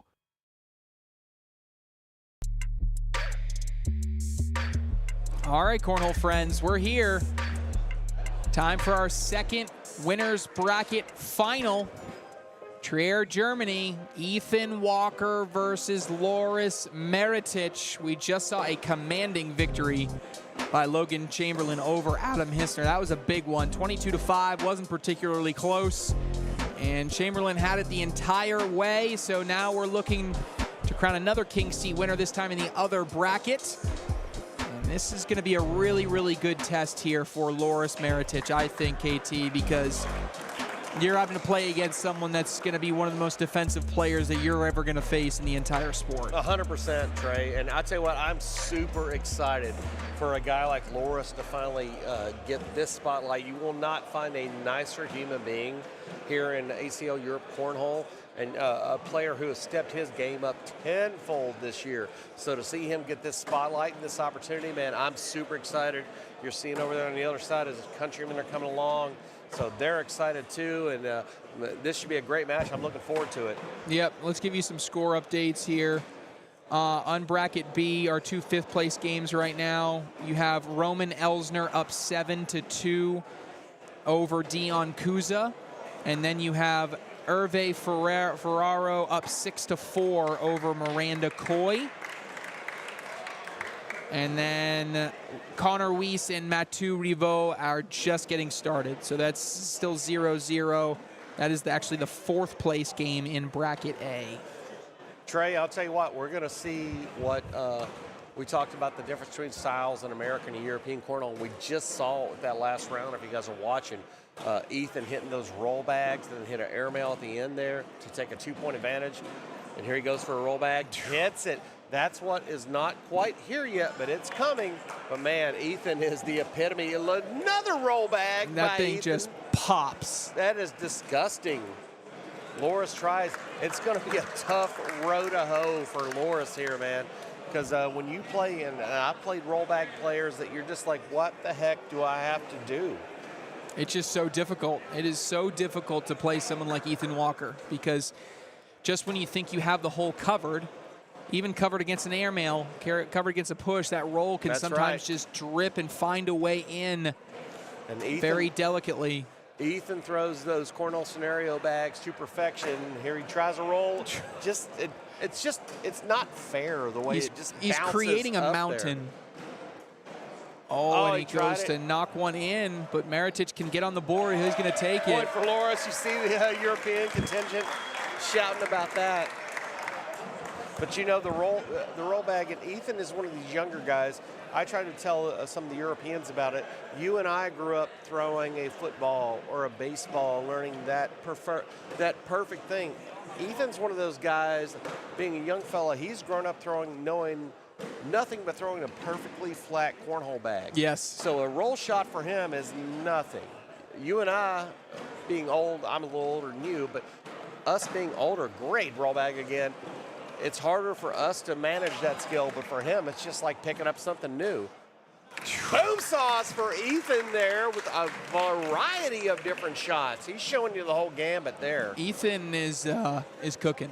Yeah, we had roll, we had an airmail, we had a push there. So, I mean, he's going to be really tough to deal with.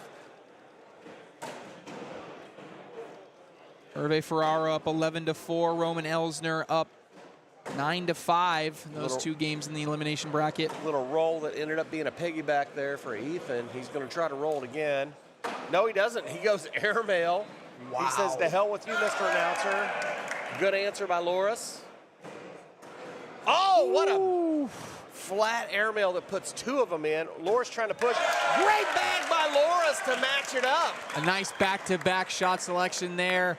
Get the line drive, almost a rodeo action for Ethan Walker, followed by the big push from Meritic. He had to have that. Loris is like, what in the heck do I do to score a point there? I mean, he's hitting an incredible shot and just washing it out, Trey. So Ethan is, he's a force of nature right now. Loris is asking, what can I do to break through this wall? And a piggyback bag from a roll. Ethan's loading that up again. Try to roll, does not go. Loris, if he can take the bags on the left side of the board, he can take them all in. Nope, he just washes it out. The commission wanted a bar of soap. We get Loris Meredith throwing bar of soaps. Yeah. This crowd might get unhinged. Stacy Moore's stirring up the heat over here.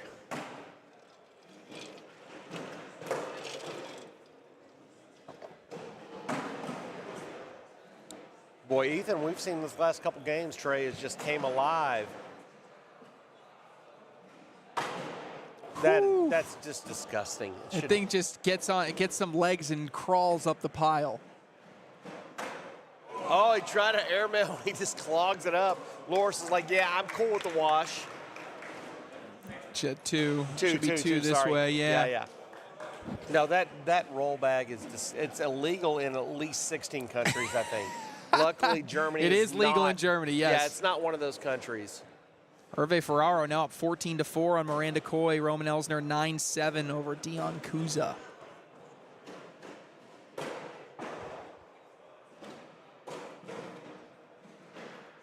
Ethan just showing domination right now. Loris is just trying to get back in the game, get something. Ethan grabs for an airmail. So here's an opportunity for Loris. Throws an airmail, goes off the back as well. So that's still 2-point advantage. Ethan Walker just cruising right now.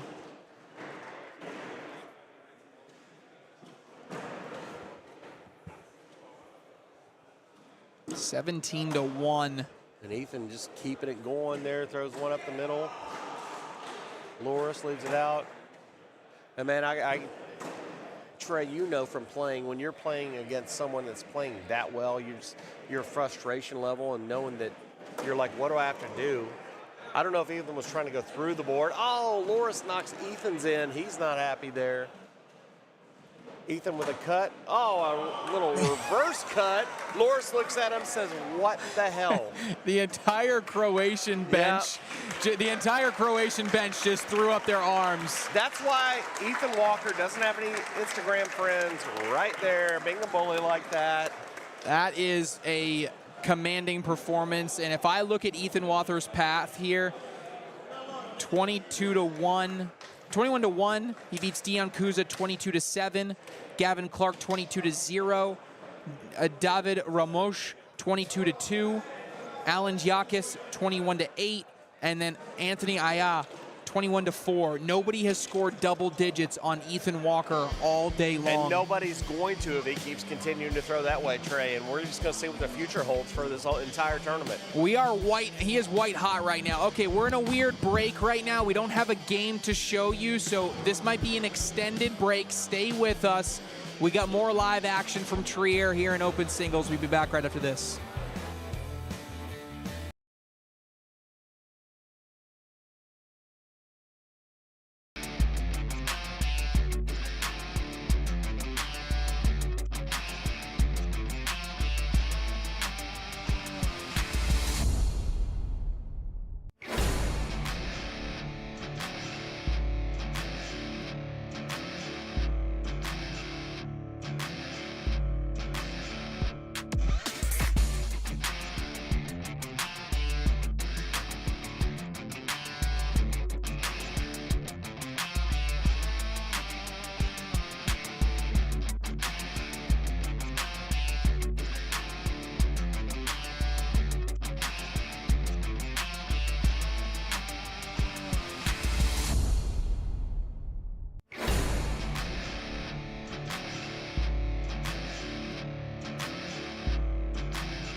Welcome to the ACL Europe Series, where professional cornhole players from all over Europe compete to become the best cornhole player of Europe. ACL Europe is the European branch of the American Cornhole League. His bag of the night is up, and he gets the ball. Next season, the ACL Europe Series will cover more than 25 events in 14 different European countries and thousands of players competing to become an official ACL pro. Brown is away, and he gets it. Cornhole is the most inclusive sport in the world. Gender, age, size. In our sport, literally, anyone can play and anyone can win. Interested in becoming a sponsor of ACL Europe? Contact us now.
All right, Cornhole fans, apologies on the extensive delay, but we finally got that one game done, and now we're ready to get through the rest of this bracket as we roll through here. So I'm going to give you guys a quick update across all of the different brackets.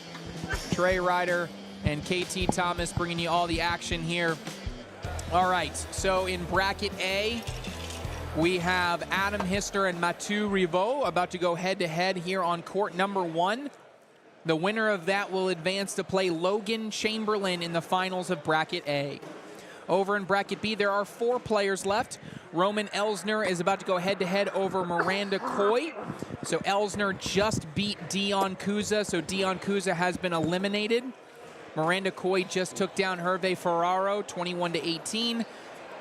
Ferraro is eliminated, so it is Elsner and Coy. The winner of that plays Loris Maritic. And the winner of that plays Ethan Walker in the final of that bracket. So what we will do is we are going to show this game right here in front of us. Hissner versus Riveau. Then after that, we will show Chamberlain versus the winner of this game, and then we will show the finals of bracket B, which will be Ethan Walker versus one of either Roman Elsner, Miranda Coy, or Loris Maritic. You okay, I'm KT? good, I'm good. Sorry. I took my allergy pill a little late today, so it's destroying me right now. It's all good. I just want to make sure you're gonna make it through this one. Yeah. If we need a defibrillator, I'll give you a tap on the right shoulder. Okay, sounds good. Rematch of an earlier match we saw earlier on the main court here with Mathieu from France and Adam Hissner, of course, from the USA. So let's see. Adam he's been having fun all day, been enjoying himself, but now it's money time. So let's see if Adam decides to lock it down and go for real. Now, if you know Adam Hissner at all, you know that this is Adam Hissner and he is what he is. So here we go, going live with this. Yeah, and the last game, this, like you said, this is a rematch. The last game was 23-15, Adam Hissner. For those that have been with us the entire time, this looked to be a blowout. It was 16-2. Hissner kind of thought he was going to run away with it, and then Mathieu started chipping away, came all the way back to make it 16-11, and then 19-15 before ultimately Adam Hissner finished it off and got the win there. Trey, Mathieu was he was the singles winner of ACL Europe last year. So with that, he got a free trip to the States to any ACL event he wanted to go to, and he ended up going to Rock Hill. Yes, went to the World Championships. And had an incredible time. If you follow him on Facebook or Instagram, you saw his entire trip. He was just loving it. He was excited. He was like, I don't want to come back home. So he learned a lot of new techniques there. And I'll tell you, Mathieu has been all year that I've seen him is just straight bang, bang, bang, bang up the middle. And he has adjusted his game a little bit this year later in the season. So let's see if that progresses for next time and see if it helps him here against Mr. Hissner today. Yeah, Hissner, a 3-0 lead to start this one. He strikes first. And just a programming update for all of you. Immediately after open singles, we will roll into coverage of the Sweet 16 in doubles. So a reminder, the Sweet 16 in doubles is the event for the top 16 ranked doubles teams in ACL Europe. They're playing for a trip to America to compete in one of the events this coming season. So we will do that. We will probably, I think they're actually going to start that Sweet 16 doubles here in a minute or two and get that going. So at a minimum, we're going to show the semifinals and the finals of that Sweet 16 doubles division. And then after that, we will roll into our little pro invitational, or what we're calling the super event, pairing one ACL Europe pro with one American pro, teaming up, competing for some bragging rights and some money. A lot of excitement here for that, for some of these guys to get to partner with the Americans. It's the rest of the night, aside from this, obviously the singles is a prestigious event, but we got some big events coming up the rest of the night, Trey. Big events here, and that's going to be a big round for Mathieu. He gets a 6 spot to make it 8-3. Only one game to keep you guys updated up for score reasons. Roman Elsner is up 4-1 over Miranda Coy in the 4th place game of Bracket B. And Roman Elsner, Trey, won the Sweet 16 for the European players yesterday, so he has been on a tear this weekend. Let's see if he can keep it up against Miranda. Miranda had a very slow start to the day. Wasn't consistent in the couple games she won early, and then she suffered a loss, and then kind of a switch flicked, and she really started rolling. There's a number of games in which she fell behind a good bit, 10-point deficits in 2 of her last 3 games, but she really dialed it in, got down the center, and has gone on a roll here in the elimination bracket. Oh, I think that switch flip that you talked about was her mom, who was here with her, Mary. Miranda said, sometimes you just got to be a little harsh to me. And Mom said, okay, I'm cool with that. Yeah. So I think that's what's going on right now. A little tough love? Yeah, a little tough love. And that's exactly what she said. She said, sometimes I just need some tough love. And Mom's like, I got you. So apparently that's worked out for her. It's a 10-10 washout there. Beer of choice for the players today, asked Shoeless in the YouTube chat. Well, there's only one beer in the venue, and it is the Bitburger.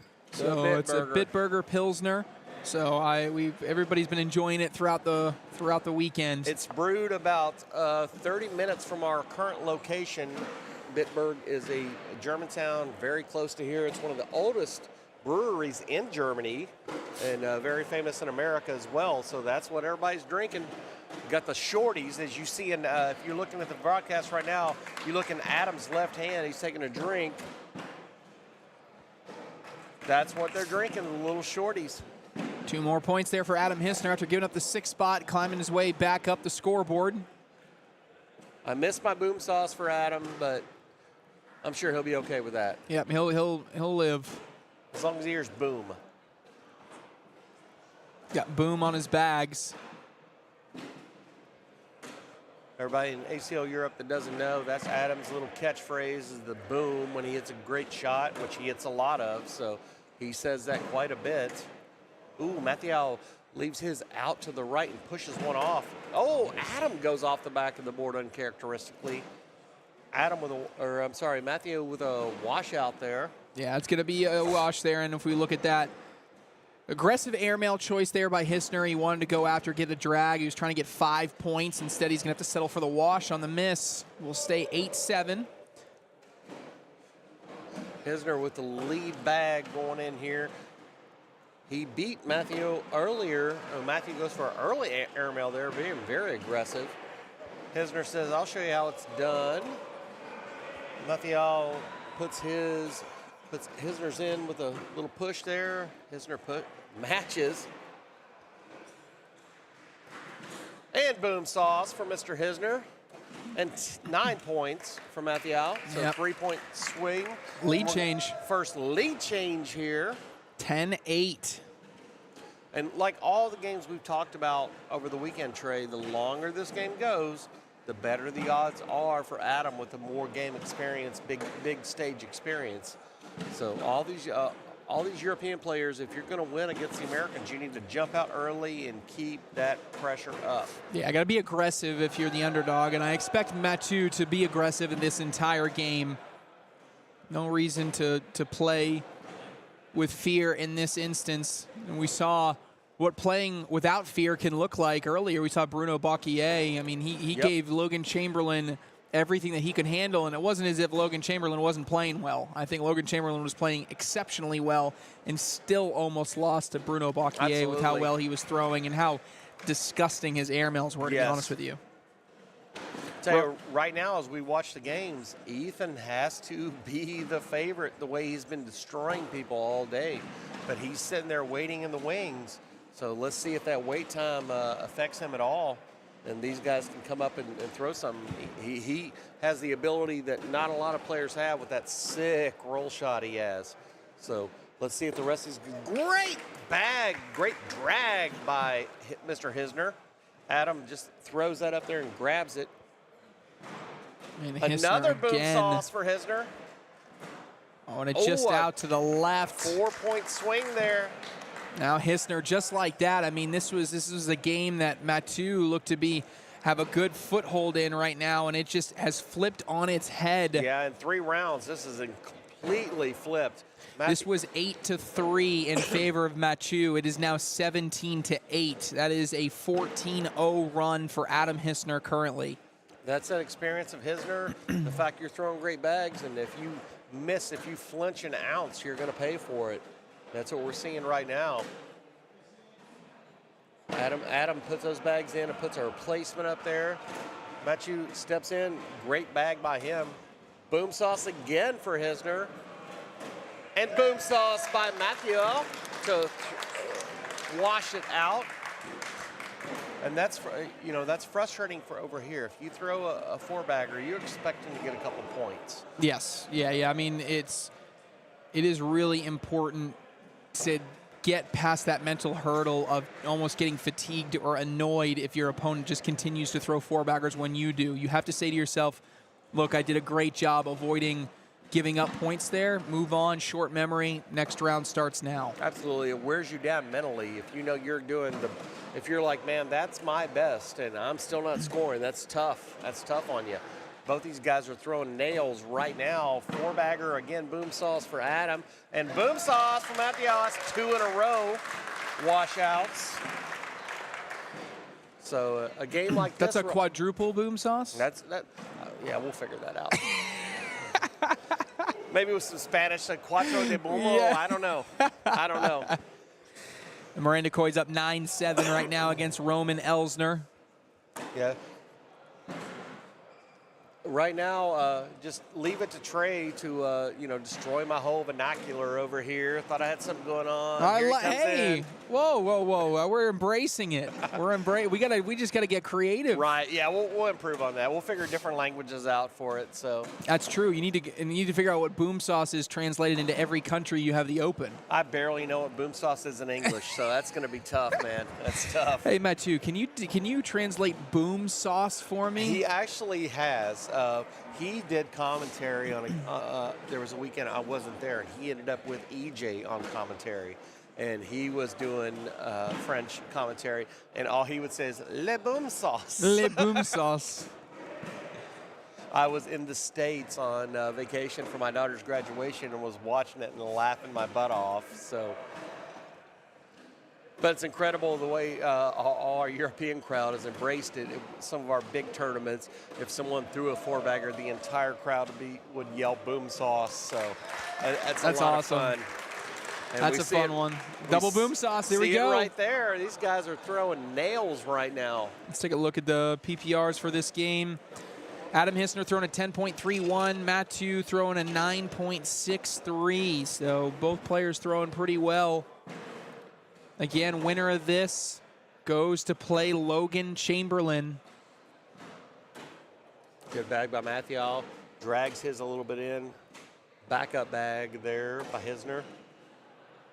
Oh, Hissner says, yo, you got one left? All right, let's see it. A little thought process going on here. And I can tell you what the thoughts are, like in Fred Flintstone terms. In Adam's head is throw bag in. Yeah, does he go airmail here? Does he cut around? He's going airmail, and he hits it. Boom sauce, bang, bang. Now Mathieu must get the bag on the board and the one in his hand in the hole. Bag is away, and that is going to do it. Adam Hissner takes down Mathieu Rivaux, and he advances to the finals of this bracket, where he is going to have to defeat Logan Chamberlain twice. And we're waiting for it. And there is the boom. Trey, I'm going to tell you right now, the ice cream truck might pull up for a double dip there. We've got the music queued up and waiting to go. All right, we're going to take a break. When we come back, the finals of Bracket A. Logan Chamberlain, Adam Hissner, up next.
All right, fans everywhere, down to the finals of one of our two brackets.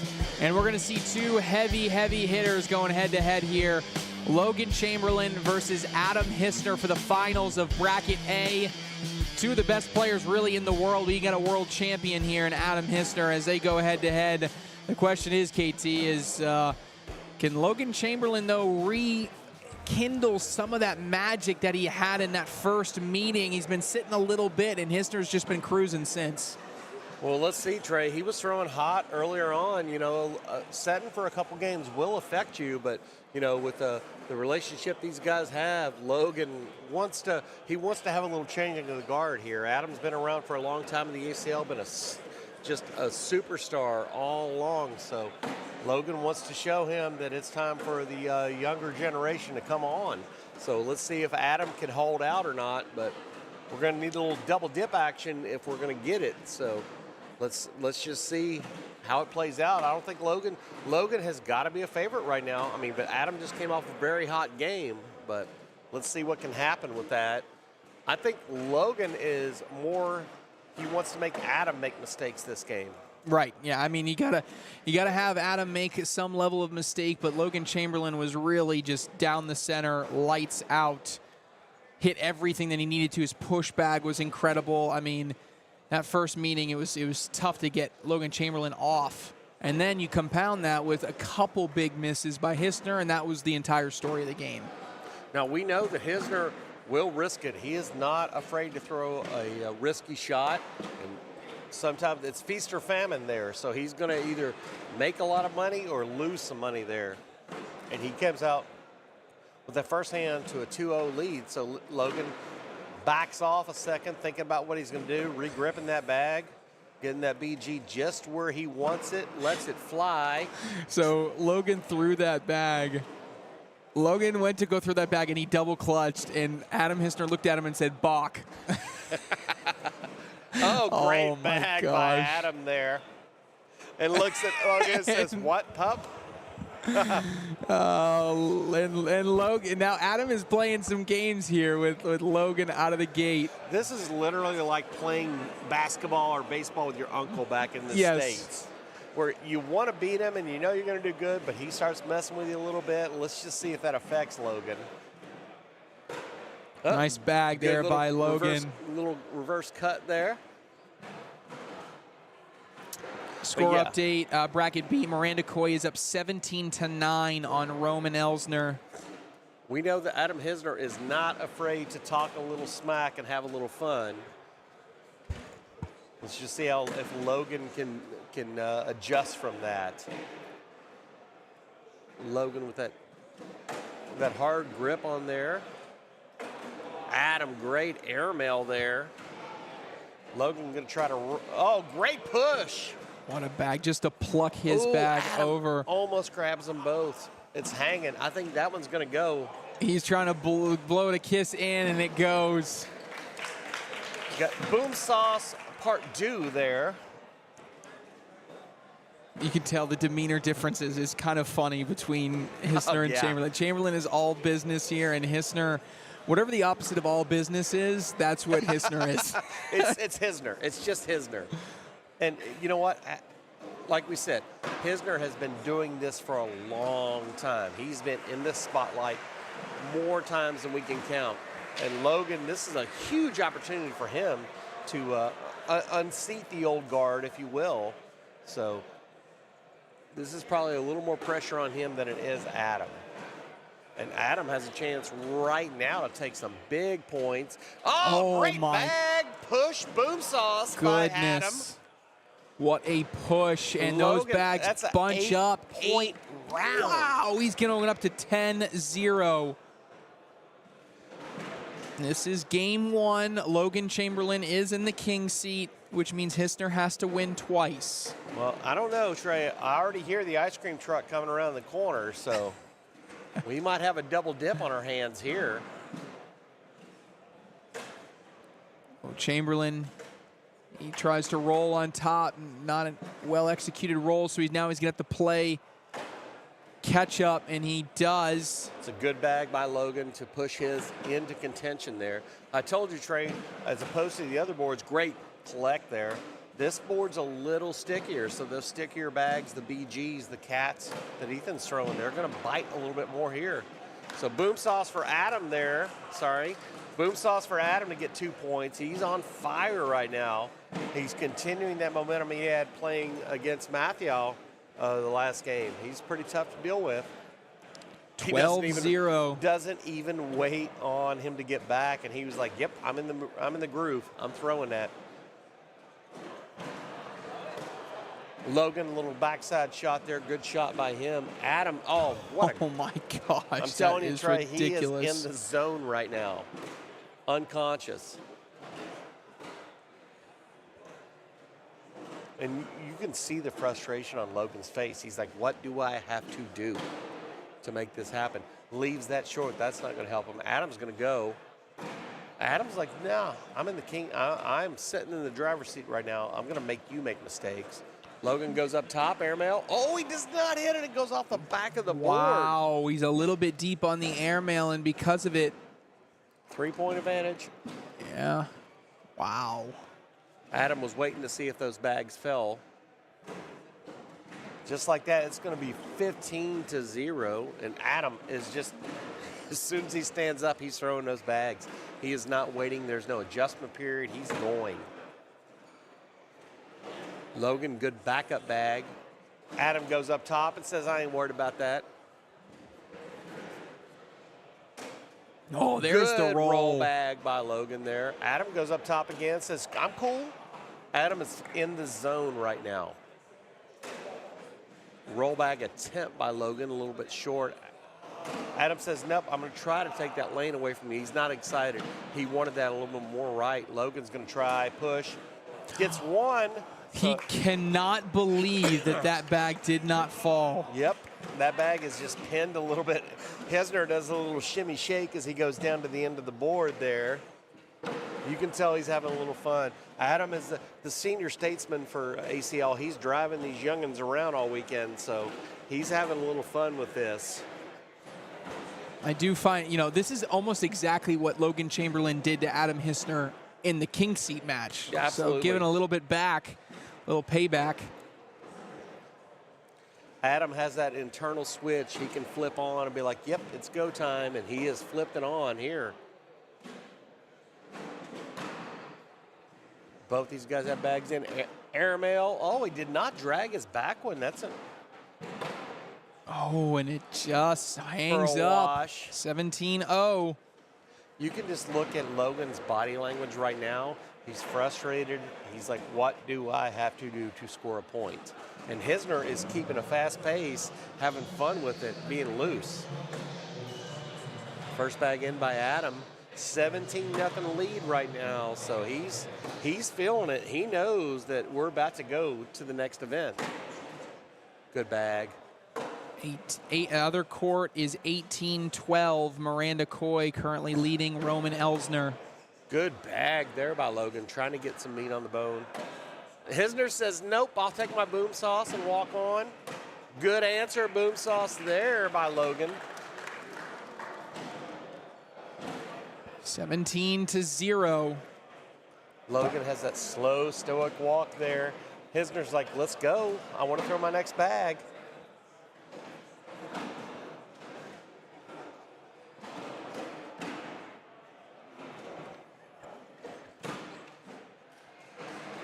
Hissner doing everything he can to not let Logan Chamberlain build any momentum, because you want this game to end quick. And right now you don't want, because what you don't want to do is have Logan Chamberlain build enough momentum Absolutely so that by the not. time you get, if this ends up the way it is goes to game two, that he has any confidence going into that game two. What a shot by Hisner. He tried to push through all of them, and we've got a log jam there. Logan says, nope, I ain't playing that game. I'm throwing that down, because he knows he was going to lose that battle. All those bags are hanging straight down in the hole. That's going to be 3 more, and it is 20-0. All right, just went final. Miranda Coy defeats Roman Elsner, and that simply leaves one European remaining here in open singles, and it is Loris Meritic. Ironically enough, that is the player who knocked Miranda Coy into the elimination bracket. So Great Miranda bang. has an opportunity to play someone that already beat her once today. Great bag there by Logan, a little push shot. Hisner grabs, try to grab his. He doesn't. Let's see if. Boom sauce. All right, Logan Logan. Chamberlain building some momentum. That's what we said we didn't want to happen. That's right. Logan says nobody shuts me out.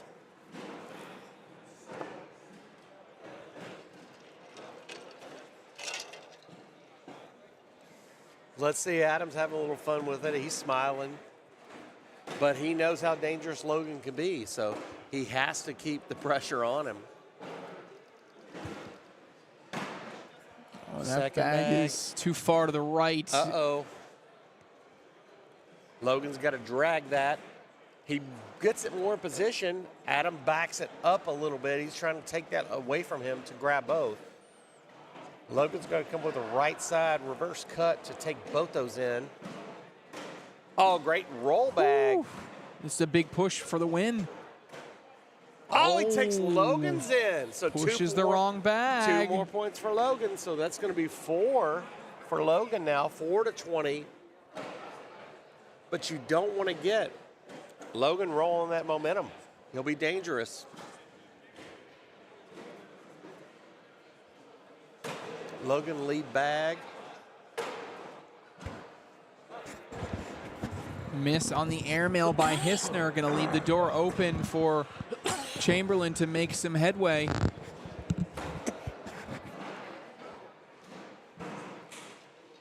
Chamberlain going up on the airmail. He hits it. Hisner. Oh, little rim out. And Chamberlain hits another one. This is showing +3 now for Logan Chamberlain. No, it's my allergy pill's not taken in yet.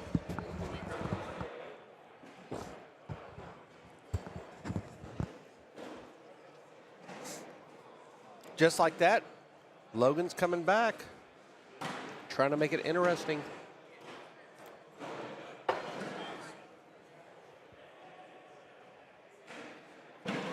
Chamberlain cuts around. Nice bag there. Adam trying to bunch him up.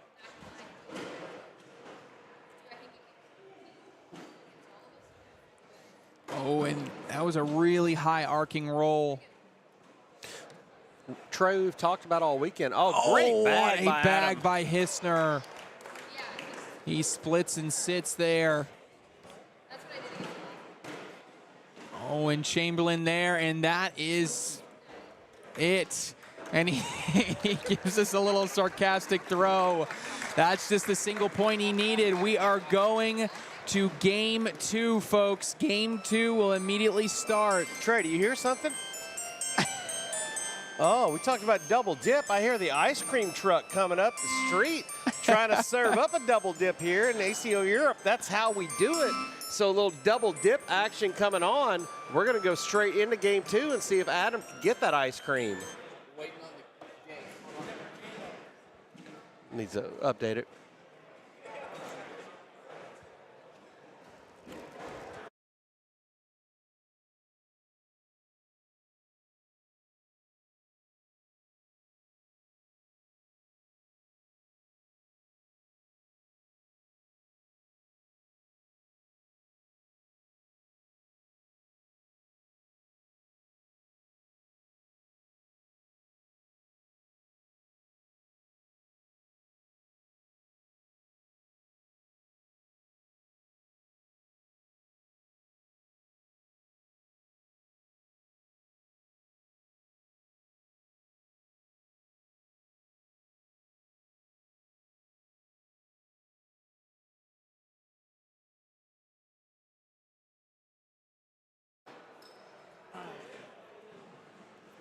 Well, this is now your semifinal. The winner of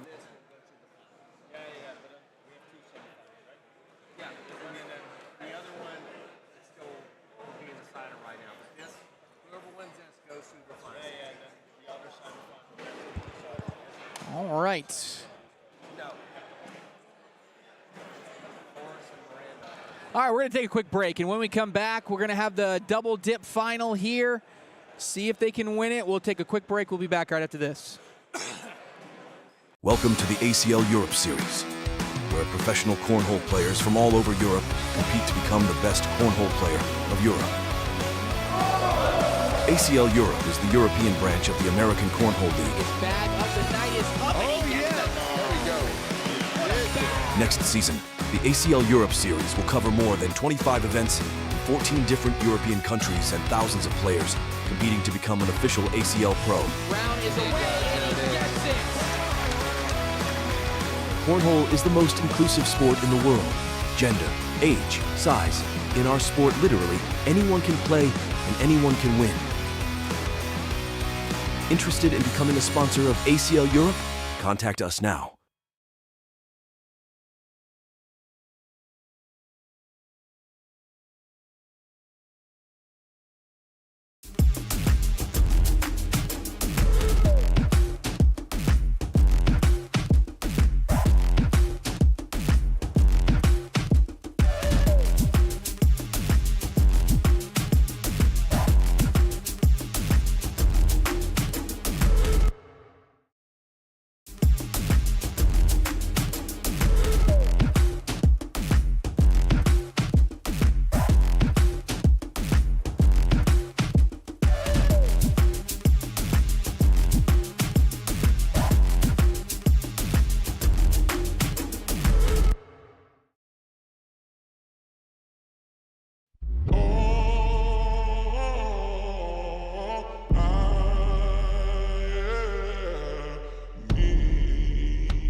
Cornhole fans, we're back here inside Mesa Park, and we're ready to keep on rolling here. We got our second game of the double dip underway, getting ready to get started here. These bags are live here in this one. Mr. Hisner versus Hisner is got it. Okay. Hisner is coming back with a vengeance, trying to avenge his earlier loss. 2-0 right now, Logan Chamberlain. It's more points, or the only lead he's had in this finals so far. Well, let's see if he can turn the corner here, Trey, and try to get back. You guys like it's nothing. I mean, I've seen that man. Oh man, these guys. All right, they changed the court number on me, so give us some second, everybody. We got a timeout right now. Logan going down to give it a look.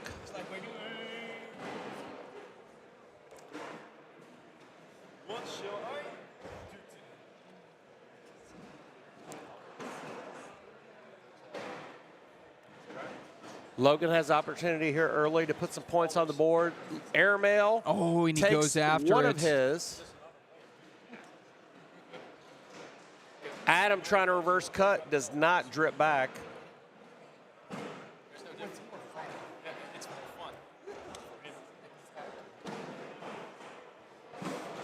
Logan out to the early lead, 2-0, trying to avenge that loss.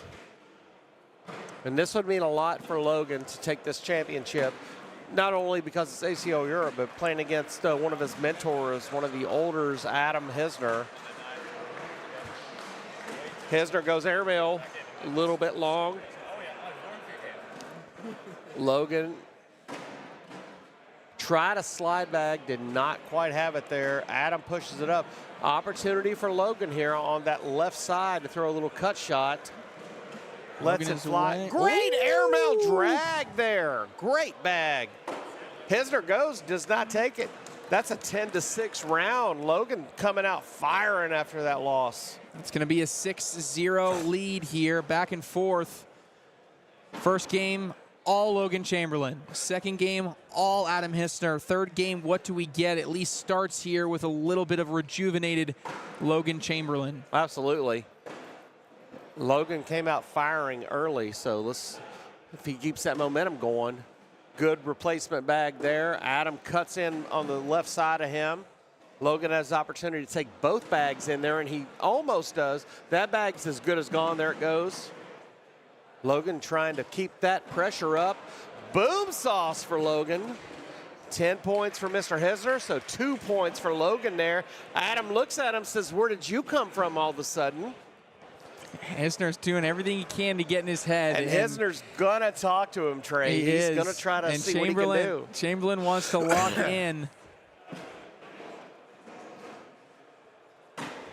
It's a bag short right. So who do you think, Trey, at this point, who does this mean more to? It's a great roll bag there. I mean, this would be a much more significant win on the it would be I shouldn't say much more. It would be a more significant win on the resume of Logan Chamberlain. I mean, certainly because, I mean, Hisner just came off a world championship, Great right? push, yeah. Literally a month ago. Chamberlain doesn't have that level of accolade. He's won a national, which is, you know, pretty close to equivalent, if not, I mean, as far as talent goes, you would say that that's at least a higher echelon comparison to the level, but it's, you know, in significance and title, you could argue they're probably similar. So, yeah, I'd probably lean towards Logan Chamberlain that this would mean more on the list of accolades. Like you said, it would be a great professional resume boost for him to do this. And let's be realistic, an ego boost as well to know that he beat him in a big championship. So let's see if he can, he's well on his way right now. Let's see if he can continue that trend. Tries a roll bag, flips a little bit to the left. Hisner steps out, little shot, takes 2 in. They're sitting even right now at 5-5 right now. Logan regripping that BG bag. Lets it go. Great airmail by Logan. Hisner comes out. Push. Nope. 2 more for Logan. Yeah, that's going to be a couple more. And Logan Chamberlain, man, this has just been a tale of games. Looking over on the other court, it is 12-9. Miranda Coy is leading Loris Maritic. Coy was up 12-0 in that game. Oh, I clicked the wrong one. So Coy was up 12-0. It is now 12-9. Loris Maritic is making a little bit of a comeback here.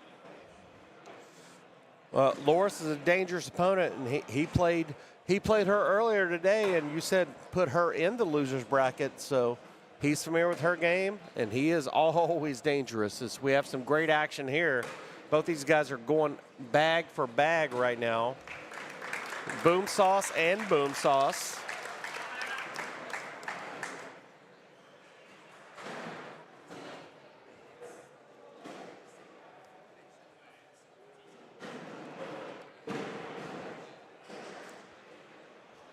Logan with that lead bag staying on.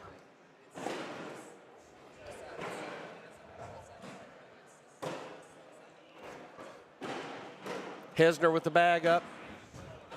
Hisner with the bag to follow there.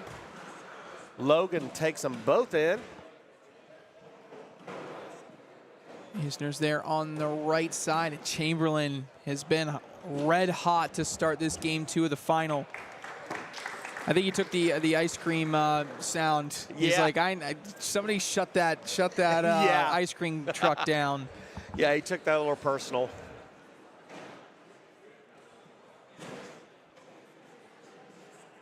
Adam Hisner looks over the crowd and says, "This guy's good." Hisner, ever the entertainer.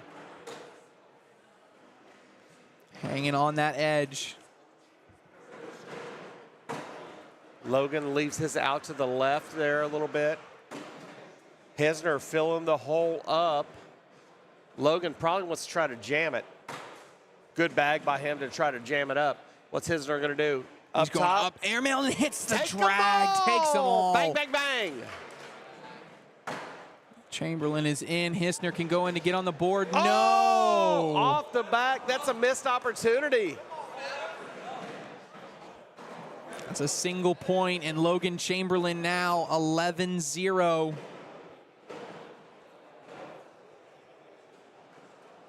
You know, this is a tale of two games, Trey. Last game, Adam Hisner just put it on him. But right now, we have a complete role reversal. So whatever, after that game, whatever internal pep talk, TED talk that Logan did, it worked out pretty well for him. Oh, and now it's a question of who's going to be the first one to try something really aggressive to get these bags to go. It is Hisner. Of course it is. Logan with a push chance. Oh, leaves it out. Oh, and that doesn't cut. 2 bags in a row off the back of the board for Hisner on that 4th bag.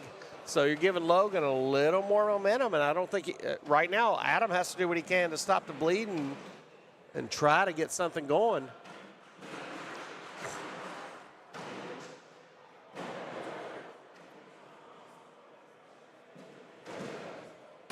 Logan, great first bag there.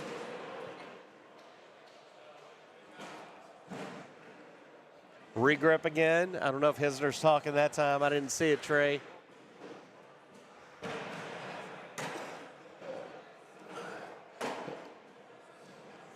Miranda Coy is up 19-10. Great little cut shot there. Oh, Good what a bag. push through. Hisner leaves his last bag in play for him. Logan takes them and tried to take them all. It was a great attempt there. Oh, another one. That's 3 in a row. Yeah, 3 in a row. Bag number 4 the just back of the board. hasn't been the cut hasn't been there for him in the last 3 rounds. No. It's 13-10. Logan Chamberlain leading. And that's the point where either A, you need points, or B, you have to mitigate the flow. And Adams just had a couple bad shots in a row, 3 bad shots in a row on that 4th bag. Logan leaving that out. Opportunity for Adam to get on the board. Yeah, this is a golden opportunity. Good bag by Logan. Good answer there by Hisner. Logan knows he needs this in. Takes it. Adam can get 2 points here. Boom sauce for Adam. He's excited. He says, nobody shuts me out. Adam Hisner. Can he drive a little momentum from that? First bag, will he go with a block? Will he make Chamberlain chase him? Well, this will be a heck of a comeback, Trey. Let's see if he has it in him.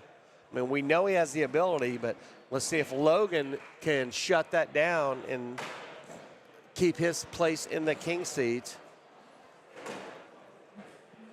Replaced there, but this is a bullyable bag, if that's a word. Yeah.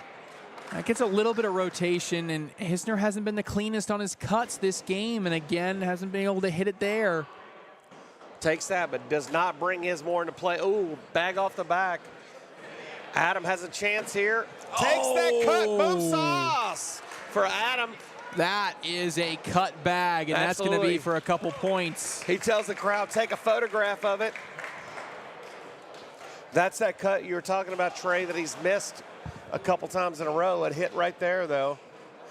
All right, well, we are down to our final 4 players, and it is 4 Americans. You have Logan Chamberlain and Adam Hisner.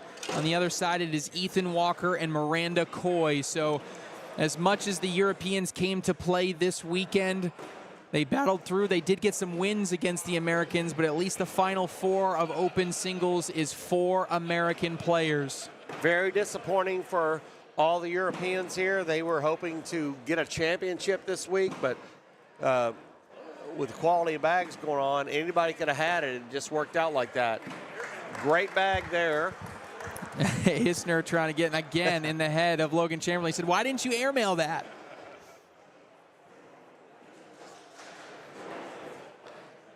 Logan now up 13-4, or 15-4, excuse me. Good first bag by him.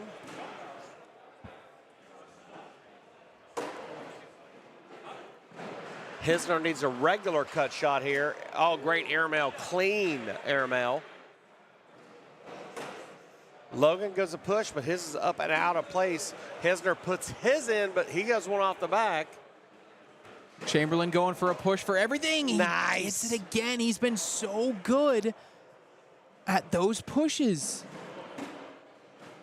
Little drip back for Hisner, but A little slippy drip action there. yeah, for sure. But Logan gets a point off that with that one off the back of the board for Adam. If Adam's going to make a move, it has to be now or never. He has to stop this momentum.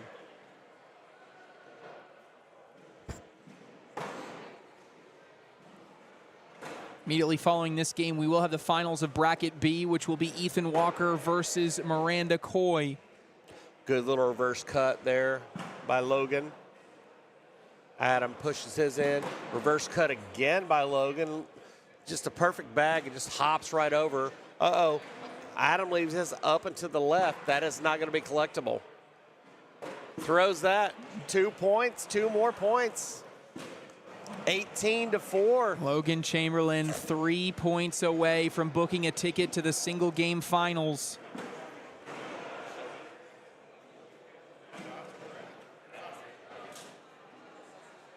Logan is locked in right now. He's laser focused. Oh, short bag by Adam. He looks at the score and says, oh, I got to do something quick. Good bag by Logan to push them both in. Yeah, this is shaping up to be a +2 round for Logan to put him on 20. There's a third bag in. No more misses can be had here by Adam Hisner. A 4-bagger. Sauce. And, oh, I thought that might have been it. Almost stripped out the side, yeah. 2 Almost more went off to the points. right. 2 more points for Logan Chamberlain. I don't know, Trey. It feels like the young lion is challenging the old lion for the leadership role in the pack. And right now, the youngin's winning. Adam has to do something drastic to win this game.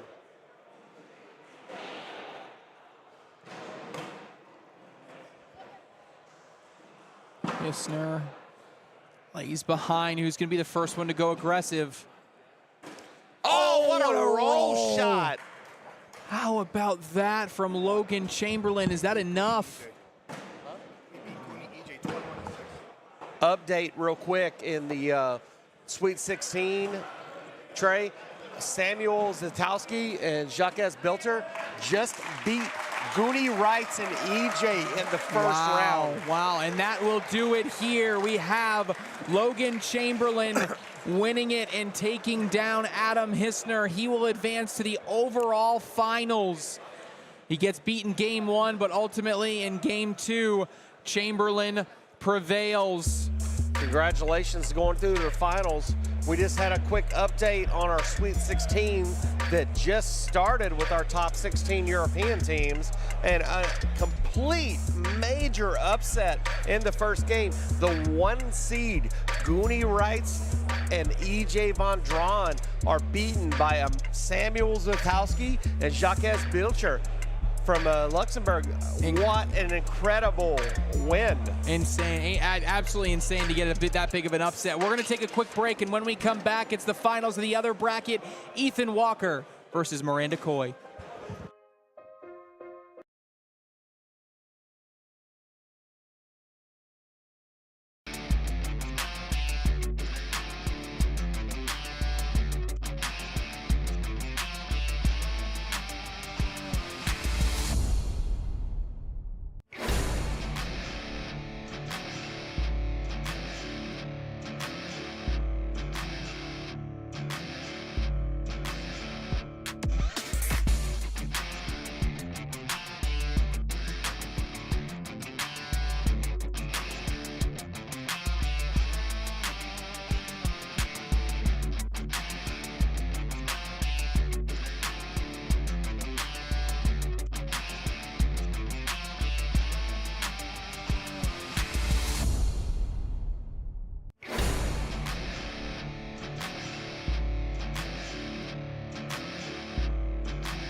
All right, welcome back, Cornhole fans. We got one more bracket final to bring you. And it's going to be a battle of two other American players. Trey Ryder, KT Thomas here in the booth. Logan Chamberlain looked really good pretty much all day except one game, and that was the middle game of the double dip, but he outlasts in game 2. Now we are going to find another American player that is going to meet him in the overall finals. Two very different ways to get here for both of these players. Ethan Walker has been the most dominant player on the day. He has won everything in dominating fashion. He has not given up double-digit points to anybody all day long. And he has been a shot maker all day. Yes, he has been absolutely unbelievable. Now, on the other end, it's Miranda Coy. She was shaky at the beginning. She loses a game, and all of a sudden, some switch flicked, and she was able to hunker down. She's had a couple big comebacks throughout her different games. She's taken down the #1 arguably European player in Roman Elsner. She's taken down the world champion Trey Birchfield. So it has been a different path, let's just say, for Miranda Coy in comparison to Ethan Walker, but it should be a fun overall match to give us our overall bracket final. 100%, Trey. You've seen, like you said, two different paths here. I think Miranda will credit her mom for bringing her back on the right path after she asked for a little tough love. But Ethan has been a force of nature. Absolutely. This entire event, like you said, he has not been tested. He's not given up very many points. So let's see if Miranda can put the pressure on him and make him a little nervous. And if anybody can do it, it's Miranda. Roll coming early there for Walker. Great airmail by Miranda. Better roll. Another airmail. Coy feeling it early, and that bag is going to hang it does up. not go. Ethan's like, WTF? What's going on there? How did that not go? And you can already tell this is a very different Coy than the last time we saw her on this court. So very much more different. relaxed. So much more just going with the flow. She's not tight like she was earlier. Not feeling the nerves at all. She's just letting it come to her and going. Nice little reverse cut there by Ethan. Good little roll bag there. It piggybacks on them. Oh, she's going bar of soap, and Great she does bag by collect her. everything. Was Ethan trying to get puts a something. blocker up. And now will she block behind? She's trying a little bit of a... Uh-oh. Leaves that gap open. Runway 229ers open for a boom sauce there, Trey. Yes, 2 points on the big push there by Ethan Walker. He ties this game at 2. Again, Ethan Walker in the king seat. He is undefeated. He will have to be beaten twice. And we would love to see the ice cream truck pull up again. Let's just see if Miranda can make it happen. 2-2 right now.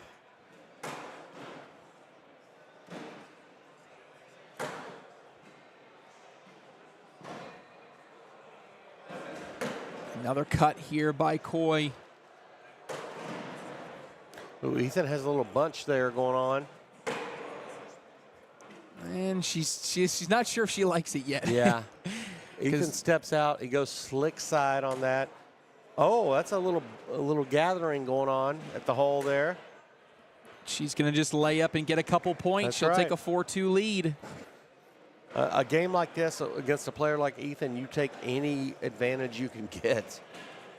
Because you know that roll shot can hit out of nowhere, but Miranda is going to rely on her game and the airmail that she's throwing right now. Leaving that gap open again. Nice roll bag there by Ethan. Again, that gap is open. Ethan says, I'll leave my bag right there and just roll over it. Good bag by Miranda to try to do something. Wide open hole. Boom sauce again by Ethan, showing you why he has had the dominance he's had all day. That is just outrageous by Ethan Walker, and just that is the Ethan Walker we've seen all day long with those different shots. Those two roll bags are almost unfair because he's leaving his bag in the right there as a blocker, and he's just going around. I'm like, yeah, that's cool. They're there. And, man, the frustration for players with that. Good replacement bag there by Ethan.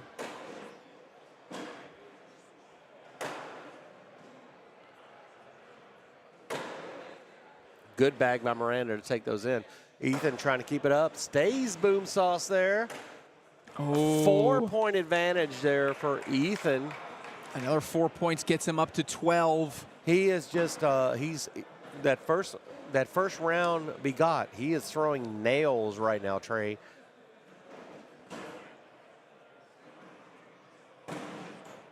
Nice level 1, dripping in the whole block. Here comes that roll again. Oh, misses it. Doesn't quite get the cut he wants. A great airmail by Miranda. And now that tempted Walker he tried it into an again. airmail because it almost looked like it was draggable. And what a push there by Coy. And that might be elevated enough that Walker can't get over it. He's throws going slick. Opportunity for Miranda to get some points here. Yeah, this could be, what, a 6-point round if Absolutely. she's able to Grab that one and bring it in. Yes. No, actually, it could be No, even more. It could be a 8-point round. It could be an He 8-point has round two off the back. if she collects that bag in front and the bag in her hand. If she just slides in, she's going to get 6.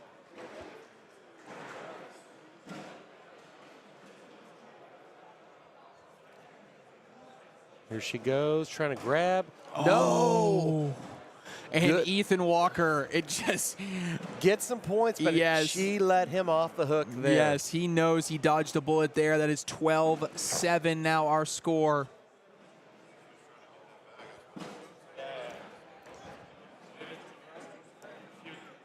But Ethan. she still gets 3 though, so Yeah. she's got first bag, 12-7.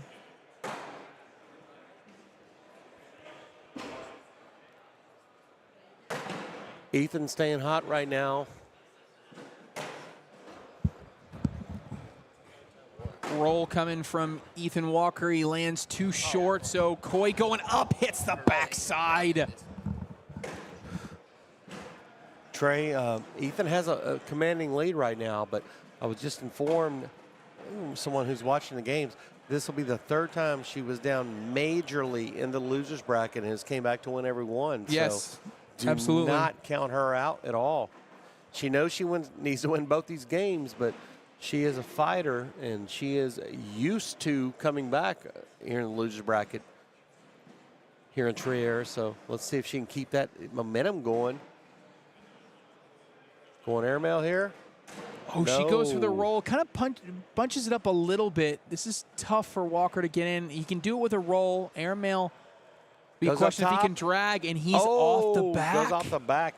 A little far on that airmail, a little too much on it. It's going to give Coy 3 more. It's 12-10.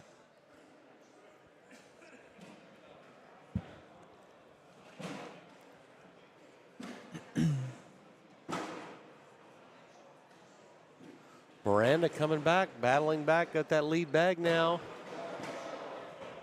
Now, Ethan hasn't been tested all day. This is the first time he's had double digits hit on him, Trey. So It is, yes. First person all day to score. great And airmail by Miranda. Miranda right now Good is roll bag lights answer. out on the airmails. There's again, that's the first miss in a while that I've seen.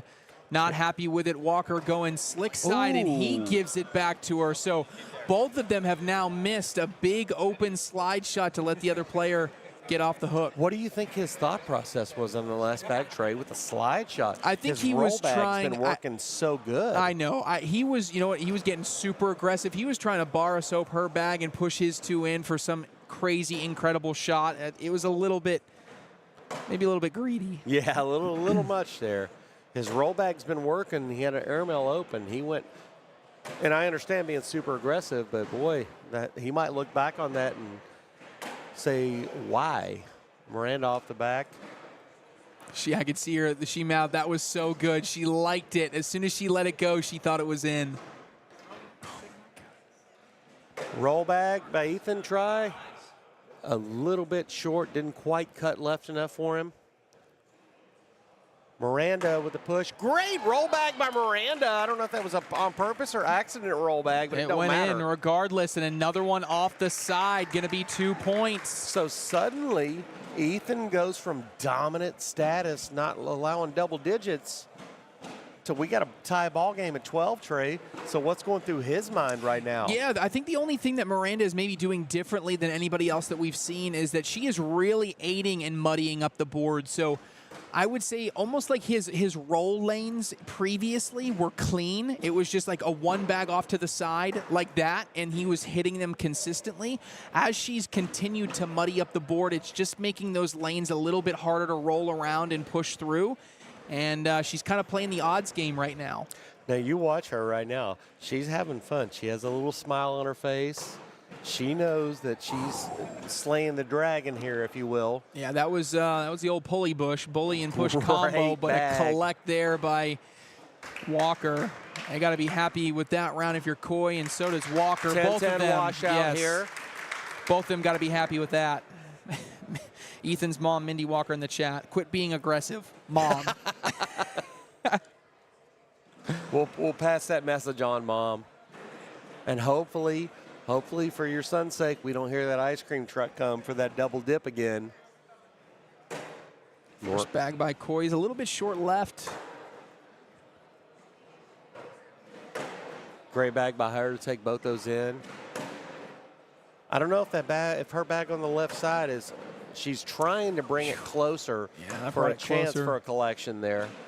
Here she goes. Wow. Great bag If to she try had that. if she had a fifth bag, Oh, if she had and a fifth that's bag, she probably 10-10. would have got it. Yeah, 100%. Story of my life, Trey. Yes, if I had a fifth I'd bag. be a great cornhole Right? player with 5 bags. We should make that a handicap event in one of the finals. 12 on 12. You got to feel right now that she has the momentum. I mean, coming back, the way she has right now. You look at him look at Ethan right now. He knows that, hey, I'm in a game and I haven't been in one all day. So, and she's comfortable coming from the comeback role here. So, let's see how it plays out. Goes for it. Yep. Deep on the air, actually probably more left, probably right distance. Ethan has to take this advantage to get some points back. Beautiful roll bag by Ethan. Great airmail by Miranda to answer. Bounces back there. That's what she needed. Walker going roll again. Another sick roll bag. That thing crawled up the board. Oh, the airmail backside rims out, Trey. She cannot believe it. Rimmed all the way out. And now what is, all right, look, I can see the smirk on Walker's face. This is something creative coming here. He just decides he tried to roll. roll. Didn't get it enough. He was thinking about, I don't know if he was thinking about doing a penguin, if he was thinking about doing a bar of soap. I don't know what, but he was thinking about he was scheming in that head. He wanted something. He knows that he hasn't And had you an know what? opportunity. He listened to Mom on that one. Mom said quit being aggressive, so. But he's back in front 16-12 right now. He is trying to cancel that ice cream order. Ooh, Miranda's off to the left. This is a big alley for that roll bag for Ethan. But he said, nope, I'll just go with a push. And that other bag is set up for him to push it in. Good bag by Miranda. Try to cover it up a little bit. Let's see what Ethan does here. Up top, off the back. What's Miranda going to do? Is she going to go airmail, Trey, or you think she'll? I don't like the airmail here. If you got to roll, it's a tough roll for her to go this far up. But she is going to go airmail. Oh, she goes 2 for 1. Bang, bang, bang there. That's twice now in a couple games I've said Miranda should not airmail, and she does it, and she ends up being the smarter one here because there was one that she was playing against Hervé Ferraro, and she hit that airmail, dragged 3 bags, and helped her get back into the game. So we'll see if that's the case here as well. She ain't trying to hear us, so. Right. luckily for her there. She gets that lead bag back. That's important as well. 13-16 she is down here. Let's see if she can keep that her coming from behind streak on. Great nasty roll bag there. Great airmail to answer. These two absolutely putting on a show right now. Another roll. And another airmail. Here we go. Oh my Drip back. goodness. What a bag by Ethan. That even got a smirk out of Miranda. She said, wow, that one was good. That's what a bag round. for bag. What do you got? This is what I got. What do you got? That's professional cornhole. I mean, that's just what it is. 100%.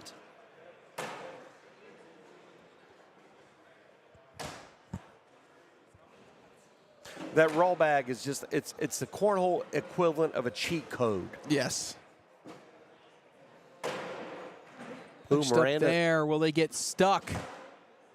she has an opportunity here. She can take all of hers with a little push. Yeah, she's got to and get a kick bag him in. out. Got to get a bag in. But she has to go push. She's not going to airmail drag these. She has to push. It's a hard push to try to bully his off to the right side at the same time. Man. I think you just have to go slick side up the center. Yeah. And you might go 2 for 1 in, but you can't throw it too hard that you go off the board, though, because you could give up 3. This is a really tough spot. Absolutely. Here she goes. Oh my goodness! For Miranda. What was that? What a bag. Of all the scenarios, a double push bar of soap was not on my list of things that I was Incredible expecting. shot. That was disgusting, Miranda's folks. telling all our European fans, you wanted to see a show, we're going to show you something. My goodness. Incredible shot. Shot of the weekend, no doubt. Maybe an early shot of the year, Trey. We'll see. Leaves that one out a little bit to the right. Ethan's not happy with that. He knows there's a gap. Miranda takes advantage. His bag on the left is not going to help him at all. He tries it again for a little block action. Oh, and that's exactly where she wants it to be. He's going hard, and he pushes her, and he went for the bar of soap that time. That's going to be 2 more points to put her on 17. 17-18, and this is as deep in any game this entire tournament, Trey, that Ethan has went. You said before nobody scored double digits on it. So now it's 17-18, so the pressure's on him.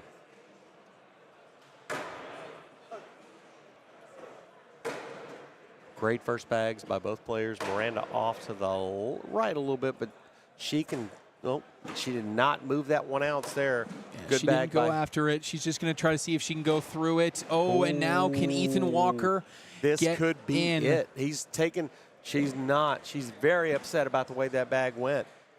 If he takes both these, that's a 4-point round, and that's ball game. Yeah, I think slick side here, not too hard, just try to drip around the side. You don't want to cause too much turbulence that you pull her bag in as Absolutely. well. Miranda Coy has got the fingers crossed in the background. Bag is away. He's going hard. Great and bag it's a bar of soap for the win. Ethan Walker to win the game.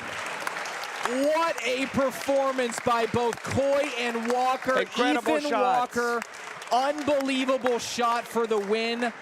Ladies and gentlemen, if you don't like that, I don't know what else I can give you. That was an amazing execution from both players. Incredible shot making, clutch, just everything that you could want in a game. That was delivered by Ethan Walker and Miranda Coy. No ice cream truck this time, Trey, but we're going on to the finals. Let's see who takes it. All right, well, man, I might need a breather after that one. Right? That is our bracket final there. 1 game remaining. It's our overall finals. Ethan Walker versus Logan Chamberlain coming up next.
All right, Cornhole fans, we are ready to roll here.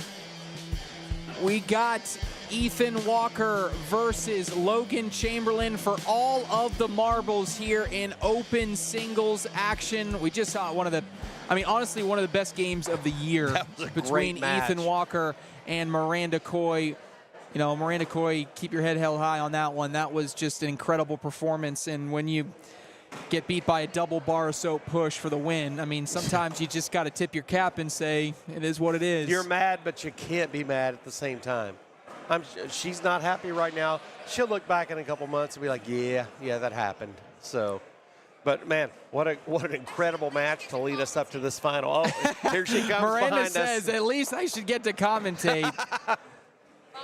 You definitely earned it. That was Heck of a game, though. But here we are in the finals. ACL Europe. This is our World Championships here in Trier. We have two Americans in the finals. Boo, boo, but yay for me. but yay for me. Sorry, love the home country, so gotta love it. Oh, there's Ethan Walker. What a great airmail drag there. If you're wondering, is Ethan Walker going to have a little bit of a cold streak to start this one? Nope, he's just going to hit an airmail drag. I'm wondering what the side bet is on this with them being riding partners for this entire weekend. Yeah. And the next week. I know these guys are staying in Europe a little longer. Adam Hisner has the rental car. He's going back on Monday. They're going to stay here for a few days. So let's see what the side bet is here. Logan tries a roll shot just a little bit short. Ethan says, yeah, that's how we do it. Logan going again with a push. A little jam up. Ethan steps out. Stays sticky side there. Oh, what a sick roll shot. Ethan Walker. My goodness. Good bag. Yeah. Good bag by Logan. I love the battle that we're going to get this game between the Ethan Walker, Walker roll versus the Logan Chamberlain push, because that has been a signature for both players. Yeah, absolutely. And what has really gotten them here today. That roll shot is it's disgusting, Trey. You look at that and you just shake your head. That's all you can do. First bag off to the right there by Walker. I think Coy is probably asking herself, where was that the entire time I played him? Yeah. Okay, well, it was there. Never mind. It was it. That was it. She is not a happy camper over here to our left. But no, that makes sense that Ethan Walker just goes and plucks that bag. That is just ridiculous. Yeah. Logan trying to push his up. Great push shot by That's Logan. a really good push. Brings now him right up in the gut. The only issue is you'd love to be more center here, because now Chamberlain can stay up the center. He's going after it. He gets 2 for 1 to fall. That'll be a wash. I think he tried a little reverse cut half roll there. I ain't going to lie to you, Trey. I tried the roll shot, but watching the master right now doing it, it's like trying to read Swahili. I just don't understand how he does that. It's incredible that he can pull it off like that consistently. Oh, and Logan says, yeah, hold my beer. Ethan says, no, hold my beer.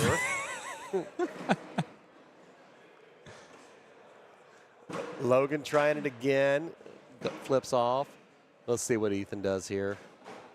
We go slick side that time. He's a little bit left. He's not happy with himself. He wanted that center cut. Logan tried to jam him up there, but he went off to the left. Ethan's got that last bag. Airmail. Oh, bang! He hits it. See if Chamberlain goes airmail, if he's confident. No, he's going to push. He's trying to push his bag, and that was an interesting decision. That was very interesting. I thought he might have went for a cut shot or something, but no. Ethan Walker, 10-0. 11 more points, and he will be the champion of programming. Reminder, as soon as we get done with this one, we will roll into coverage of the Sweet 16 doubles, followed by the super event in doubles, which is that pro invitational. And Ethan has been a force of nature all day, Trey. taking all comers on. Miranda gave him the closest game he's had, as you said, the first time anyone scored double digits on him this entire tournament. So I don't know if he took that personal, but he is in a commanding position right now. Both roll shots, roll shots. Let's see if he can roll over this or if he goes slick. He goes slick and grabs a couple. Great bag by Ethan. Logan needs to put at least one in, and he does to mitigate it. So 2 points for Ethan there. And like I said, Trey, we have watched a dominance by Ethan Walker here.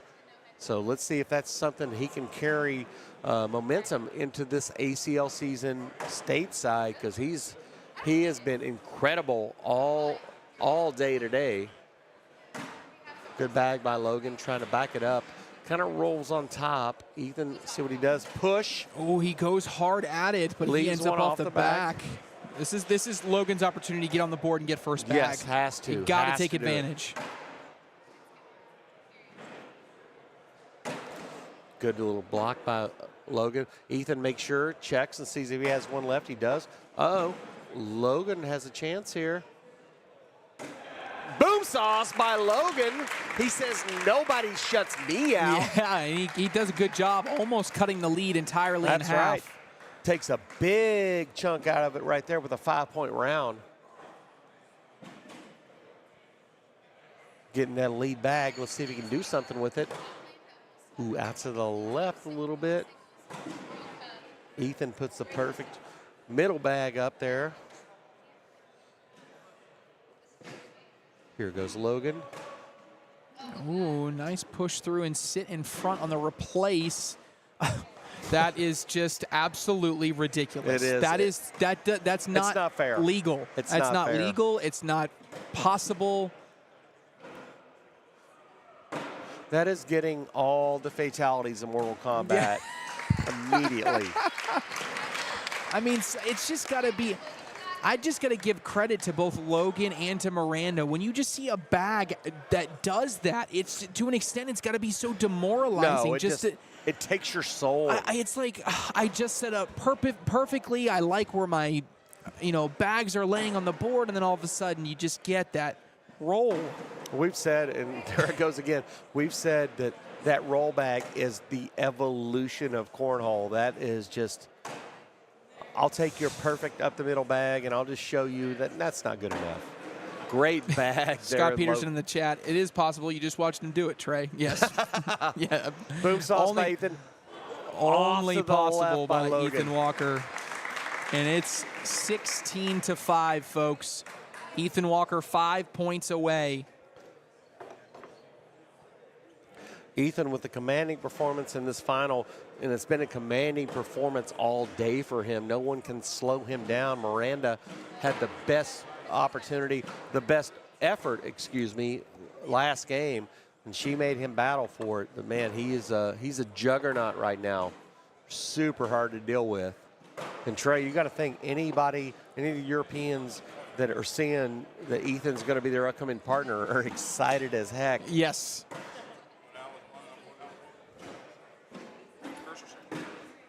Double boom sauce there, boom and boom. Logan's like, man, I'm throwing great. What do I have to do here? Yeah, maybe I don't have the bracket pulled up. Dang it. I would say I would do a PPR check, but I don't have the bracket pulled up. That's my B, fam.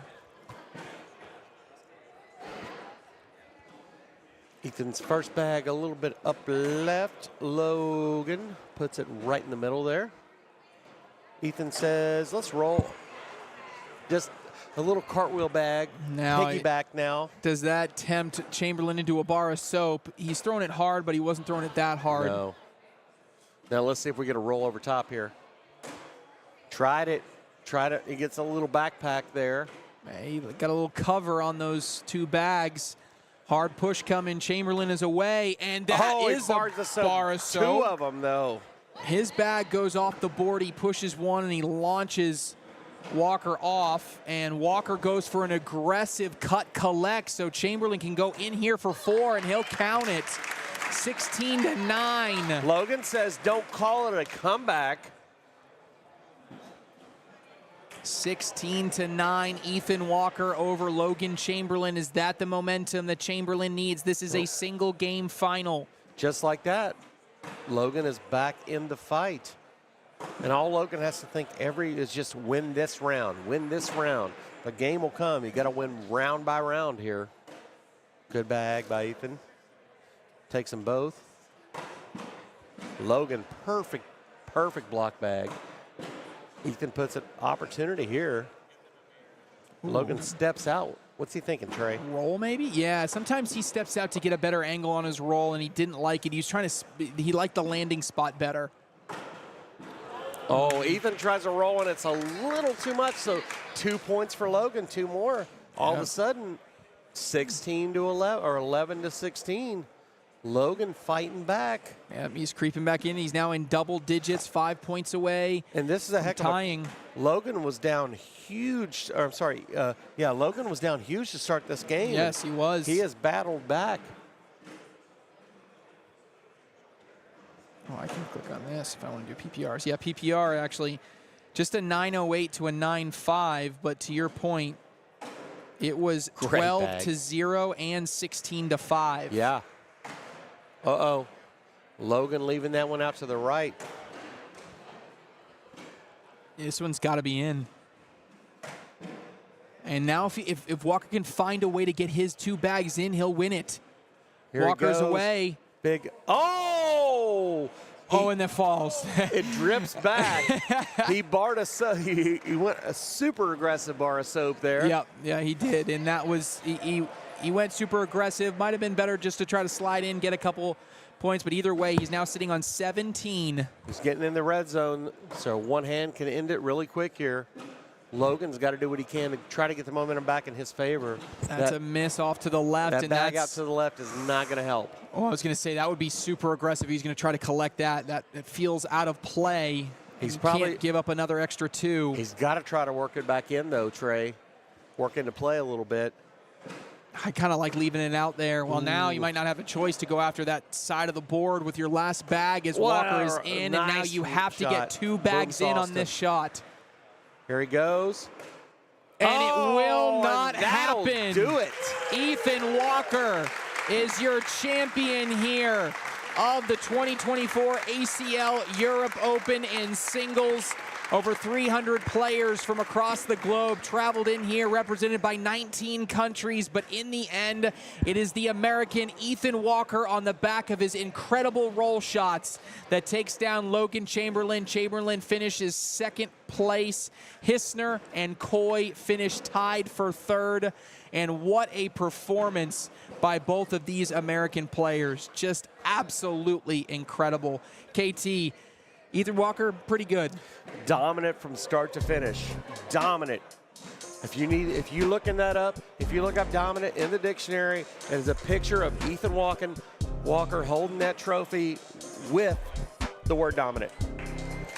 Couldn't agree more. We're going to take a quick break, a couple, 2-3 minutes, might be a little bit more. And then when we come back, we have live action of the Sweet 16 doubles to deliver you. We're not done. We're going to be here for a while. ACL Europe Open.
Welcome to the ACL Europe Series, where professional cornhole players from all over Europe compete to become the best cornhole player of Europe. ACL Europe is the European branch of the American Cornhole League. Bag of the night is up. Oh, yeah. Next season, the ACL Europe Series will cover more than 25 events in 14 different European countries and thousands of players competing to become an official ACL pro. Brown is away, and he gets it. Cornhole is the most inclusive sport in the world. Gender, age, size. In our sport, literally, anyone can play and anyone can win. Interested in becoming a sponsor of ACL Europe? Contact us now.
All right, welcome back, Cornhole fans. We're live here. We got more Cornhole action. We're playing Cornhole all night long. Why not? Saturday night, well, I guess it's not Saturday night where you guys are, probably on the East Coast, but here it's 8:22 here in Germany.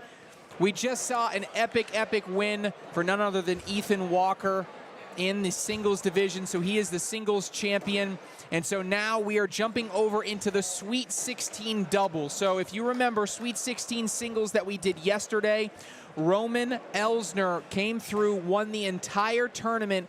He wins a trip to America to compete in an event of his choice against the best American players in the sport.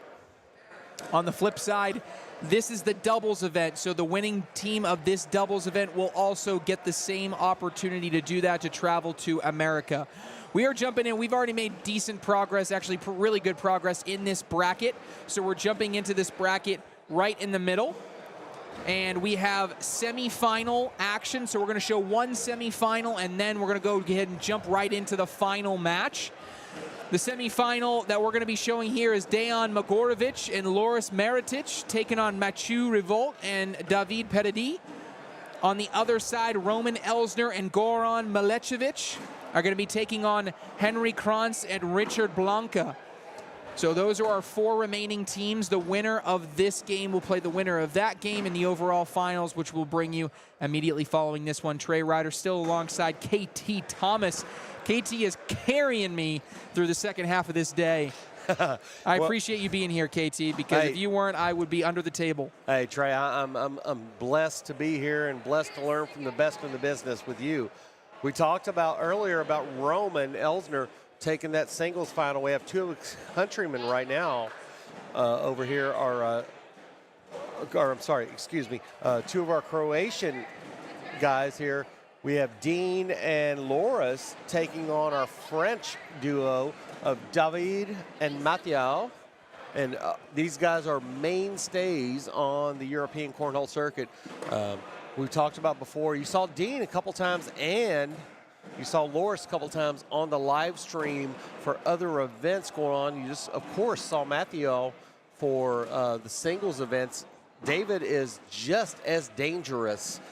And him and Matthew have been partnered together all year, have won a few European events. So this should be an incredible matchup, and these are some of Europe's top players. Yeah, and when you look at this lineup of people, you have a lot of great finishers in that open singles. That's going to give us an indication of, the talent level of some of these people. Mathieu Revolt made it all the way into the top 5 of his bracket.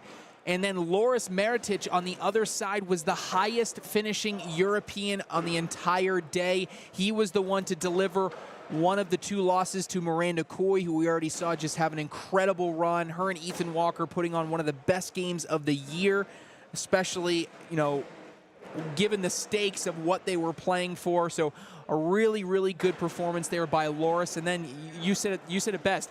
Dejan Mogorovic, he was someone that I was looking forward to as someone I think has the ability to elevate his game, to have some great shot selections. And Peredi over here, one of the OGs of this European Cornhole group, right? He's been playing really since the inception of ACL Europe. David is, we've come up with a nickname for him. He doesn't know it yet, but he's our combat wombat here in Europe Cornhole. And Loris that he's playing against right now, Loris is a silent assassin. Super quiet guy, super nice guy. You will not hear anyone ever say a bad word about him.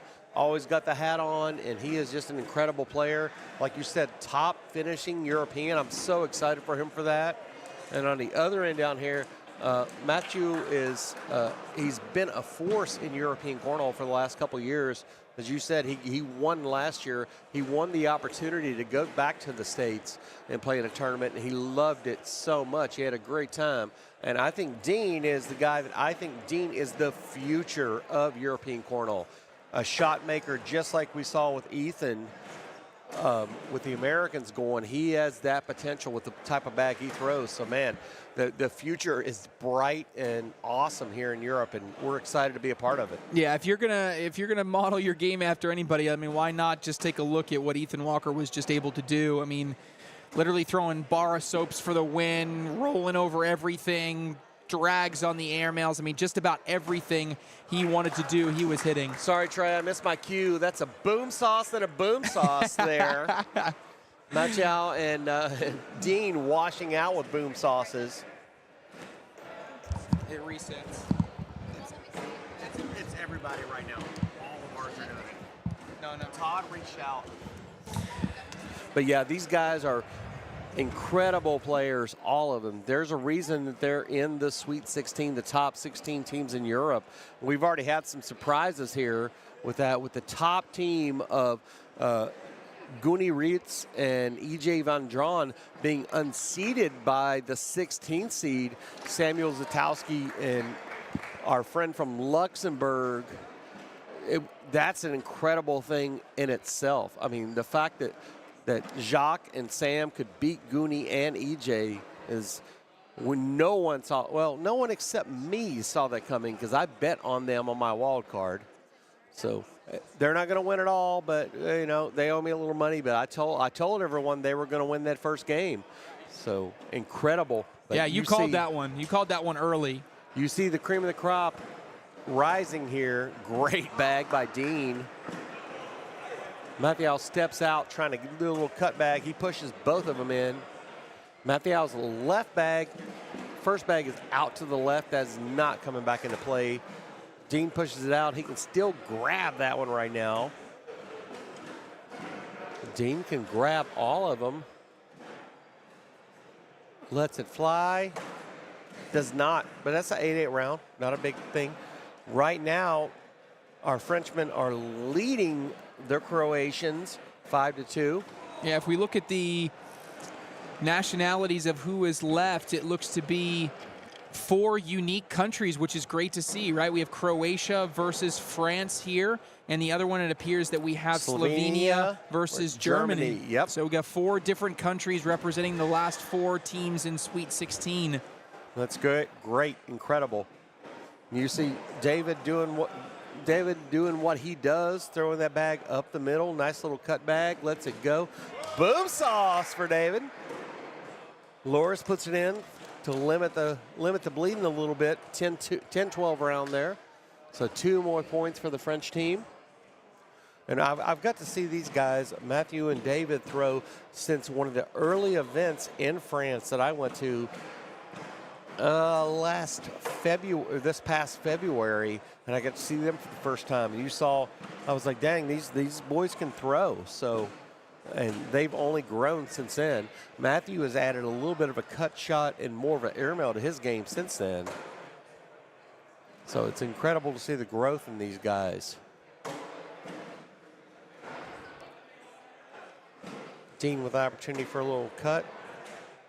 Not quite there, but he blocks Matthew's lane. Mathieu trying to think about what he wants to do here. Does he go with a layup or going up? He's going up for the airmail. He's deep. Off the back. Dean takes timeout. Wants to walk down, looking what's going on. What do you think, Trey? Does he risk it for an airmail? I mean, this is one of those opportunities, right? We talked about what the bag that he's trying to develop. I like a roll bag here, right? If you can throw it and get all the way up and over, I think it's the best opportunity. A push here, unfortunately, you can't take the right angle because you're probably going to get blown off the back if you miss, or even if you hit it right. If you aim left, you're probably going to get bunched up on that side. I like a roll here. He has it in his inventory. Let's see. He tries it, takes a couple in. Looks like it's going to be not quite what he wanted. The one for the Frenchman. 8-2.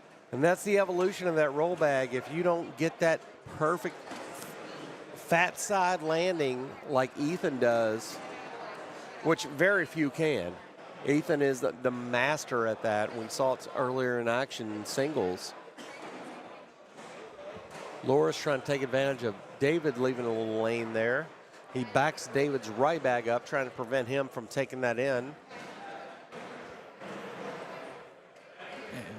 Petty going to take a timeout here, see what he wants to do. He's going to take a timeout and have a look. If you look down there, he's got his more in the hole. Loris's is right there on the right-hand side trying to block it up. But do you come in you try to a cut shot there, which isn't something that Mr. Parody has in that toolbox. That would be kind of like, that would be the obvious answer, is a fat cut shot to come in and grab all of them. But if you think you can make it on one bag, I think you actually try to lay up, take away a follow-up through lane, and then you airmail on the last bag. and he tried. I think he tried a little grab shot there. Great by Loris to back that up. So it's all muddied up right now. David, he has an opportunity. Airmail, that's what you got. Unless you have a roll or cut, he goes airmail. Does not get it. Goes off the back. Loris has already set an advantage. Oh, and he tried to push. Bunched up. Still going to get points, though. That's going to help the Croatians try to climb back into this.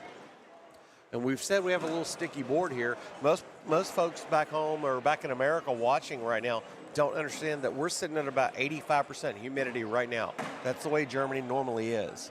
So you have a lot of humidity, and these boards tack up pretty quick. Maciel backs up Dean. Let's see if he gets that roll bag of his going a little bit. Not there. Knocks Maciel's in. Good push by Maciel. Dean's asking what's going. Those front two bags are probably going to go. He just backs it up. Maciel has an opportunity to push. Mathieu, slick side, hard up the center, trying to split everything, and he cuts too much across the face. That was a light bag, just bounced off everything. There was no push there. There was no advantage. It just straight bounced off to the right-hand side. But 8-5 right now with our French team leading the Croatians. And I don't know if they're holding that game. It says it's on court 31, but it may not have started yet. Roman Elsner, Goran Milecevic versus Henry Krantz and Richard Blanca. See, now I'm just getting cocky with the names. Now I'm just saying them out loud because I know how to pronounce them now. I'm just like, yeah, you know, Goran Milecevic, Richard Blanca, no big deal, you know. Yeah, Goran and Roman are the powerhouse. That's the both are Goran being one of the ACL Europe pros from last year, and Roman, obviously the rising star from Slovenia. So that's a powerhouse team going up. And looking at the field right now, Trey, I'll have to tell you, they are the favorites to take it. Yeah, this is a big performance here so far here by these Croatians, though. I think this would be a really big win for the Croatians. Oh, huge, huge. And if we look at seeding, well, yeah, actually, let's take a look at the bracket in full here, just see how these guys got here. So Dejan Mogorovic and Loris Maritic, they were the 9 seed. They took down Katarina Balac and Mark Hemmler in game number 1. Then they took down Samuel Zawatowski and Jacques Bickler. Jacques Bilcher. Jacques Bickler. And then, so that's how they got to this point in the semifinals. Then as far as Mathieu and David, they took down Jacques Lebar and Jure. Another great team from Slovenia. And then Dennis Cutter and Rico Krull to get here. Dennis Cotter and Rico are one of the top German teams. So there's been a lot of what you thought would be the early betting favorites already out of here. Guni and EJ were the number 1 pick for a lot of people. I said early on my dark horse was Sam and Jacques, and they beat EJ and Guni, but they didn't finish it out. So right. They owe me at least a half rack of beer, I think. So. I think so. You know what? Let's put it down. That's right. What they owe you. Yeah, right? yeah, yep. But no, all 4 of these teams going. If you look at Dean and Loris to start the season, no one knew who they were except for their countrymen. Dean especially has slept or crept up since the beginning of the season, and Loris as well. They were both silent. You're like, yeah, that's a good player, but man, they have crept up and done incredible things. Just the rise they've had. The second half of the season, they went on fire to get themselves the spot in the Sweet 16. Now, you know what you're getting with our French team here with David and Mathieu. They're incredible, and they throw great bags. But, man, just to see boom sauce by Mathieu, just to see the evolution and the people coming up is incredible here. And a guy like Loris can ruin your whole day, as he showed in singles when he beat a lot of competitors. Beat a lot of players. I mean, like I said, Loris was the highest finishing European in the singles event. And that should be something that you can go home and brag about. Oh, 100%. And I said, the fact that he is as quiet as he is, he's a silent assassin. Everyone, he just nods at you and smiles, shakes your hand. Oh, and leaving it out. Off the side. Chance. This is a big round. Boom sauce for Loris. That's a 5 spot, gonna make it 17-14.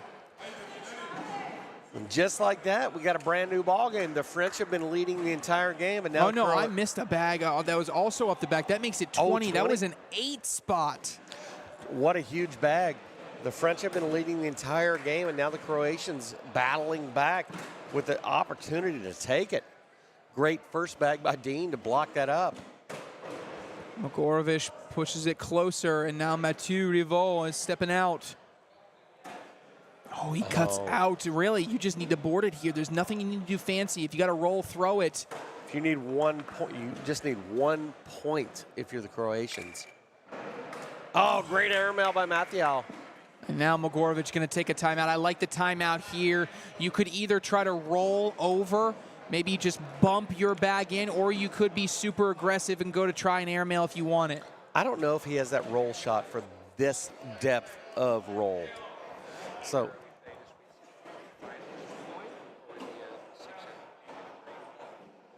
his bag is halfway in, so an easy front side airmail will take both those bags in, Trey. So here he goes up top, takes 1. So now you just can't be Mathieu off. has to be on the board. You got to be in the hole. No, you actually got to drag your bag, and that's going to do it. You're going to give +3 over to the Croatians. I think. Oh no, he had that one airmail. Yeah, I forgot he had that. I was looking at that bag on the back. Forgot that he had airmailed that one. Yep. So it was on the board, and we keep rolling. 20-14. You give Loris that lead bag, he is dangerous with that. David sticking really close. That front bag for David is going to be a huge problem for him to bring in. Oh, Loris leaves that off the back. Opportunity for David here. Uh-oh. Loris. Oh, David has to put it in. David's got to be in here. Bag is away, and it is not. Unfortunate for the French. The Croatians take down the French, and they are into the finals. So excited. So excited. Great opportunity for them. This is huge for them. The French were last year were one of the dominant forces. So this just shows you the evolution, them coming up, man. You don't think the Croatians are going to have a good time in America? Oh, I think they're going to have a blast. Oh, well, they got 1 more game to go. And if I look at the bracket, we're going to have a little bit of a break here. So just buckle up, folks. We're going to be a little bit of a pause. We're going to take a break right now. Henry Krantz and Richard Blanca are playing Roman Elsner and Goran Milicevic. Okay, the winner of that will go on to play Dejan Mogorovic and Loris Meritic, okay? But it's only 6-3. So we're going to have a little bit of a pause here. We'll take a break. Go refill your drink, get your popcorn ready, and we're going to roll into it. We'll be back.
All right, welcome back, Cornhole fans. We were having a little fun on that commercial break.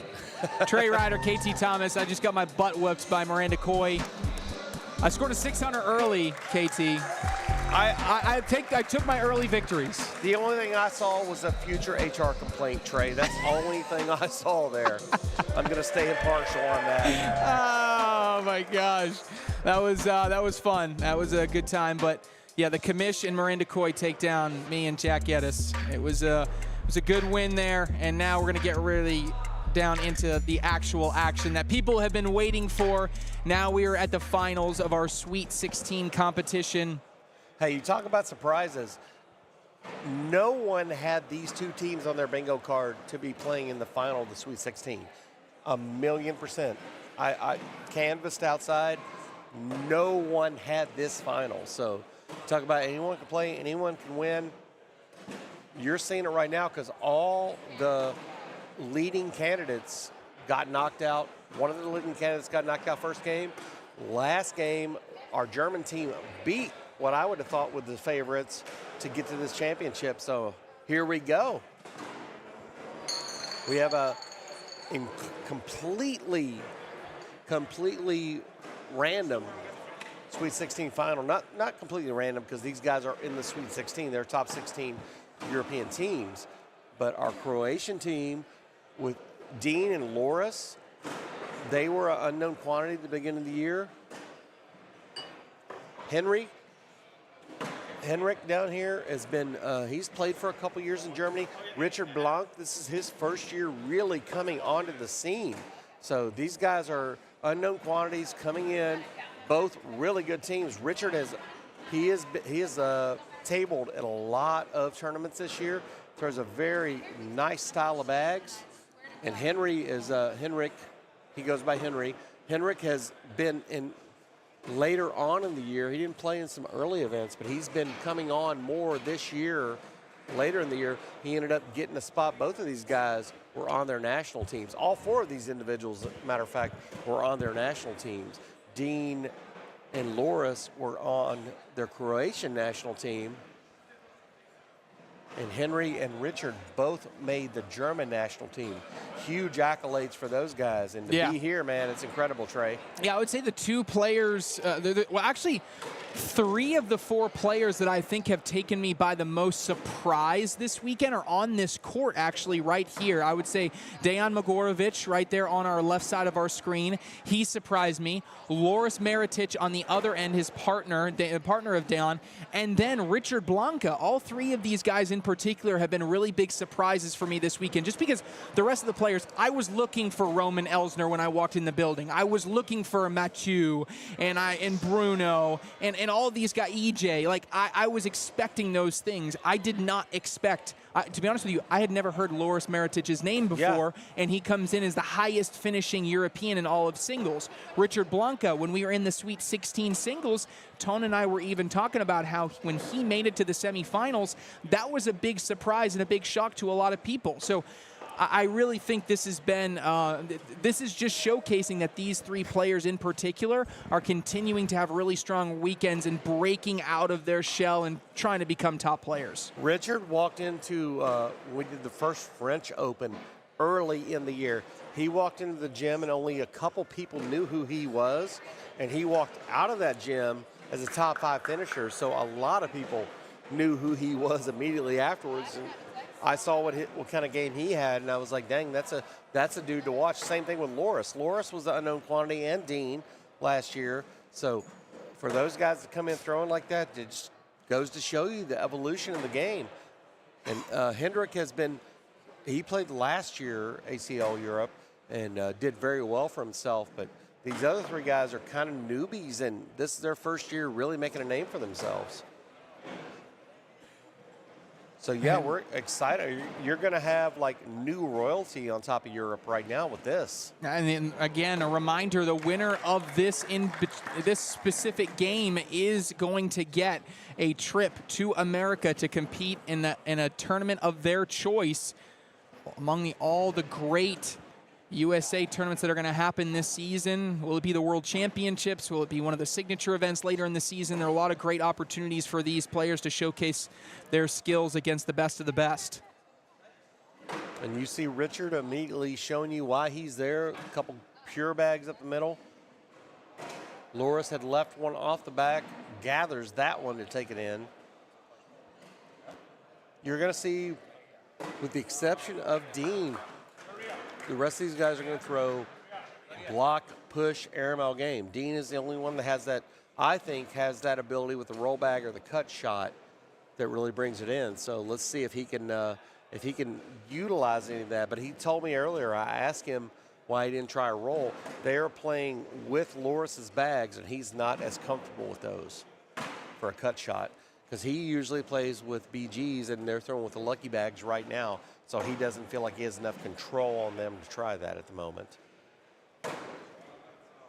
But he has enough control to go over the top for a nice little slide shot there. Hendrick goes in too. Oh, it just catches there. Just a little tap. Oh, Hendrick off the back of the board. Ooh. And I know Hendrick wants to pick up. He felt that he had a very disappointing, in his eyes,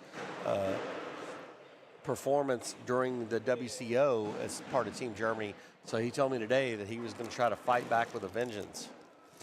And just underway, we do also have the ACL Europe Super Event. So that'll be up next in the coverage immediately following this game. So 16 of the top European pros paired up with 16 North American pros in this super event, sort of like a pro invitational. That will be a single elimination tournament. So all of the first round is getting underway here, and then we will resume action and pick up the action once this game is finished. So it's a 1-1 game right now. Let's see which team decides to get in the driver's seat. Dean putting that first bag in. Hendrick puts his halfway in. Dean's got an opportunity there, leaves it off to the left. That is not going to be a grabbable or gatherable bag there. Henry leaves his off. Got a little slip chance here for Dean up the middle. Takes it, takes Henry's with him. Those two bags off to the left. Henry might be able to grab his two bags left, so he might be able to move it here. Does a great job there. Doesn't collect it, but moves it over into favorable position. Dean blocks it up. So as Henry, let's see if he tries an airmail, if he tries a cut shot, lets it fly, he goes up the middle, off the back. Off the back. So one for Dean and one for Team Croatia there. Gonna give Loris first bag here, and he was so good with that first bag all day long. He has been dangerous. Yeah, again, on the Europe singles. Let me see if this was his bracket. Yes, it was. Okay, let's go through who Loris beat today, because I mean, this is impressive. He beats Jonathan Krantz. He beats Frank Maurer. He beats Miranda Coy, then Stefano Sturano, Hervé Ferraro. I mean, that in itself is an incredible, incredible run. That's a powerhouse. Boom sauce for Richard. I missed it. Just an incredible, incredible run. So 5-point swing for the Germans now. The Germans are in front 6-2 on the Croatians. Hendrick having the first bag here. Let's see what we can do with it. No, Loris had an incredible run today. Incredible run. He threw just solid, straight bags. So he really was. This is a Lucky Bag Pro Sniper by Team Croatia, thrown against the Ultra Viper R here for the Germans. Here in this 6-2 is the Germans' lead. Hendrick trying to make something happen, leaves a little bit short bag, great front bag there.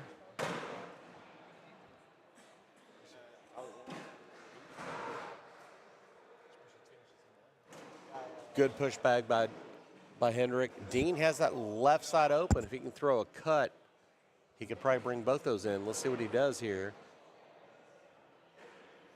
Roll. Oh, that gets a little fat, comes in on the back. So the Germans are going to maintain that advantage.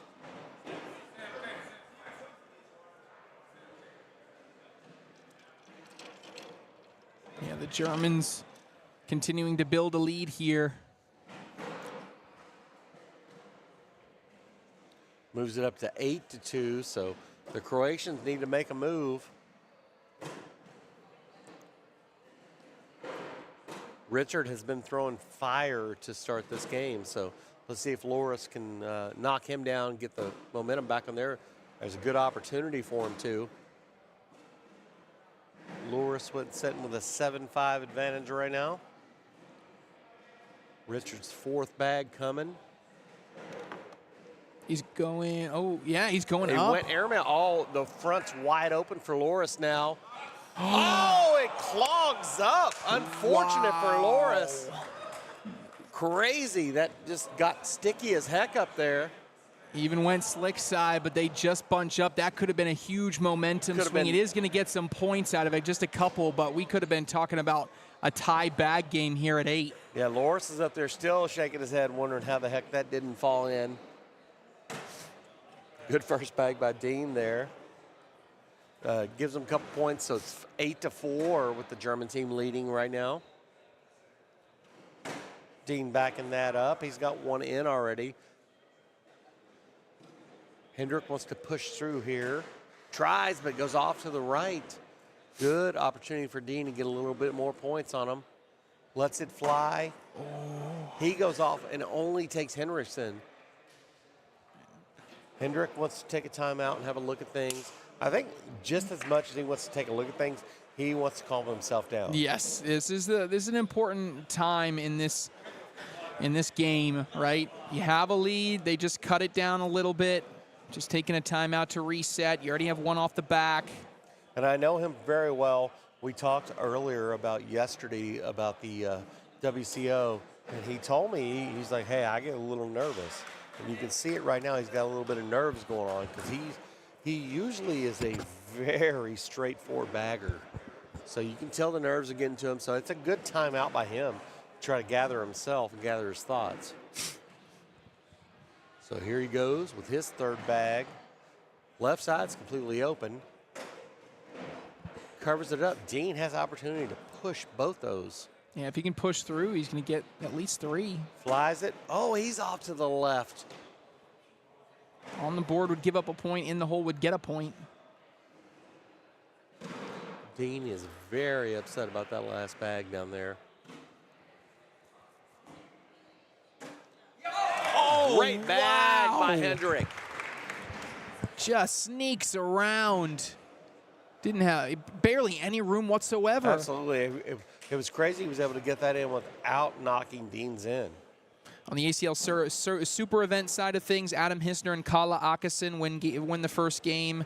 In the round of 16, they beat Daniel Faulkner and Silke Bits. So I'll keep you updated as games go final.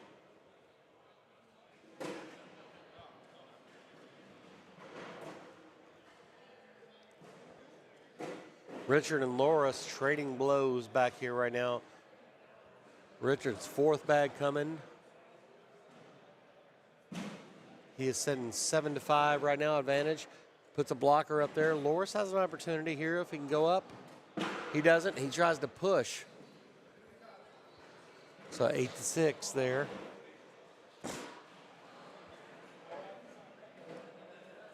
I think Loris is figuring out really quickly that, hey, my push bags are not pushing.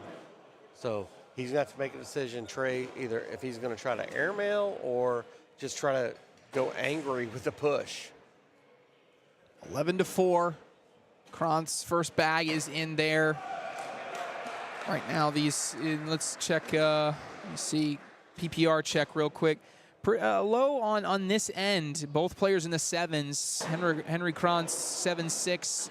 Dan Magorovich 7.4. On the other end, Loris is throwing an 8. Richard Blanca is the leader on the court, throwing a 9.2 PPR. He's been the most consistent player on the board thus far. And he is a straight up the middle shooter. So, opportunity for Dean here. Lets it go. Oh, not a boom sauce, but 10-8 rounds, so 2 points for the Croatians. Getting the lead for Loris. More importantly, stopping the momentum of the Germans. Richard Blanca throwing a 20% boom sauce percentage. Very nice, Trey. Very nice. I like it. I knew you'd like that one. BPS. The BPS. We got to add that. BSPS. Yeah, yeah. Or BSP. We got to add that to Yeah. the ACL stats. Yeah, we'll just call it the BSP. 11-6 here. Richard and Loris trading them off here. As that was boom sauce for Loris. I apologize. Hunter Thorne and Mathieu Rivaux. Another one for Richard. Great bag. Yes, big bag there. Mathieu and Hunter take down Miranda Coy and David Peredi, 21-0. So that's a second game done.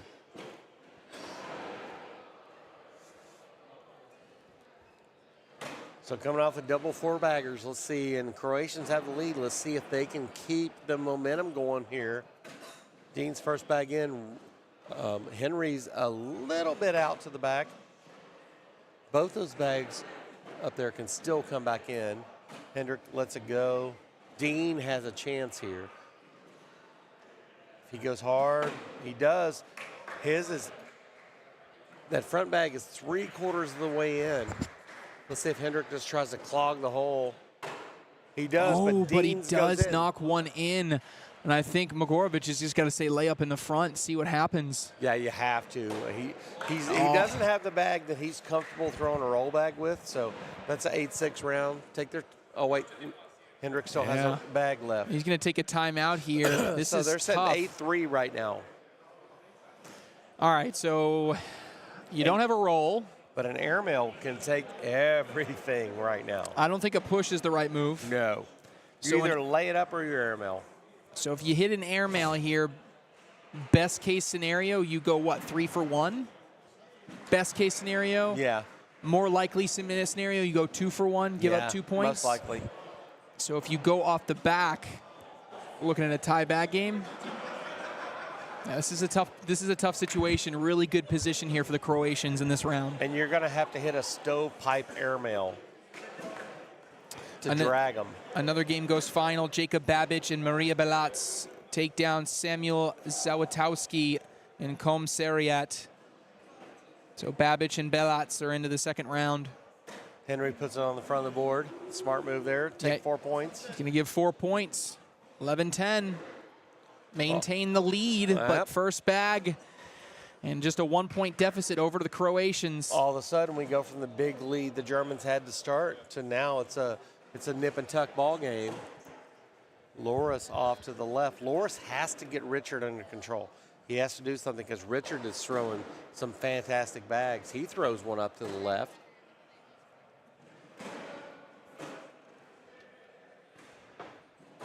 Loris and Richard are both fantastic guys to throw the bag. Oh, Loris leaves it out. Richard has an opportunity here. Big opportunity. He could get those points right back. Oh, he knocks Loris in instead for a. He's lucky that the other bag didn't come back. Absolutely. That could have been danger zone there. 11-10. And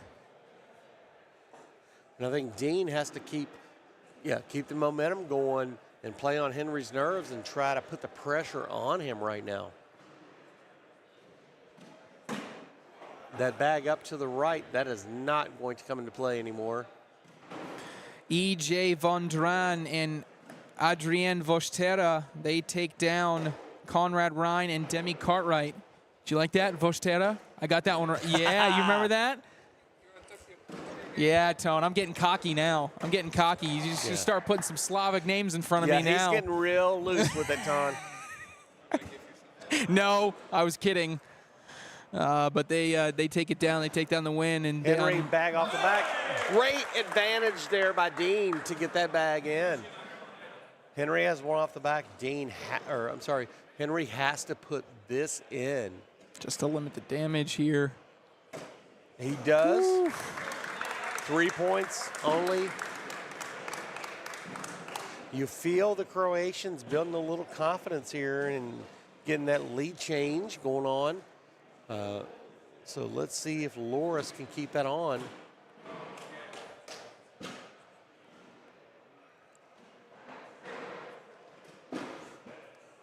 Again, announcer's opinion, Richard Blanc is a super strong player, so you have to try to limit him, and he is. Yeah, he's just been money. Oh, yeah. And Loris has to either, A, get in front of him or just go bag for bag. We see them matching 3 bags in a row. Boom sauce for Loris. Hey, that's all you can do, even if you're going against a player. And even if you can't score, right, you got to feel like you can trust your teammate down the other Boom end. sauce to match for Richard. That's when sometimes when you're playing against someone that's so locked in doubles, it's okay if you're playing against them because you can always feel like, look, even if I just wash and I don't score any points, I have faith in my partner to get some work down the other end. And that's kind of what it feels like right now. It's just Loris is just saying, hey, look, Blanca next to me is just red hot right now. I need you to do some work down on your end. Yeah, 100%. Loris is like, hey, I'll let you drive the truck. I'm just gonna make sure that we stay on the street. So that's what he's doing. And see if Dean, great bag by Dean to make that happen. Hendrick's got to do something. Good bag by him trying to mitigate the damage. Dean's like, nah, we're going to put it right there. Hendrick comes up. Good grab there by him, putting them both in. Dean gets some money here. Boom sauce by Dean. Hendrick goes. Oh. Good answer. 2 points for the Croatians there. As my fellow broadcaster in the States would say, Jake Branning, he's lucky the hole was there because that was screaming off the back of the board. That was a rocket. See if Loris and Richard keep the back and forth going on. Richard's is a little bit off, but it's grabbable. Great bag, little drip by Loris there. Richard knocks one in, but his is off to the left. Oh, Loris just matches that up. Loris's last bag coming in the hole. Loris's is hanging in, so Richard needs to stay to the right of the hole here, Trey. And he does. 10-10 wash there. 15-11, these Croatians 6 points away from a trip to America. Connor Weiss and Goran Milecevic take down Sean Farrell and Bruno Bocquier. Good first bag by Dean. Henrik puts his, short bag by Dean. Uncharacteristic. Absolutely. Hendrick has a chance. Yeah, can Kranz grab that bag and really make it hurt? Oh, that's a bag that didn't end up cutting. It just kind of rolled on top of itself. Yeah, he tried the cut. It just didn't happen. Great bag by Hendrick there. Oh, Dean takes them both in, so Hendrick has a chance here. Big money if it comes. Hendrick leaves it out to the left. Still 3 points for the Germans there.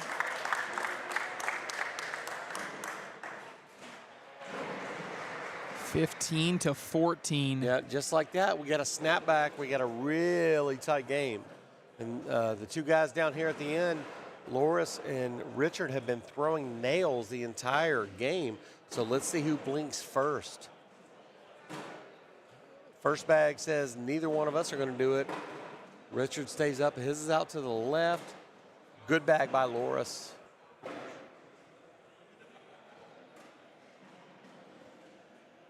Airmail attempt off the back by Loris. I don't hate that airmail. No, I don't either. You already got a bag in. He's going to get. Oh, he knocks one Takes in. his 7-6. Hey, points at points. Puts you on 16. It's ugly, but it ends up working out for him. I didn't hate that airmail because the worst you're giving up is 1, at that point. So 5-point deficit here. 5 points away, I should say, for Mogorovic and Meritic.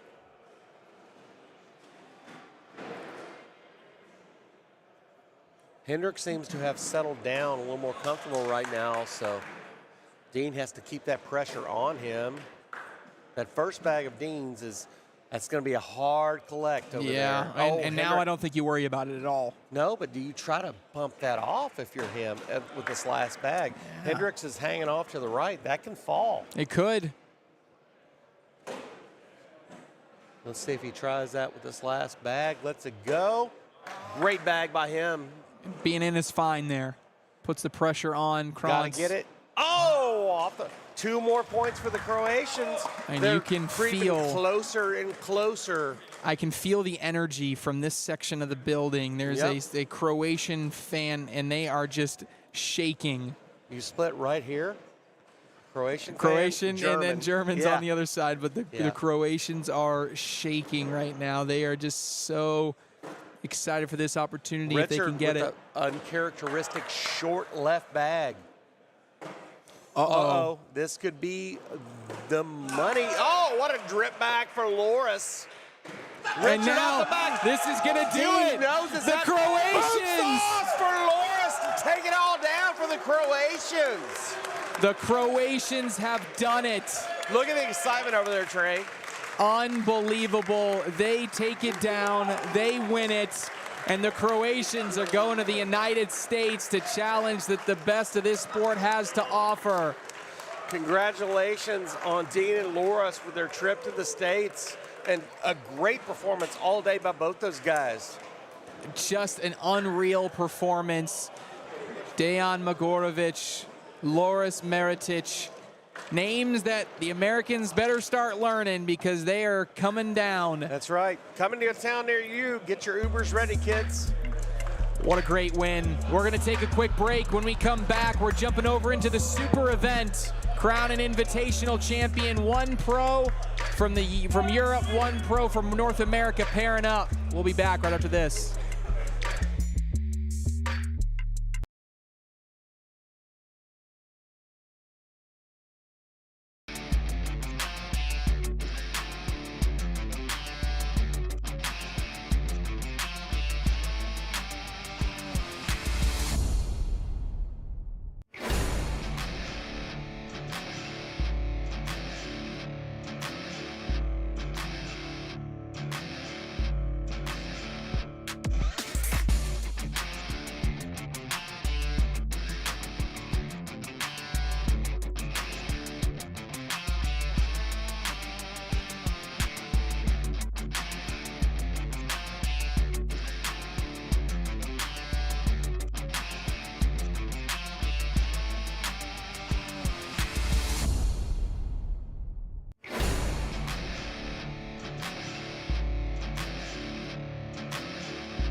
Welcome to the ACL Europe Series, where professional cornhole players from all over Europe compete to become the best cornhole player of Europe.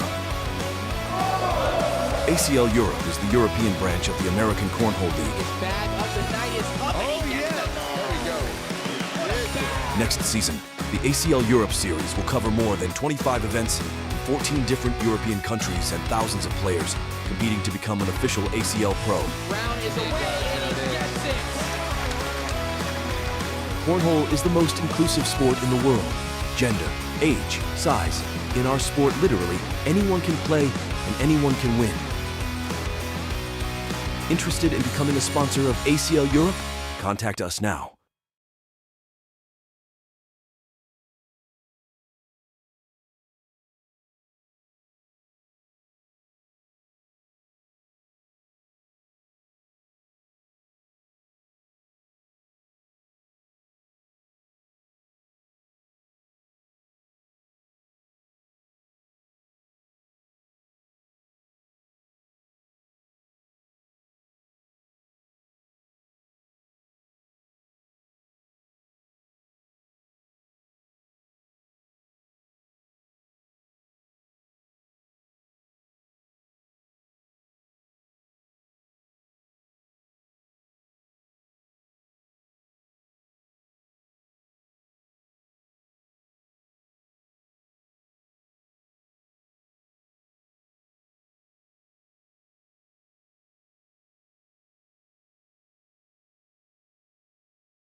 All right, Cornhole fans, we're getting there.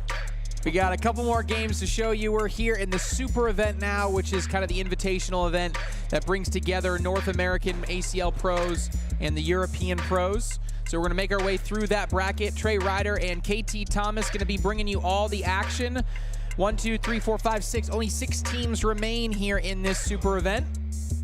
And the first game up we're going to be bringing you is going to be the last of the quarterfinals. So last of the quarterfinals is going to be Trey Birchfield and Rico Krull taking on Ethan Walker and Dennis Cutter. So these 4 are going to go head-to-head. The winner of this game will play the winner of Connor Weiss and Goran Milecevic against Arno Simons and Paul Vandendam. But right now, Weiss and Milecevic are up 20-0. So it looks like Weiss and Milecevic are going to be advancing there. And then we are down to our semifinals on the other side of the bracket. It is going to be Hunter Thorne and Mathieu Rivaux against Jacob Babic and Maria Belatz. Babic and Belatz take down Adam Hissner and Kala Akasen. That is a big shocker there. That's a big shocker. That was an early betting favorite for that. But we got interesting things going on this court, Trey. So the two non-pros, the ACL pros that are throwing here, the ACL Europe pros, are normally partners on the circuit. Dennis and Rico have played together all year. And not only are they not matched together, they're not throwing against each other. So we have ACL Pro, ACL Pro, ACL Europe Pro, ACL Europe Pro. So it's very interesting that they chose to do it this way, and I know it's just because they like one side of the board better than the other, but I will think it's interesting to see, how each of these European pros holds up against 2 of the best players. I mean, on one end, you have Ethan Walker, who just won singles.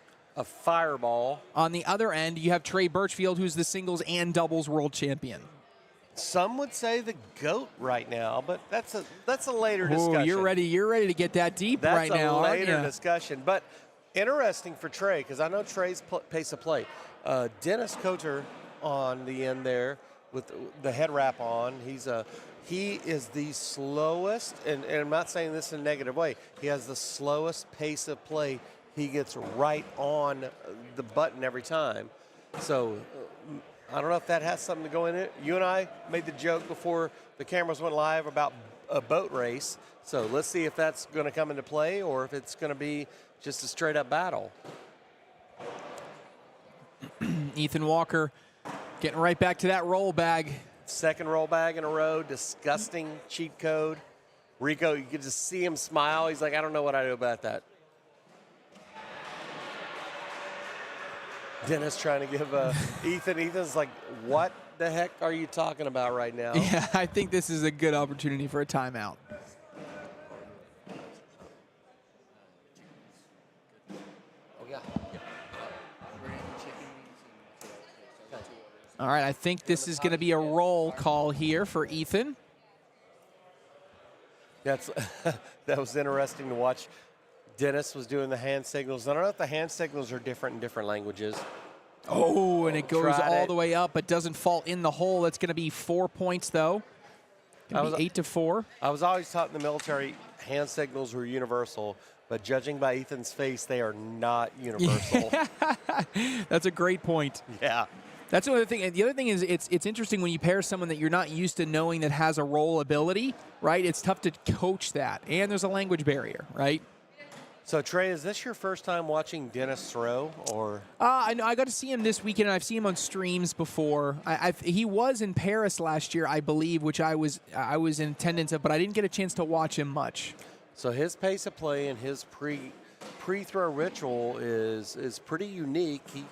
There's a lot of thought that goes into it, and it works for him, and it's worked for him all year to be one of the top 20 players in Europe. But you see, he takes a little more time, which if you've seen from the European game, that's weird for them. Yes, and he's one that's much more methodical than others. He's going to try to go in here just to limit the damage to 4, assuming Birchfield can put the last bag in.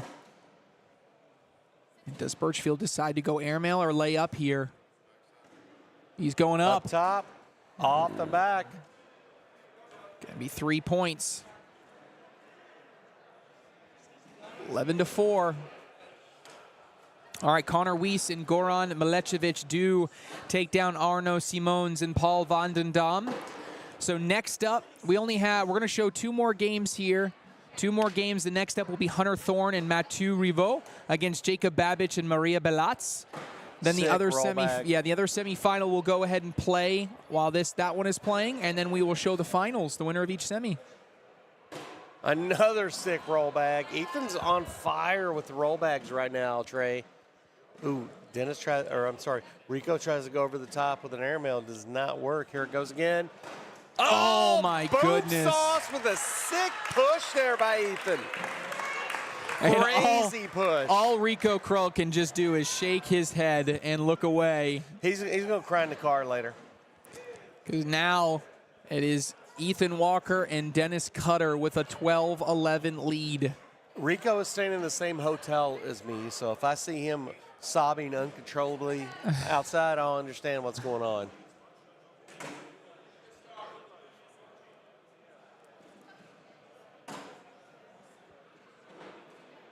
Trey backing that up, trying to make Dennis make a decision here. Dennis with his stoic-like posture, as we call it here, up to the right. Trey's got to try to get some money and get his team on the board and get them control. Although, with the way Ethan's roll bag is working right now, I don't know if the control matters much, Trey. Good bag. That's a great bag because it's going to force Trey Birchfield into an airmail, which he's already missed one. Birchfield is up, and he hits it clean. Super clean airmail.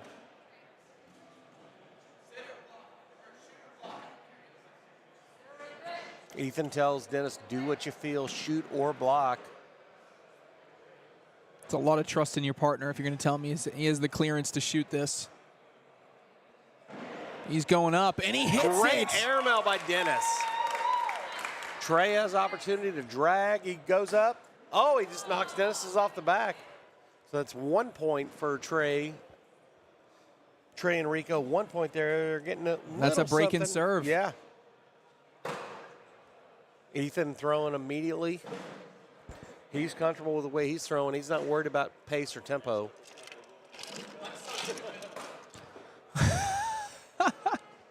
He released it. He said, I think he said, I'm so stupid. He realized he thought he didn't hit it. Yeah, and then I'm going to do it again. Logan over here giving us side commentary. Great bag by Rico to drag that in.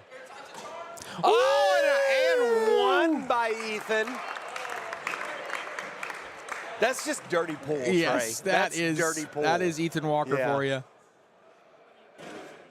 Good bag by Rico there. Yeah. Ethan Walker is why we can't have nice things. He is that was that kind of move right there. Evened it out. He got the. So that's good news. Again, that's a break and serve though for Rico Krull to send it back down. So there was an opportunity for Ethan Walker to score some big points and maybe run away with this, but Rico Krull steps up. Yeah, great job by Rico just to try to limit the damage there.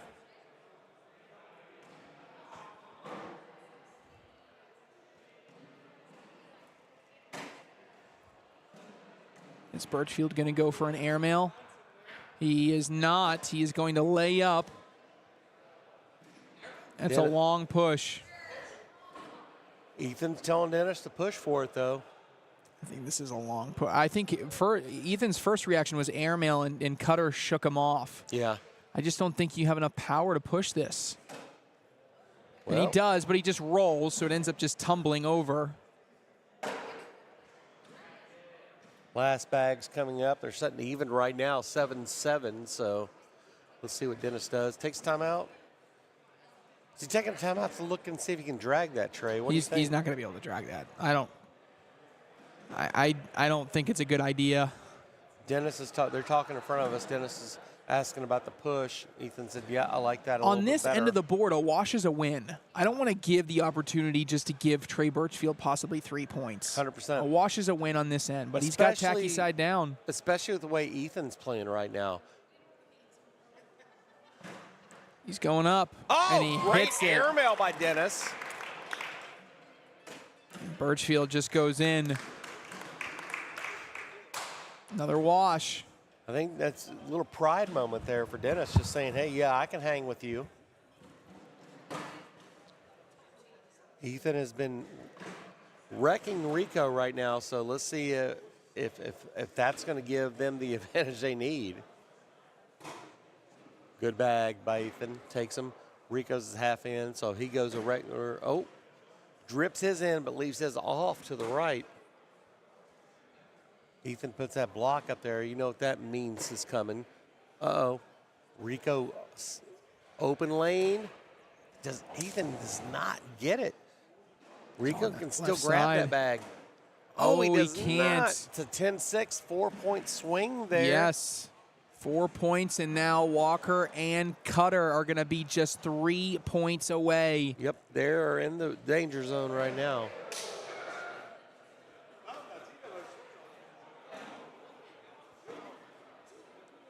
Dennis with that first bag. Opportunity to put a blocker up there. Goes in with it. Birchfield a little bit short there, but he can grab that. Yeah, Cutter going to step out, try to go around. I'd love to take center position beyond that bag. Good bag by Dennis there. Oh, and this could be bag game. 2 bags in, regardless if you can collect that, is going to be over for Dennis Cutter and Ethan Walker. You're still in good position. That's a very good bag by Dennis. He takes that out of position for Trey. Because now Trey Birchfield is going to have to either airmail, or if he can stay really skinny. Oh, and now just needs to be on the board for the win. Unless Birchfield drags it, so. Dennis does have a cut bag in his inventory, so let's see if he goes to that here. Let's it go. Great and that's bag going to by do Dennis. it. Nothing Trey Birchfield can do here. Something crazy coming, and that's not going to be enough. Dennis Cutter and Ethan Walker advance to the semifinals. And if I look at the bracket, they will take on Connor Weiss and Goran Milecevic. Big win by Ethan Walker. He continues to flex his muscles like he has been all day long, and Dennis Cutter stepped up in the second half of that game. That's right. All right, next up, after the break, Hunter Thorn, Mathieu Rivaux, Jacob Babbage, and Maria Belatz live from Germany after this.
All right, friends, we're going to keep on rolling.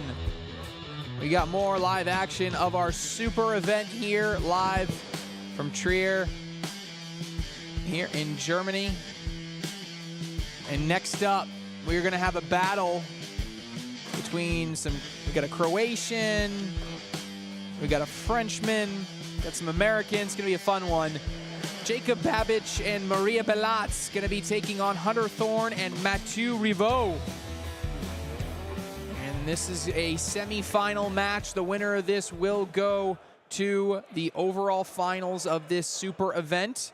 This is the second to last game that we're going to show tonight. So as I look here, underway on another court next to us will be Ethan Walker and Dennis Cutter against Connor Weiss and Goran Milecevic.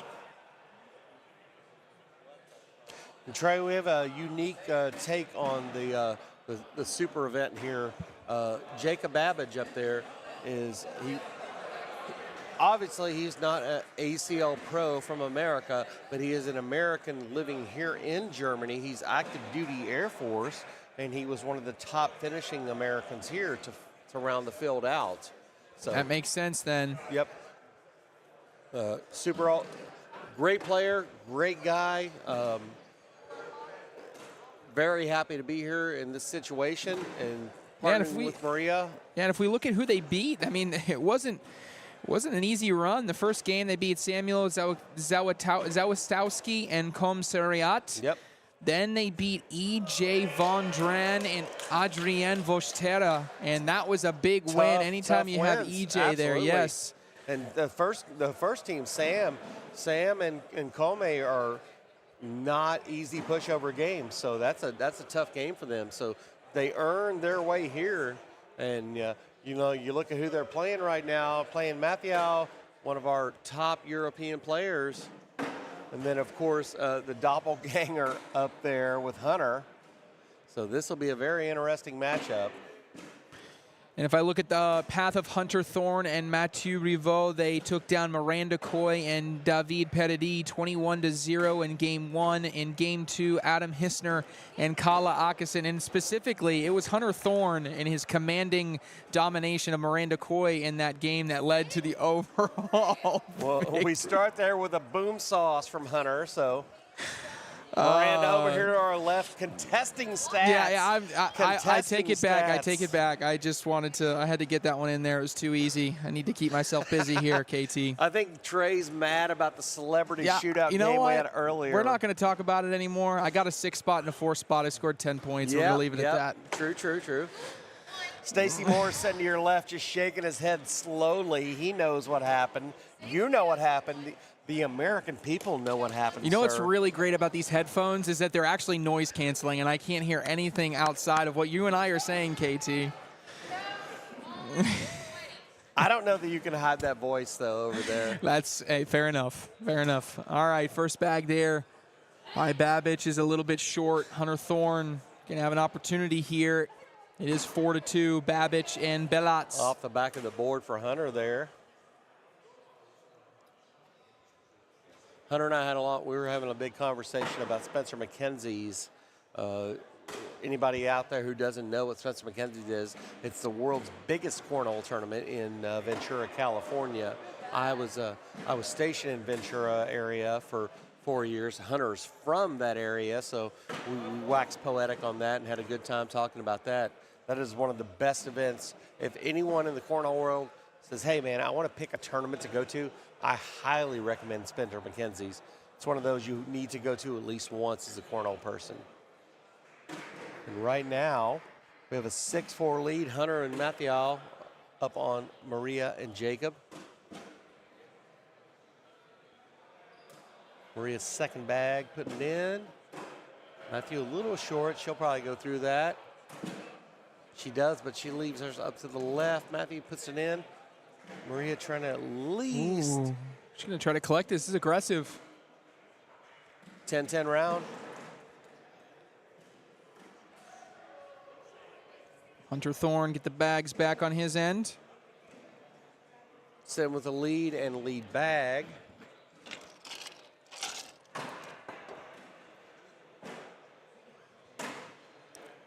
nice level 2, maybe 2.5 block there. Yeah. Hunter Thorne, he's Hunter going to try to steps out. roll over it. Oh, no, he was actually trying to get around it. Just Jacob a little steps bit out, backloaded. trying to push. Rocking the Crocs over there. They're not in sport mode, so he is not built for speed right now. Oh, and there's Off to one the this left. left-hand side. Hunter trying to take advantage. He dug nice little hop skip bag there. He pops right over it. Good bag by Jacob. He does not drag them both, but good effort there on his part. 2 points for Hunter. And based on what I'm seeing, it looks like we will be actually playing the semifinal after this one. So next up, we will have Ethan Walker and Dennis Cutter against Connor Weiss and Goran Milecevic. Maria put a first one up there. Matthew went to with a back block, pushes out. Maria, great push by her. She's already stepping out, thinking about what's going to happen. Matthew steps out, leaves it out. So opportunity here for Maria to get some points. Good bag by her. Matthew trying to grab them both. Does not. Still got a gap. Maria can go in and get a couple here. And, oh, she takes his whip. Yes, it's going to be a wash. 10-10.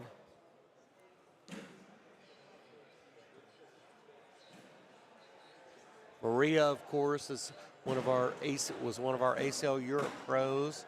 Not only one of the top females, just one of the top players in Europe. Part of Team Reynolds, throwing them rental bags. Big shout out to Jeff, our buddy from Cincy. Jeff Reynolds, another one of those guys, been around forever. OG. And Hunter Thorne goes in there. Can Babbage Boom collect? sauce for He's him. going. Oh, it did not flop back for Babbage. That is a tough break, and that makes it 14-4. It was not a bad bag. It just did not fall back for him. And yeah, all of a sudden, it's a commanding lead.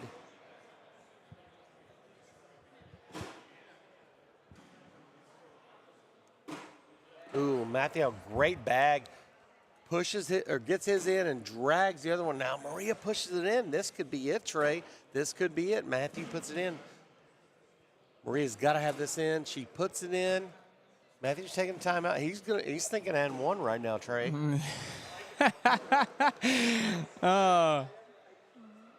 I think he's hanging out with the Americans too much. He's getting a little Matthew, too- he literally said to Hunter, he said, I have an idea. Yeah, Matthews. I know he doesn't speak a ton of English, but he said, I have an idea. I think he's been hanging out with the Americans too much. He's getting a little aggressive, wanting to get a little nasty with it. Here he goes. Lets it go. Oh, see, that's what you get for being cute, Matthew.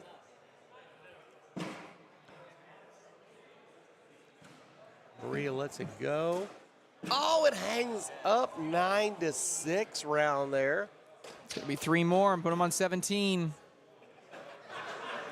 Matthew's like, I threw it off the back. I thought you'd do something with it. All right, so it's now or never for Jacob and Maria. They got to make something happen and make it happen right now. That bag up to the left is going to be tough to come back. That's not going to do anything. Hunter, good bag there. Good bag by Jacob, just to cover up. Yeah, takes good position there. Hunter Thorne going to roll. Oh, what a roll bag. And Jacob had some went for the pop on push. it. Yep. Here he goes for another one. He does. Oh, he gets it again. Got to have a bag in. Actually, got to have 2 bags in. You got to put the bag in your hand and the one right in the front left. Yeah, for sure on that. I like slick side right up the center. Maybe skew a little bit left, but you can't go too far left because then they'll sit on the edge. Yeah, for the one there, I mean, the obvious choice is just go slick side up the middle, grab those 2 and go. He steps out a little bit. Oh, he throws and it he's too hard. off the back, and that is That's going ball to do game. it. Hunter Thorne and Mathieu Rivaud going to advance to the finals here of the super event. And they will await the winner of Ethan Walker, Dennis Cutter against Connor Weiss and Goran Milecevic.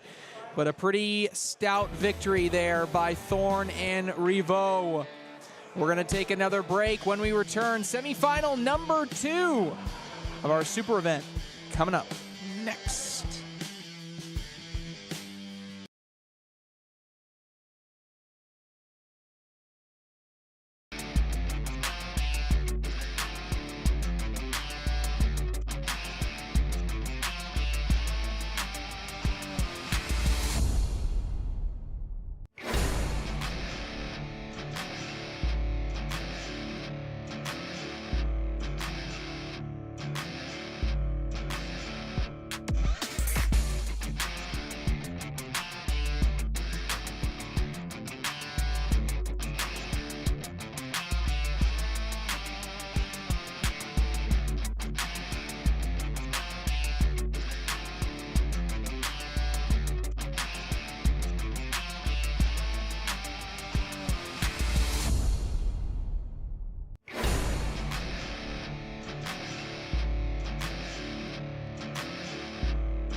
All right, Cornhole fans.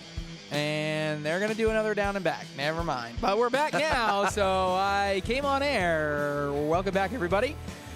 We are going through our super event here in doubles, and this is a fun one. This pairs a North American ACL pro alongside a European pro. In this instance, it's going to be Goran Milecevic playing alongside Connor Weiss. Connor Weiss, of course, from Canada. Ethan Walker alongside Dennis Cutter out of Germany. Coulter. Dennis Coulter? Yep. Dennis Coulter. I'm sorry. I'm sorry to correct you. You were getting really cocky with your last name. So. It's okay. At this point, I got to get. I'll probably say my own last name wrong. Yeah, it's been a long day. Long day. KT's hanging in there. You're doing a great job. Holding me up. I like it. All right, we're getting into the last down and backs, and then these backs will be live. Winner of this advances to play Mathieu Rivaux and Hunter Thorne in the finals. All right, you see here, Trey, we got on the right side of your screen as they're showing off now.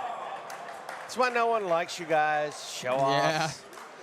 But on the right side of your screen, you have two of our ACL Europe pros from last year, Goran from Slovenia, part of Team Slovenia, of course, for the WCO, and Dennis Coulter from Germany, part of Team Germany, partnering with two of our North American pros.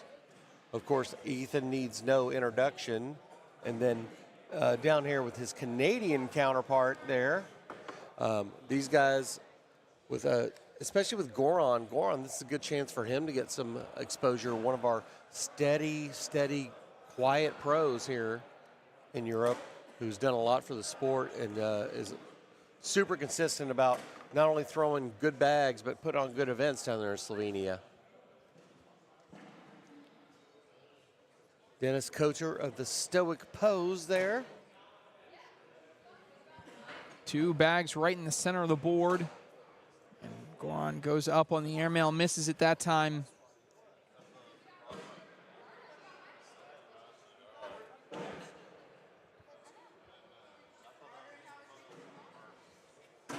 Oh, he pushes everything up closer.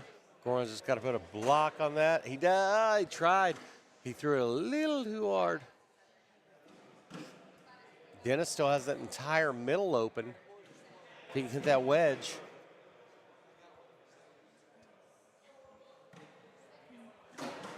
Oh, and that back bag's probably going to fall back in.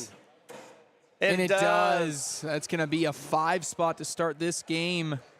Dennis Kocher gets him out to a lead. I'll tell you, Trey, his pace of play, he's playing against a fellow European. His pace of play frustrates the European players because he's so slow and methodic, and they're used to a quicker pace of game. So it frustrates a lot of players. And I'm not saying that it's a good or bad thing with his pace of play, but it's his pace of play. And everyone else has to adjust to it. Oh, what a roll there. Ethan Walker just making it look so easy. Connor knocks his in.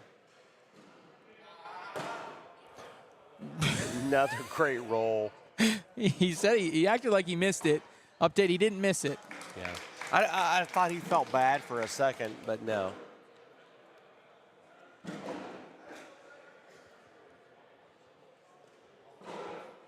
So what do you think, Trey? You think Ethan has the best roll bag in the pro game right now?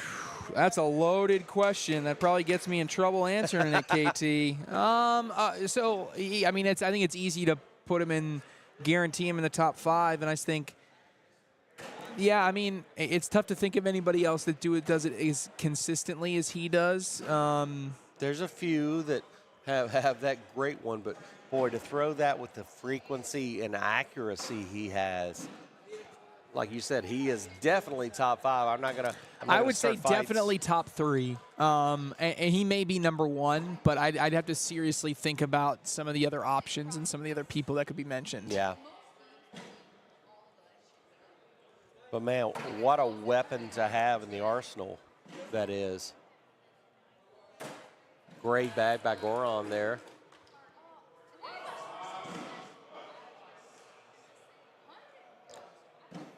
Dennis taking a thought, has a push, easy push there if he can hit it. Cutter. Fly. Oh, he does not. Dennis has one off the back. What's Goran going to do here? Oh, he side rails goes it. to side rail it. Look at him right now. He goes over to Conrad, says, "Smack me, wake me up."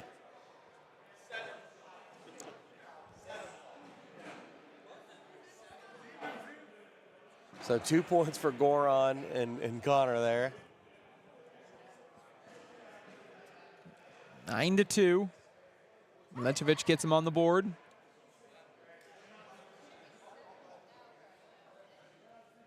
Again, winner of this place, Hunter Thorne and Mathieu Rivaux. Good bag there by Connor.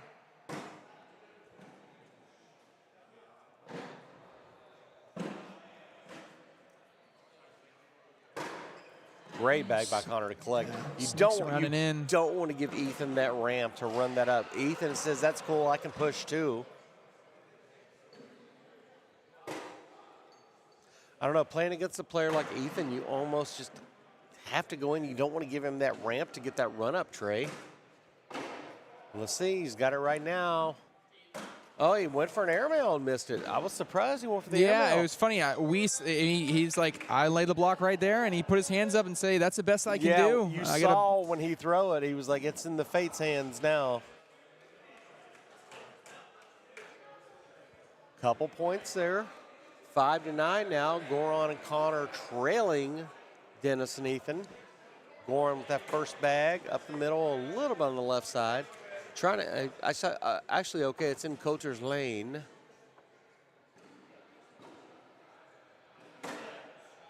Dennis puts a center bag on. Goron, you see he's throwing it quick as soon as Dennis lets it go. And Ethan Walker gives him the thumbs up to try this airmail if he wants it. Ethan Walker has got some faith in his partner. Lets it fly, and that's why a little flop over. Both those bags for Dennis are very grabbable. Goron blocks up, which is probably the smartest thing, best thing he can do. Ethan's going to give him the green light again. Do what you want, partner. Coulter is up and Short. comes up a Short little bit on short. the airmail there. If you're Goron, do you airmail or you just block it up? Connor's telling him, hey, do it. He blocks it up. The entire backside and front side are open for Dennis if he can take it. Yeah, he could drag a bag easily here too. Lets it fly. Takes two. Almost stripped that one back in. 4 points. Peanut Gallery says disgusting. I agree. Great bag by Dennis over there. We got the whole crowd watching. His wife Diana right there in the front watching the game. 13-5.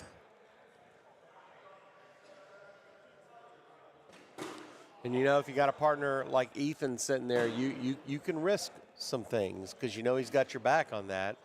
Connor going up top for the airmail, a little bit over. There's that roll bag that everyone hates except him. Another one off the back. Connor can make this hurt. Oh, he takes his with him, but Right now, even if you go in for the airmail, you're still giving up 4. This is a big bag. And it's going to be a 7 spot, and that's going to put him on 20, I believe. yes, sir.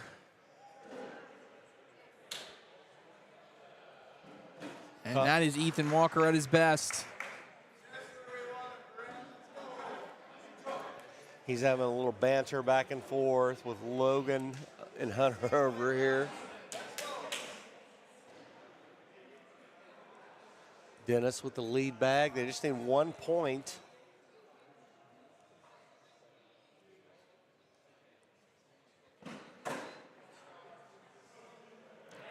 Nice, beautiful level 1 block.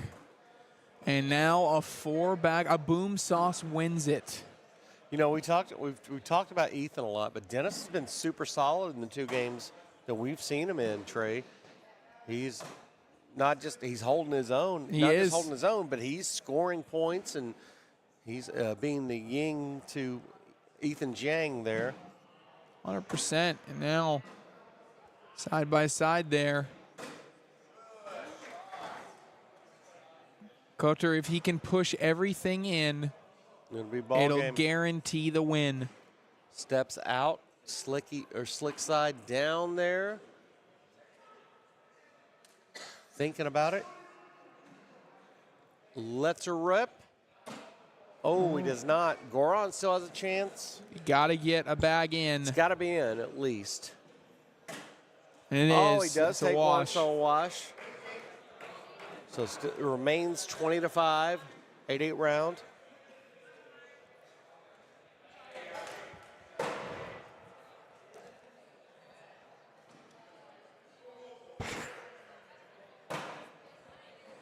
Good back by Connor there. Ethan trying to drag both those in. It's a little bit out.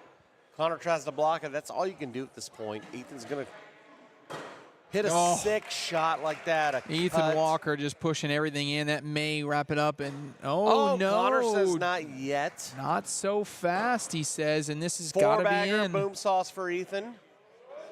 And boom sauce for Connor. Connor's like, yeah, we're not finishing it right yet. We're not done just yet. 20-5. That's one of those where you just push it off on your partner, like, not on my watch. Good luck. Dennis has been throwing really good bags. See if he can keep that up. But Goron and Connor have got to do something if they're ever going to do something right now. They're down 20-5, so great bag by Dennis.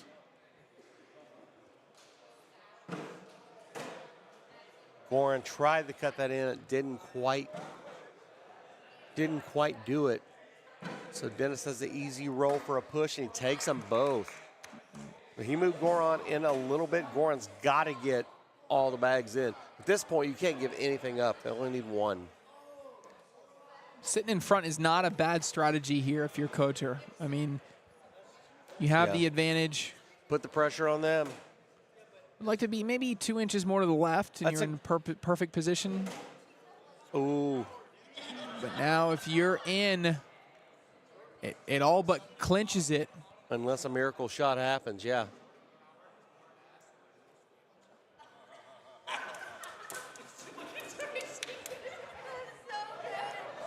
Bag away.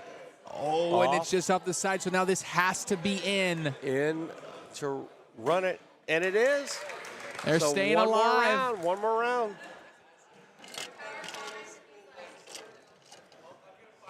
Back-to-back washes there. Ethan with the first bag. And he wants that early bag to build his ramp up.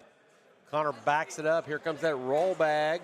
Off to the left slightly. One of the few misses on that roll bag we've seen. And oh, a little tit for tat there. I think that made Ethan a little mad, so he goes for the airmail.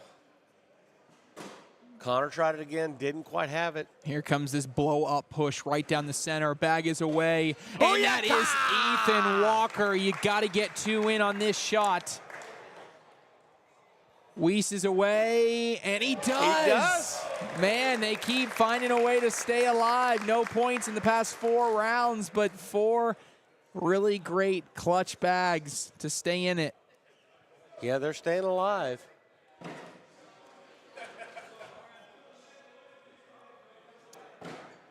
But you got to get some points, Trey. You just can't delay the inevitable, which is. But it's as good as Dennis and Ethan are throwing. It's really tough right now. They're really hard to deal with.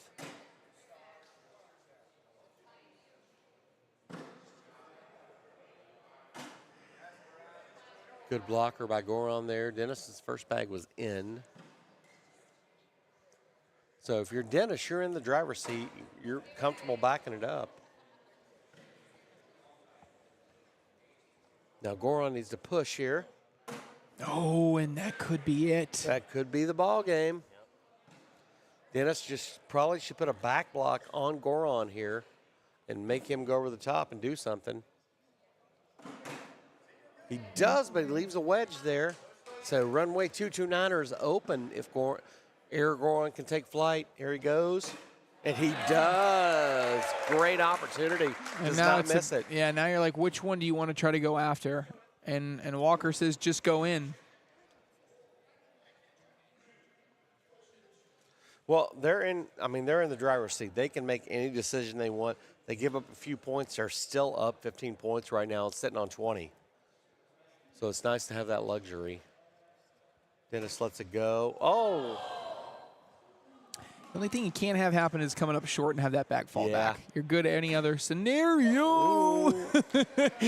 I was just about to say, don't do that. That was a bag moved a little bit there.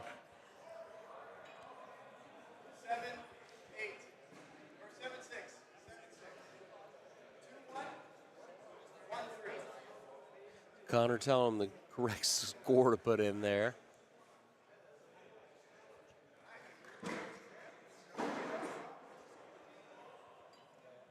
Weiss first bag here. First bag he's had in a while.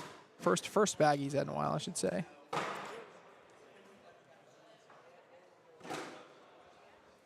Halfway in there. Ethan matches.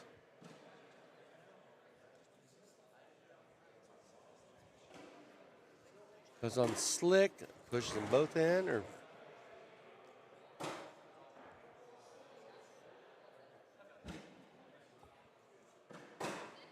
Ooh, and now Baraso. Oh, I knew it. I can see Ethan Walker before he goes. He wants to throw. He wants to throw a bar of soap that launches Weiss's bag off the back of the board and pushes the bag in front in the hole. That's what he's going to try to do for the win. I guarantee it. that would be That would be dirty, dirty disrespect right there. This But- would be better than the shot he hit to beat Miranda. Yes, This would be even it better. would.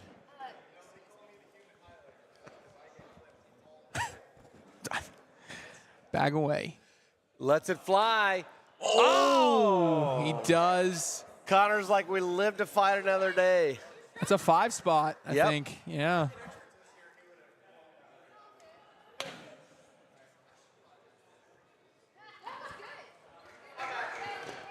It's a good attempt, but he gives up 5. Hey, and a little more life in the game, Trey. So from early 20-3 dominance, 11 now. So a little more life back in Goran and Connor. It's a good first bag block. Close to dead center, but a little bit skewed to the right, lane side. Goran steps out, gives a little smirk, lets her fly. Uh-oh, but he's out of play there. A boom sauce wins it. A boom sauce will take it down.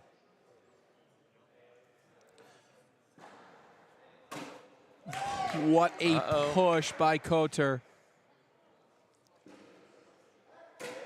Goran leaves it up and to the left. Dennis throwing slick side. It's in his wheelhouse to take that. The bag in wins it.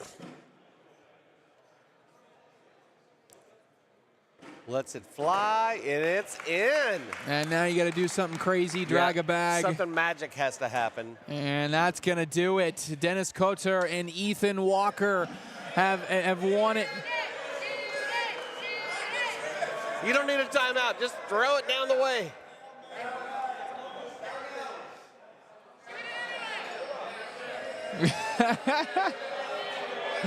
Yeah. The crowd wanted him to shoot an unnecessary air Wanted mail. to risk it for the biscuit there. Now you take your money and go to the finals. Yes, and that is going to do it. Dennis Koter and Ethan Walker, they advance. Next up, our last game of the day, folks. Get fired up. Hunter Thorne, Mathieu Rivaux, Ethan Walker, Dennis Koter, live from Germany, coming up next.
Welcome to the ACL Europe Series, where professional cornhole players from all over Europe compete to become the best cornhole player of Europe.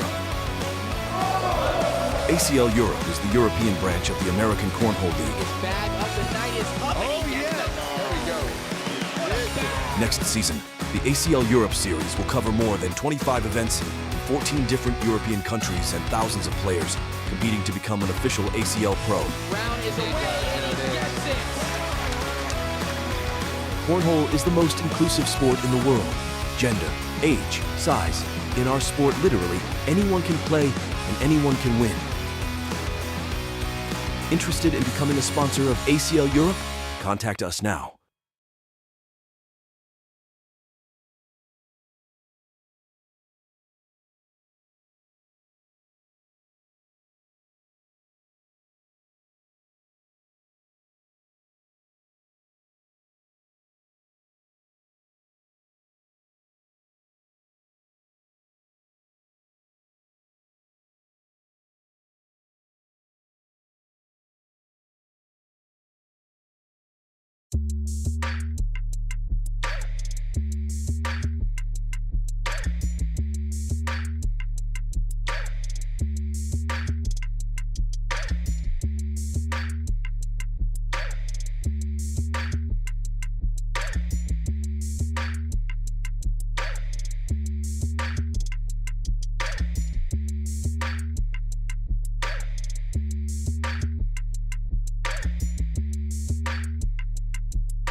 All right, cornhole fans, we're actually gonna come on cam for this one. This is what we're gonna do. Welcome back. We're here. Trey Ryder, KT Thomas. 9 hours and 38 minutes later, we are ready for our last and final game. Yes, I just checked how long we've been live on YouTube. We've been live for 9 hours and 38 minutes. Yep. So It's been a long day. we're ready. We're ready for the last game of the day, and it's a special one. We got some great players, some great American players, some great European players. It's a reason to celebrate, bring these cultures from all over the world together to compete in the sport that we love. So thank you all for tuning in all day long. For those that have been, we very much appreciate it. But we are ready to roll. We are here for our super event final. Okay, our super event final. Plain and simple, this is a very similar to our Pro Invitational. 16 North American ACL pros going up against 16 North American ACL pros paired with 16 European pros. Head-to-head, blind draw type of format, single elimination. We're down to the finals. Ethan Walker and Dennis Cotter taking on Hunter Thorne and Mathieu Riveau. So we got America on one end, we have Germany and France on the other end. Great rollback. I'm excited about this one a little bit, Trey. I get to see the battle of the rollbags. So. Yes. Hunter Thorne says, hey, Ethan, I can roll too. Yep. I think he heard us talking about Ethan Walker having the best rollback in the game. Yep. He was like, nah, we're going to put that to bed. 4-0 Hunter Thorne. Mathieu's first bag up the middle as he does and puts it in. Dennis Cotter and Mathieu have played many times this year in both finals, semifinals, and regular events here in ACL Europe, so they're familiar with one another. Matthew is one of he is our top French pro, and Dennis is one of our top German pros here in ACL Europe. Matthew leaves that out.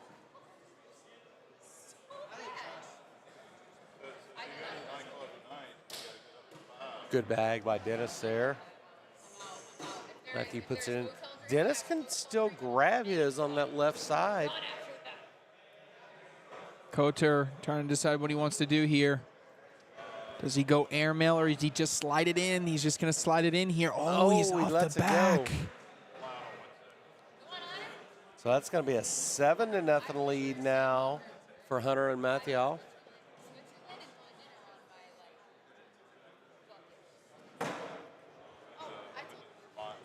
Well, let's see, Trey. Ethan has been dominant all day. Let's see if that comes to an end here. Hunter sitting in strong position. You know what? I think Ethan's out of gas. He might be. It's tough. I know it's Those guys. it's early, but Hunter didn't go. The rest of them went out last night and were out yep. super late enjoying Germany. So. And on top of that, Hunter was the first American eliminated from the tournament. Yep. Ethan Walker had to play all the way through every single game in singles. Yep. So he's had a little more recoup time. Not ready to say that this game is any way in shape over or anything. I'm just saying right there, I saw some. That was the first round where I saw fatigue from Ethan Walker. Yeah, this morning when we got in and when Trey and Adam and Logan, they came in, I was talking to those three and they were tired, obviously, and I was like, where's Ethan? And they pointed and he was laying over on the chairs. So that tells you how his day started. So to battle back from that, but he's young, but to battle back from that says a lot about him. Great bag by Dennis there. Matthew has one off the back of the board already. Koter has a chance. Lets it fly. A little bit left. Back it up. Matthew can grab both these front bags. Tries it, does not happen. Dennis still has a bag, so this could be big money from Dennis. He's sitting 7-3 right now. See if he tries an airmail. Ethan's all day been giving him free rein, saying, I believe in you. Good bag by Dennis. Doesn't quite drip, but 8-3, it's 5 points. Much needed for them. Yes, needed to get back into this one. Ethan Walker, first bag, and that's a better first bag than we've seen these first two rounds. A little bit jolt of energy there when your partner gives you 5 points to start it off.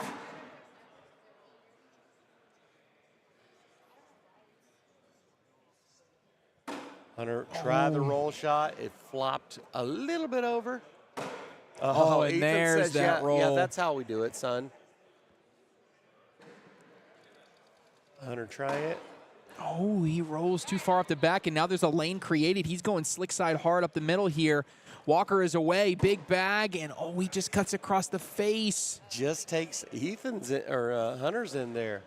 Hunter cut shot does not go. He threw slick side on the cut shot. I thought he would have flipped over Sticky there. That is a high-level professional 5-on-4 round there, ladies and gentlemen. That's why they're two of the top players in the world. That's not going on the resume for later. They look like Miranda Coy thrown against me earlier. And zing. You like how I did that, KT? Yeah, I mean, if you hear that a sound off stage, if you just hear the microphone unplug and then I don't talk for the rest, just know that it's been a lot of fun spending 9 hours and 46 minutes with you guys. That's Miranda Coy in meltdown mode talking about that right now. She's right now her face is glowing. Why are you bringing up old stuff? Yeah, Miranda? I don't know why you're bringing up old stuff like that. All right, 9-6 here. Mathieu Rivaux goes in there, looking to bounce back here with that bag on the back right-hand side. Dennis, last bag, great bag up the middle. Matthew going. Boom sauce for Matthew. That's the only one you get. That's the only one you get today. Yeah, I bet you like that one. Great bags by him. Hunter with that first bag. Ethan puts one right up in front. Hunter backs it up a little bit. Ethan tried the little cut, didn't quite work out. A little bit fat on the backside. I think it's draggable with an airmail, though. This could be a big upside for an airmail. He's got 2. Hunter's not happy with that. Oh, my goodness. I have no idea. Super clean airmail. Hunter's like, what do you do? Well, the hard part for Hunter Thorne is he wishes he had taken both. Yeah. If he had taken both, it would have made the push shot opportunity easier. I don't know what you do here, KT. I mean, I guess your only option is to push everything up and through. It's going to be very difficult, but I think that's the only option that you have. It's either you push everything up and through, or you roll on top to mitigate damage and take away an airmail. Or try a stupid line drive and one there. I don't know.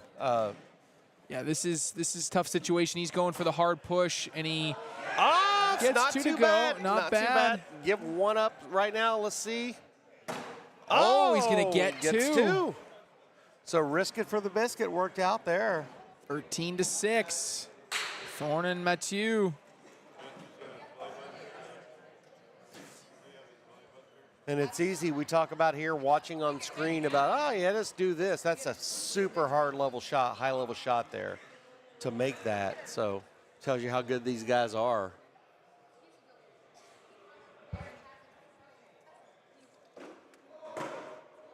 Oh, clean off the back.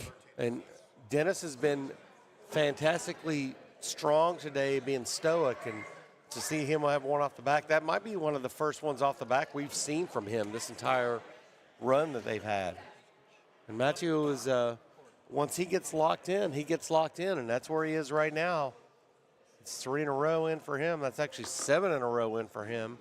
So once he gets on, he is hard to deal with. Oh, this could be a big round, and now Boom you sauce. have to get a bag Le in. boom sauce for Mathieu. This bag, a bag has to be in. This is aggressive to go after it. Dennis is reaching out, trying to get something going. He's right on the edge of the Or you have to have a box. bag on, I should say, but you can't miss. He does go one in there. That's not Gets bad. one in. Yeah, that's not a terrible shot at all. 18. But now Hunter and Mathieu are in the zone. It can end real quick here. And let's see. We haven't seen Ethan lose all day, Trey, so this could be an unfamiliar taste for him. Thorne's going with the roll. He's clean off the back. He hasn't had the roll from that side this game, so I don't know if he's going to continue that. And it doesn't cut for Walker. Hunter tries again. Ethan tries now. Let's see if Hunter goes. He's thinking about it. They need 3 to win the game. Oh, he tried the little roll, but it just flops on top. Now let's see what Ethan does. Anything you score here is for points. On the board for 1, in the hole for 3. Nice little reverse cut there. That was a harsh angle cut right there. I mean, that thing just cut almost 45 degrees right across the board. Really, really good shot. Again, that's one of those cheat code shots. You got to come in with your bag, setting at just the right angle, hitting, grabbing, and going left. No, 90 degrees would be straight across like this. 45 is like this. Oh, it didn't go like this. Didn't stop physics and then cut left. We have Logan Chamberlain trying to get in a geometry debate over here on the left-hand side. Draw me a 45-degree angle, Logan.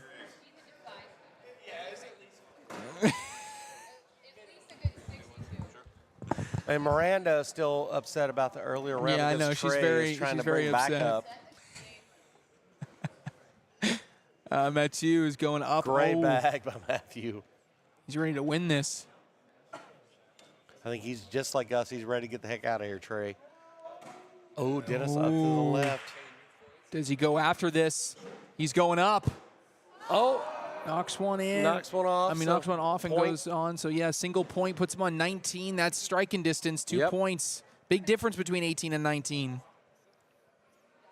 18 is usually just, 18 usually has to be 2 misses if you're on the board. That 19 is just a single miss. Yeah, your wiggle room factor is a lot less. Sick little cut there by Ethan, sitting up on end. Hunter goes after it, leaves his off the back.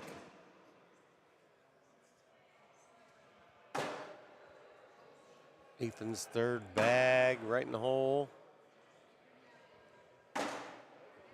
All right, Ethan goes in, gets 2, and he does. Boom sauce for Ethan. 19-11. I was laughing that first bag that he had. I was like, how does someone get a bag to sit at that fat angle down there? Yep. It's unnatural. All right, so 19-11, they're not out of reach. They're just going to have to, they have to win every round from here on out. Dennis starting off up the middle. Mathieu answers.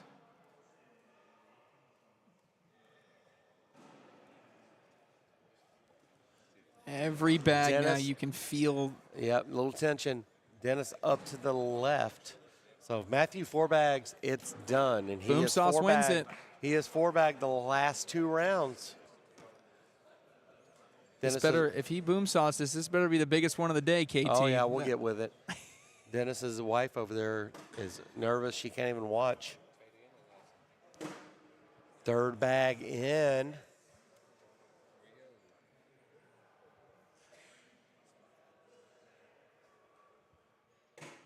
Uh-oh. On the board. We don't even need a boom sauce right now, but I think Matthew will probably try to provide. It's at 9-8 right now. Le boom sauce for the Matthew. Le Boom Sauce for the win. Your last champions of the day, Hunter Thorne and Mathieu Riveau, your super event champions of the 2024 ACL Europe Open. What a day it has been. We crowned champions in this super event. Our doubles champions of the Sweet 16, Dejan Mogorovic alongside Loris Materovic. Then we had our singles champion in Ethan Walker. What a day it has been. Thank you all so much for tuning in. Tomorrow, bright and early, 10 a.m. Noon local time. That's going to be 6 a.m. on the East Coast. Guten Morgen from Germany. Yes, doubles action. Thank you all for tuning in. For KT Thomas, this has been Trey Ryder saying so long from Trier. We'll see you tomorrow.